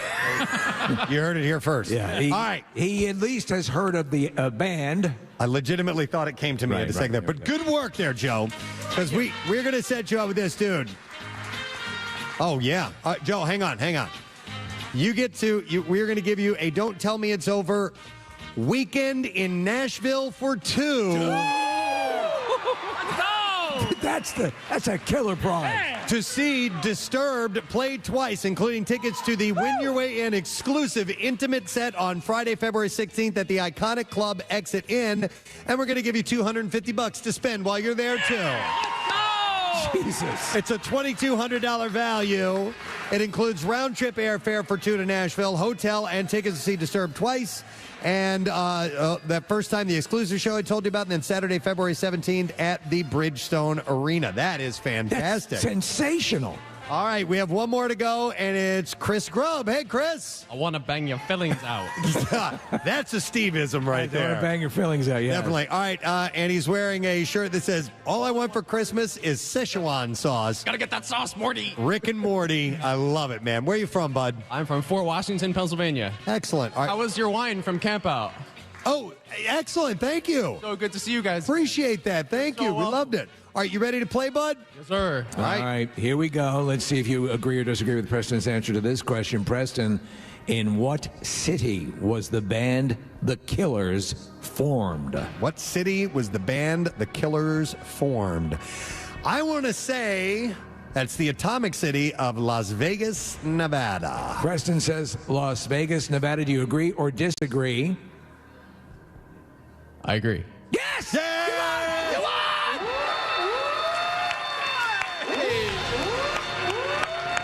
All right, Chris, we're going to set you up pretty straightforward. A 13-inch MacBook Air with an Apple M1 chip, my man. $1,000 value. Congratulations. Thank you. Courtesy Thank you so much. of our hosts, Phoenixville First and PhoenixvilleFirst.org for all the information. There you go, man. Yeah. Nice job. All right. That is the last of the contest, but we still have more stuff to give away via drawings, and we're gonna do something now. This is gonna be our last ornament drawing, and we're gonna have 3 winners for this. And you know what? It needs a little bit of description, and we were hoping to have somebody come up on stage, but he's not going to be able to make it. We are going to have someone else, because it's from our friend Steven Singer from Steven Singer Jewelers. We love Steven Singer. Been with us all the years on MMR. Yeah, and of course, Steven has been promoting his Earthborn diamonds. Yes. Of course, the natural Earthborn diamonds, and essentially it's saying that the lab-grown are it's a knockoff. It's not even real, to be honest. They're inferior, and you know that. He knows that. That's why he sells only earth-grown diamonds, and to many, it's readily apparent the difference. So we needed somebody to describe what exactly you're going to be winning. We couldn't get the natural earthborn Steven Singer, but we could get lab-grown Steven Singer, and so we're going to have him come out onto the stage right now. This is Oh my God! Lab-grown Steven Singer. Hi. I'm sorry? Riri. This is Steven Singer. Step up a little closer here, Steven. There's a huge difference. Yeah, he doesn't quite look the same. How are you doing today, Steven? Pretty. What was that again? Yeah. Okay. Can you tell us about the prize we're going to be giving away? Okay. What is it? I don't understand what he's saying. I can't. It's hard to look at him. Say that again? Do you guys know what he's saying? You know what? We need an interpreter. Is there someone who can interpret what he's saying? Wait a minute. Oh my God! It's the real Steven Singer, the Earthborn Steven Singer is here. And you can interpret what he's saying? I can. All right, come over here, lab-grown Steven. You're going to use my microphone now. All right, describe what the prize is that we're giving away again. Okay, Steven, do you explain what that is? I think he did a good job. Oh, okay. We are giving away several items, but the first thing we're doing is the At Last diamond bracelets, and we are going to do that for the... do you know how many we're giving away? I think we're giving away 3 of these. 3 At Last diamond bracelets are brand new. You can only get it at Steven Singer Jewelers. Oh. It's something very, very special. And we gave away a pair of Anita diamond studs, the 1-carat diamond studs. And then we have a couple other surprises. I think he's going to take my job. I like him. He's good looking. Yeah, is this what you were trying to say? Okay. It's the first year that I'm not dressed up like an idiot, and this is it. This is great. This is terrific. But we only sell real, natural, earthborn diamonds. He only sells lab-grown. Yeah. And we have, if you like lab-grown and you like fake, we have this lovely... Hello, Dolly. She was featured in one of our recent commercials. Yes. I've seen the commercial, yeah. Yes. So if you get a lab-grown diamond, you're going to date a girl that looks something like this that you can blow up. Okay. If you get a real natural earthborn diamond, you're going to date a girl that looks like Andrea. There you go. There's the clear difference. Yeah. Andrea works in our store, in our showroom. She's one of the people in charge of marketing, but she's the beautiful model in a lot of our catalogs and emails. And when you call on the phone or you come in the showroom, you're actually going to get to talk to her. Steven, you should hook her and lab-grown Steven Singer up for an evening. Oh, yes. Well, I think... I think we have a match made in heaven here. Look at this, like the lab-grown attract. Don't be deflated. She's for you. We both popped up. Yeah. Oh, my God. All right. Without further ado, let's give away the At Last diamond bracelet from Steven Singer Jewelers. If you're holding an ornament that has the number 61, you are a winner. Nice. Right there. Nice. 3 of them all together. There's another one over there. And you guys can redeem that. Back that away. Now, Steven. Just like he said, a BB. Steven's pulling out a bag. He's going off script here. I don't know what he's doing. What's going on, Steven? Well, what you got? This is called Preston Steve's Christmas Miracle. Is that correct? That's what it is. And everybody here are loyal fans for almost 2 decades just on MMR, correct? Yep. And you guys are killer. I mean, you work... Jimmy Fallon works an hour a week or an hour a night. You guys work 4.5 hours a day. So you're doing 25 hours a week to their 4 or 5 hours. And then you give us, let's hear it for these guys, man. Let's hear the entertainment.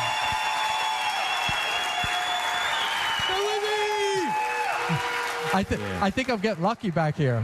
I hope that's your finger. Anyway.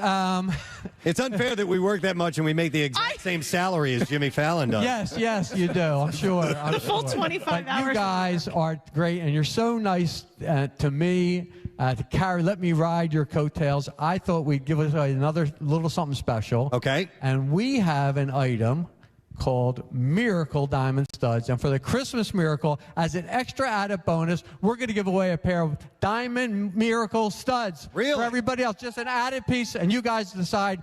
I don't know if Gary's going to pull the name out of the hat, whatever we're going to do with the number. I think that's how we'll do it. All right, so how many do we have to give away? We're giving away one pair of Miracle Diamond Studs. Gary, reach in there, get us a winner, and let's give away a pair of Diamond Studs. Steven Singer Jewelers has so graciously given to us at this last miracle moment. All right, Gary, who's it going to be? Well, Preston, you the man too, by the way. Tom Dakota, come on down, Tom brother. Dakota. Tom Dakota, come on down, brother. Yeah! Right there, Tom Dakota. It's just that simple. All right, buddy. Congratulations. Steven's going to give you your prize. How you doing, Tom? Awesome. Excellent, buddy. Freaking standing. Yeah, man. Where are you from, by the way? Phoenixville. Phoenixville. Excellent. You can crawl home from here. All right, and here's Dolly for you as well. Steven Singer lab grown. Steven Singer is going to give that to you. And Steven Singer, the real Earthborn Steven Singer, is going to give you these diamond stud earrings. Congratulations to you. Thank you so much. I bet you in 9 months we'll hear about the birth of a rubber baby. Yes. Congratulations. All right, thank you, Tom. Appreciate it. And thank you, Stephen. By the way, by noon today, right, for free shipping?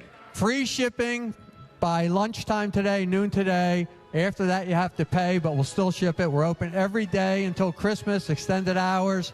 Come on down, get an Atlas bracelet, one unbelievable gift, get a pair of diamond studs, whatever you need, we're happy to help. But Merry Christmas to everybody. Thanks, everybody, for coming down and for all your support.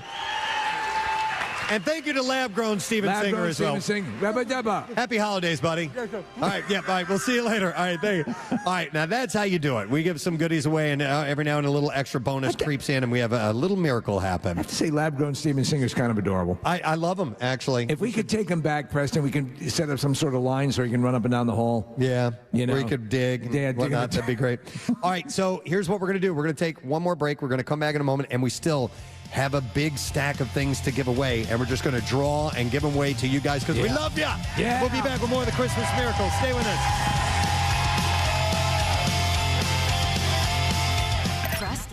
And fishing tournament, right? Yeah. Or the band? Well, both. Okay. The wristband was from the tournament, and then the post from the concert. Regardless, both very important to you. No, but the reality is they were both from a concert. So much so that he wanted to have them framed and immortalized for at least a period of time while he's on this earth, and took it to a place that was going to frame all this for him. So you have the wristband, you have the poster. I'm sure you had a frame picked out and matted and everything the way you wanted it. Yeah. Goes back to the shop to retrieve it, and they've lost the wristband. Yeah. Oh, man. Yeah, exactly. So the poster is done, and you wanted the wristband in the same display. It was like a ribbon across the bottom corner of the poster. And you'd set it up that way. Yeah. What was their explanation? There is no explanation. Inside, I'm fuming. I have been to 60-plus Fish concerts. I have never purchased a poster, went and had it framed, or So this.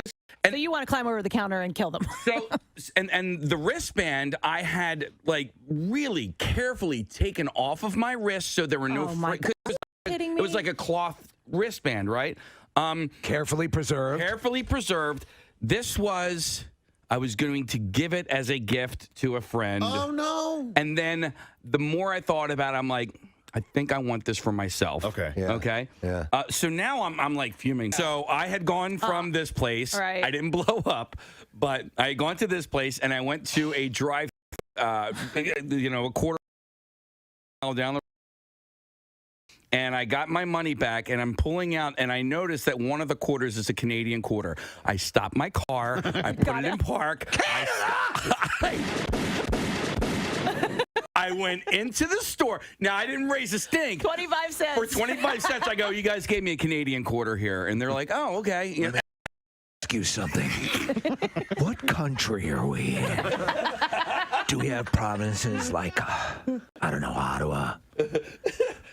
What is this? Yeah. Is this legal tender? I I in my life have never returned a foreign coin before. I've never even You just kind of considered that. What did I order? Poutine? What did I come in here on a moose? What am I, a Mountie? Where the hell are we? Does it say Tim Hortons outside of this Come on, for establishment? Christ's sake! What am I, Trudeau? Did I drive here 35 kilometers per hour? Jesus Christ! I didn't make a big stink about it, but I go, hey, this is a Canadian quarter. I couldn't help but notice that there was a ridged potato chip in my bag of regular potato chips. Oh my God! Parlez-vous English? I would be raging. You're better than me. I would be raging out of control at those people. And why not give me the right change? Eh? Eh? We talked about Cameo before. Yes. And, you can do birthday wishes and hellos and stuff like that. Hi, But this is Liam Neeson. I understand, Jimmy, that it's your 8th birthday. I want you to know it's a hard world out there. Well, apparently now the trend is to get the celebrity to break up your relationship for you. Wow. And some people have been doing a lot of them. Sugar Ray singer Mark McGrath has been a popular choice for Cameo users looking to pass their breakup responsibilities on to him. Well, he had one that had been requested, and it went viral, and a lot of people were talking about it, so I guess he immediately earned that status. Yep. By the way, he's had a lot of work done on his face. Has he? A lot Well, it was of a work. good-looking guy. Very good-looking guy, which is probably why he's had a lot of work. See, Yeah. with me, it's like, who cares? So he had said, I've been doing these for fun. I wouldn't want to hurt anybody's feelings. But even Perry says he'll deliver any kind of messages, and he has done breakup videos as well. So, that's kind of sad, though. Like, then what if I the know. person likes that celebrity and now they've just ruined their life? Well, maybe it might be a little bit of a buffer if someone you like is telling you and giving you words of encouragement. But it would have to depend on what type of breakup. How bad of a breakup can it be If you're that hiring a celebrity Yeah. to do it? I mean, I think it's You know what I something mean? Nicole Brown Simpson would have done. So I think Well, yeah, I don't- if it's more volatile, no. But I think if it's hey, we know this is over, you could have fun with this. Yeah. Right? I don't think a divorce would be the right thing. Yeah. You know? No. Hey, Like honey. kids and everything. And yeah. Maybe I would say a year and under. You've been dating for In a a year relationship, yeah. or under. Okay. Anything over, you can't hire a celebrity. Yep. So that's been the latest, and a lot of people are up for it. You guys ever do a cameo? Steve has. Hire Yeah. one? Yep. I did with Kevin Sorbo because my wife loves the show Hercules and always had a crush on him. And he did it, and he did a great job, but he talked for a while. I did one. It wasn't a cameo. It was the musical one that I did for my brother. This is Ian McCarran. Kathy Raimondo wants to let you know she wishes you'd stop parking in her spot. I love that it's my spot now. She's very upset with you. Wishes you'd have a little more consideration. What did you did a musical one? Yeah, so there's a backup singer / trumpet player for Trey's band, you Jennifer mentioned Harsberg. this. Yeah, and so she ended up singing a song for my brother, but I wanted to do one for my daughter for her birthday, but you go through and it's like, all right, well, this person's too expensive, and then this person is not as expensive, but do they, are they as important? Like, I don't know how much a Mark McGrath would cost. Yeah, you can probably get 4 Mark McGraths for a Pat Sajak. We should do our own cameos. How much would we be worth? So, $1,000. So you can have longer chats, by the way. So really? yeah. So like for example, Mark McGrath is $90 right now. I think it Okay. says. So, but if you do extend it, you can ask for.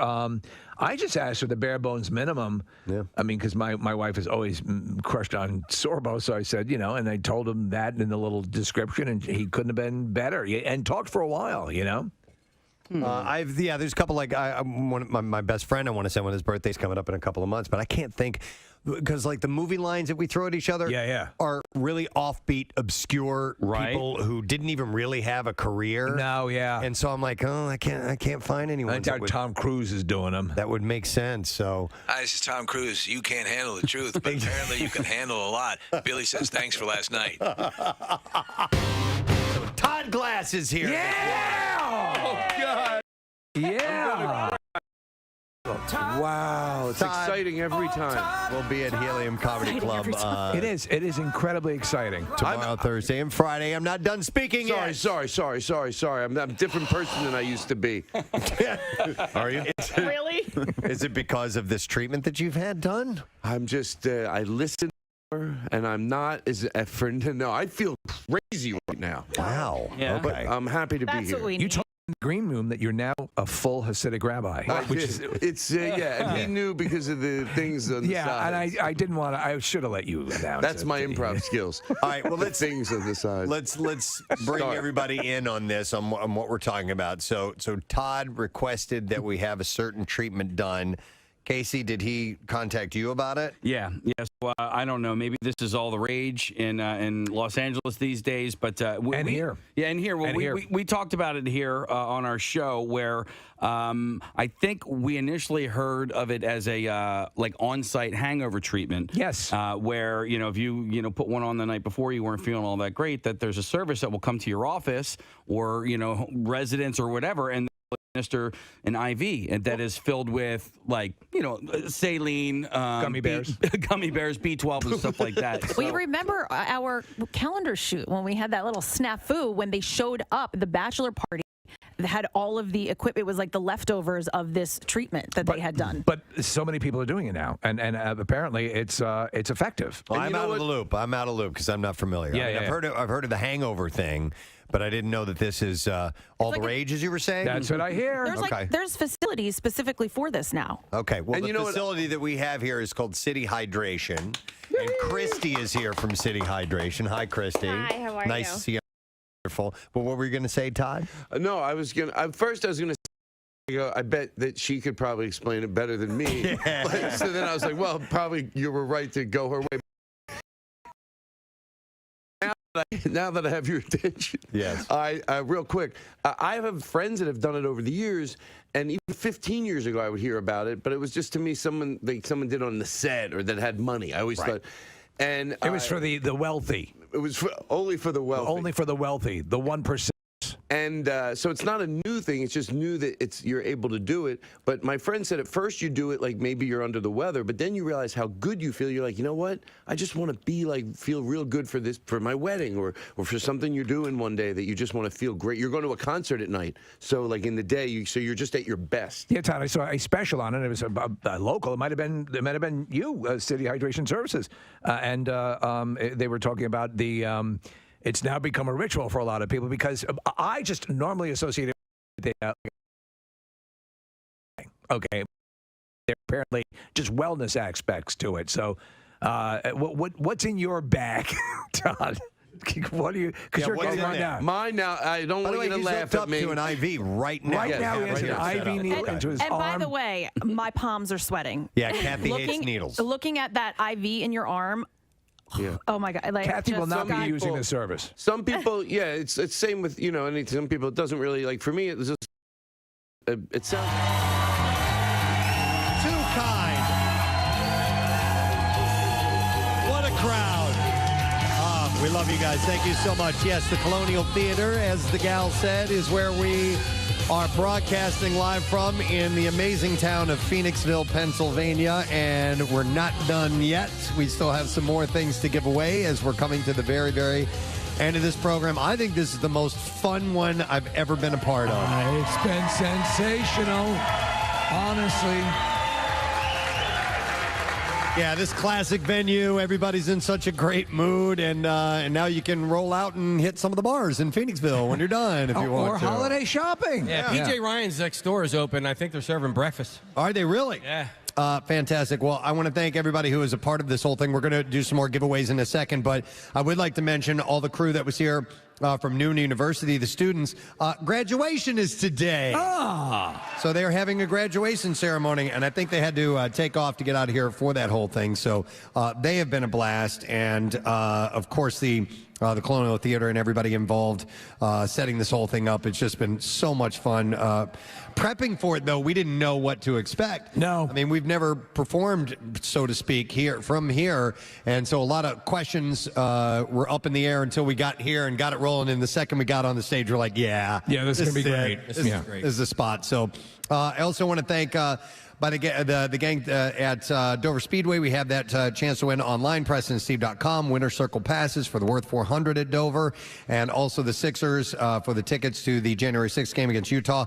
Go to PrestonandSteve.com and you can get registered to win one of those prizes. Or is it both of those prizes? Both. I think it's both of those prizes. Both. Wow. Both. Fantastic. So, yeah, we have we got a series of other things. We had an issue this year, which was Casey kept coming to us going, we have too much to give away in what we had planned. What do we need to do? And we're just like, well, let's just do a blowout at the end and just start giving some things away to people. I like that. So I think that's what we're going to do. It seems they're happy with that idea. How many do we have to give away, Case? Looks like we have 7 prize packs left here. Okay, and these are good ones. So why don't we... you know what I'll do? Should we draw the name and then tell them what they won? Yeah. Okay. All right. Let's. Gary's there. All right. We got to do Gary one more time. Here we go. All right. So Gary, if we call your name, just come on down to the front here, and we will tell you what you have won, and then we will send you on your way. So, Gary Lauer. Reaching into the roller, the barrel, whatever you want to call it. It's too easy. Yeah, and if you want good karma, cheer for the person that won, and then maybe you'll be the next person. Yeah, except for the last person, then you can be pissed off. Yeah. All right, Gary, who are we going to call down? Well, Preston, we have a beautiful lady, and her name is Anna Marsh. Come on down, sweetheart. Anna Marsh. Oh, she's excited. She's giving Gary a big high five. I saw Anna earlier. And Anna, we have for you, where are you from, by the way? Merchantville, New Jersey. Merchantville, New Jersey. We got a lot of Jersey gals. You see her shirt, Preston? It says, fa la la la la la la ma la. Is that a llama? I love it. All right, we are going to give you a wonderful, relaxing event. We're going to give you a year of monthly floats and sauna sessions from Halcyon Floats. And a $250 gift code for Squeezed.com. Retail value $1,546. Congratulations. Nice. And you can give the gift of relaxation with a float session at Halcyon Floats, halcyonfloats.com. Relax, recover, reset, and kick off a healthier lifestyle this year with the best juice cleanse on the market. Head to squeezed.com and find out which cleanse is best for you. We got 6 more prize packs to give away, and let's have Gary give us another name. Gary? Preston, that young man's name is Eric Fretz. Fretz, F-R-E-T-Z. All right, Eric what's Fretz. up, brother? Freets. All right, Freets, come on down here. Hey, it's Freets. In the very back, and I see a Santa-themed sweater with a nice doily around his neck, which is wonderful. All right, buddy, where are you from? Oaks, PA. Oaks, not too far from here. All right, here's what we are going to give you. Casey likes to come up with clever titles of prize packs, and this is the only one we had this year. It's called the Teats and Ash prize pack. Teats and Ash. I'll explain. The Teats is a Tito's handmade vodka trifecta of branded merch, tailgate cooler, golf bag, and a solo fire pit. Not a goof bag, a golf bag and a solo fire pit. And from Asher's Chocolates, a year's supply of chocolate shipped to you quarterly from Asher's Chocolate. Whoa. It's a $1,500 value. Congratulations. Preston, can you eat chocolate on the golf course? You can. You are allowed, but they frown if you bring out your own vodka in your goof bag. One word. I know. One word. All the Tito's Handmade Vodka is America's original craft vodka. Asher's Chocolate Company, fine chocolates and classic confections. And, of course, they're local as well, right out by me. So congratulations. All right, let's do another. We got 5 more to go. Who's it going to be next, Gary Lauer? Well, Preston, that would be a young man. His name is Joey Marinelli. Marinelli, get your ass down here. Marinelli. Get your ass down here. All right, here he is. How you doing, Joe? Hey, good. How are you? Nice to see you, bud. Where are you from? Phoenixville. From Phoenixville. Excellent. All right. Here's what we're going to do, pal. I think you're really going to love this. There are 2 prizes that come along with this. It's a solid one. First of all, we're going to give you a pair of stock car racing experience 6-lap ride-alongs at Pocono Raceway. Nice. And dinner for 4 at Nabraza Brazilian Steakhouse in Horsham. Thanks, guys. Congratulations. That's a lot of food. $856 value and gift vouchers for stock car racing experience available now at 877stockcar.com. Christmas takeout for Nebraza Brazilian Steakhouse. Order now at nebraza.com. A reminder, the Christmas Miracle is what we do as a thank you to longtime listeners of the show. So that's why we just feel happy about just handing out these awesome prizes to you guys. First time we've ever been able to do something like this. All right, next up, who's it going to be, Gary? Preston, that young man was to be Alexander Kemmler. Alexander Kemmler. Was B him? That young man was a bee. And there he is. What did he say?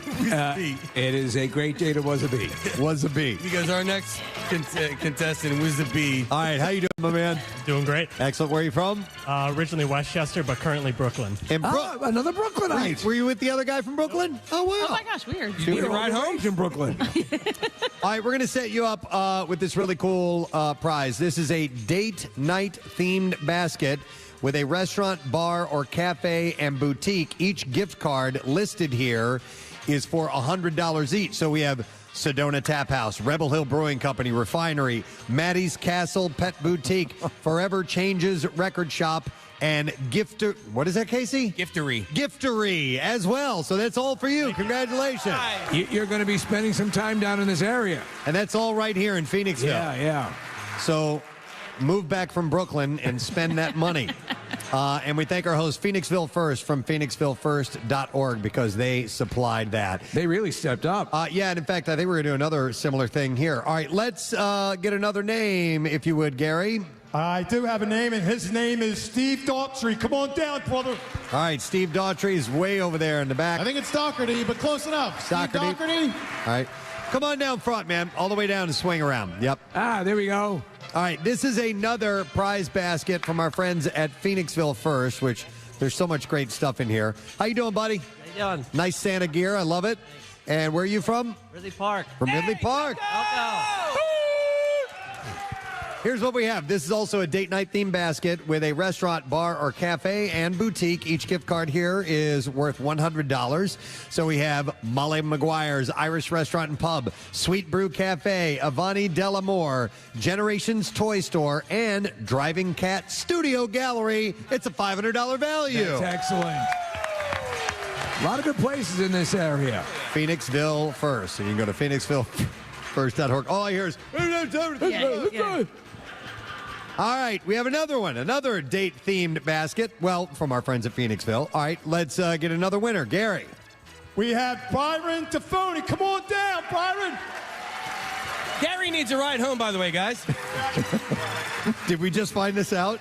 No, we already knew that, but I don't feel like spending the $50 is going to take him to get him home in an Uber. How about this? The last name we draw has to give Gary a ride home. That's it. You That's get the prize. all we're asking. Junie out of Park. All right. How you doing, my man? Doing well. Gadzooks. Gadzooks to you. Where are you from? Fox Chase, Northeast. Fox Chase. Oh, that's... You're close to Juniata Park. Park is on the way, and if you don't know where it is, he put it on the map, so it's there now. I got you. All right. Got juice. A date night theme basket for the restaurant, bar, cafe, boutique. Each gift card listed is $100. So we're going to set you up with Root Down Brewing Company, Steel City Coffee House and Brewery, Cameron Peters Floral Design, the Phoenixville House of Jerky, and Studio 323. Thank you, guys. $500 value. You had me at House of Jerky. All right, and then we just have one left, and that is it. All right, Gary, who's our final winner? 1 second. My sweet tea. Michelle Scarpool, come down. Come on down, my sweet desert flower. The desert flower. Hi, Michelle. Gadzooks. Gadzooks. Did you know you're a little desert flower? I'm sorry? Gary says you're a little desert flower. Thank you, Gary. All right. Well, where are you from, Michelle? Marlton, New Jersey. All right. Where Another do you one live? out of church. Your exact address. All right. We're going to give you also a date night themed basket loaded with $100 gift cards for right here in the Phoenixville area. And they are for Bistro on Bridge, Cafe Comme Lite, Bridge Street Chocolates, Jacaranda Gifts and Boutique, and Teresa Hag Studio and Gallery. So Nice. congratulations, $500 value. Hey, quick question. Is there anyone else in the house? Nice job, Michelle. So, just curious, if you won something today, make some noise. That's pretty good. It's pretty good. That's what we wanted to do this year. We wanted to get as many gifts out to as many people as we possibly could, and it seems like mission accomplished. I would say so. Yeah, And I think everyone got the gift of the Preston and Steve's on that woman's breast. What was her name again? Jackie? Jackie. On Jackie's Yes, breast. So, I mean, really, we all won. We all win here. Question, before we wrap up the program, we're going to do our standard thanking our sponsors, getting a letter today, word of the week, all that stuff. Are we checking with Pierre? Does anybody know? Or Just got a text from Jason, and I believe he is there. Yes. All right, let's find out. Pierre Robert, are you there? Well, hello, kids. There he is.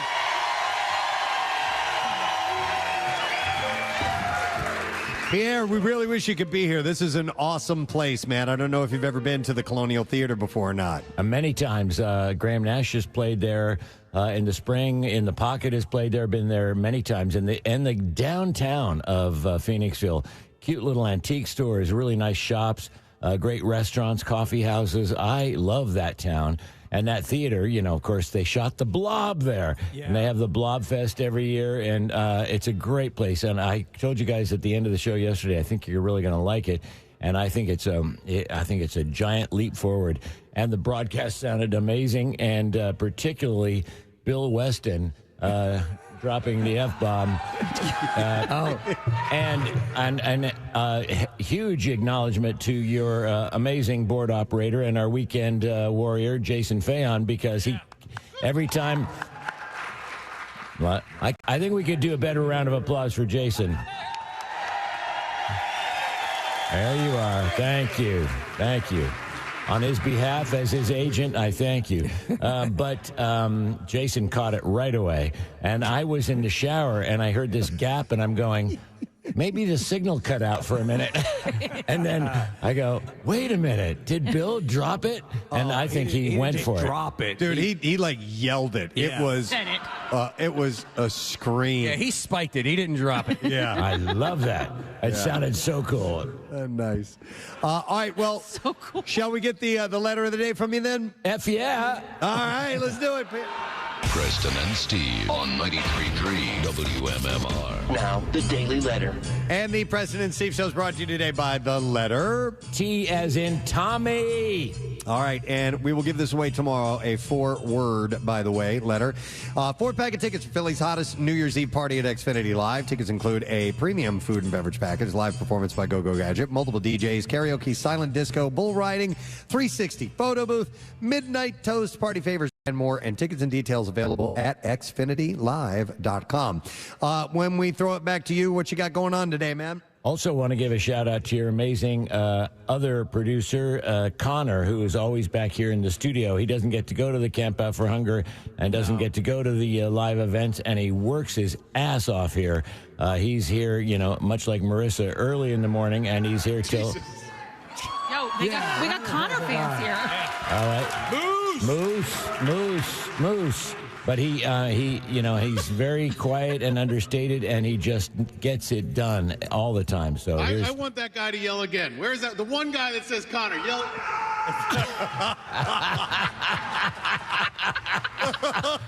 Now that I want to hang out with you later, wherever you are, man. You and me, buddy. I want to do shots with that guy. All right. Anyway, on the program today, we will have another pair of tickets for Def Leppard and Miller sometime in the next to someplace. And I mean, these shows go on sale so far ahead, and God knows when they're coming. So it'll be, I think this show is in 2097. So we will have that to give away later on in the program. We also have our block of Christmas music and a block of the Black Crowes for Chris Robinson's birthday. And what says Christmas more than Kiss? And we actually have uncovered a Kiss Christmas song. Peter Criss has a birthday of Kiss today, so we will do a block of them as well. Back to you, kids. Perfect. All right. Thank you, Pierre. I will take this moment to thank our sponsors. The Preston and Steve Show is brought to you today by Dunkin'. The Preston and Steve Show runs on Dunkin'. Also brought to you by Marvel Studios Echo, and all episodes are streaming January 10th. That is exclusively on Hulu and Disney Plus, by the way. What else do I need to mention? Case, anything coming up tomorrow that you want to throw out there? Yeah, but before I do that, I just wanted to send a shout and my love to somebody. This would have been the last Christmas miracle as my friend, and next year, the Christmas miracle, he's going to be my boss. But Chuck D'Amico was really sick today. He couldn't be here. Yeah. He's watching on YouTube. Chuck, we love you, and it was great being your friend. Yeah. Seriously. Now he's going to be your boss. The boss. All right, let's see. Oh, yeah, tomorrow on the program, this is great. Peter Billingsley, Ralphie from A Christmas Story, will be joining us. So, and we'll have Bill Weston back on, too. Bill's curse some more. Yeah, Bill's going to drop a few. But Casey said he's going to say the C word tomorrow, so tune in. We'll see about that. So, gang, this has been so much fun. Thank you, guys. Honestly. That's it. We're done. Rage on. Have a great day. We'll see you later, gang, from the Colonial Theater in Phoenixville. Bye-bye. Thank you.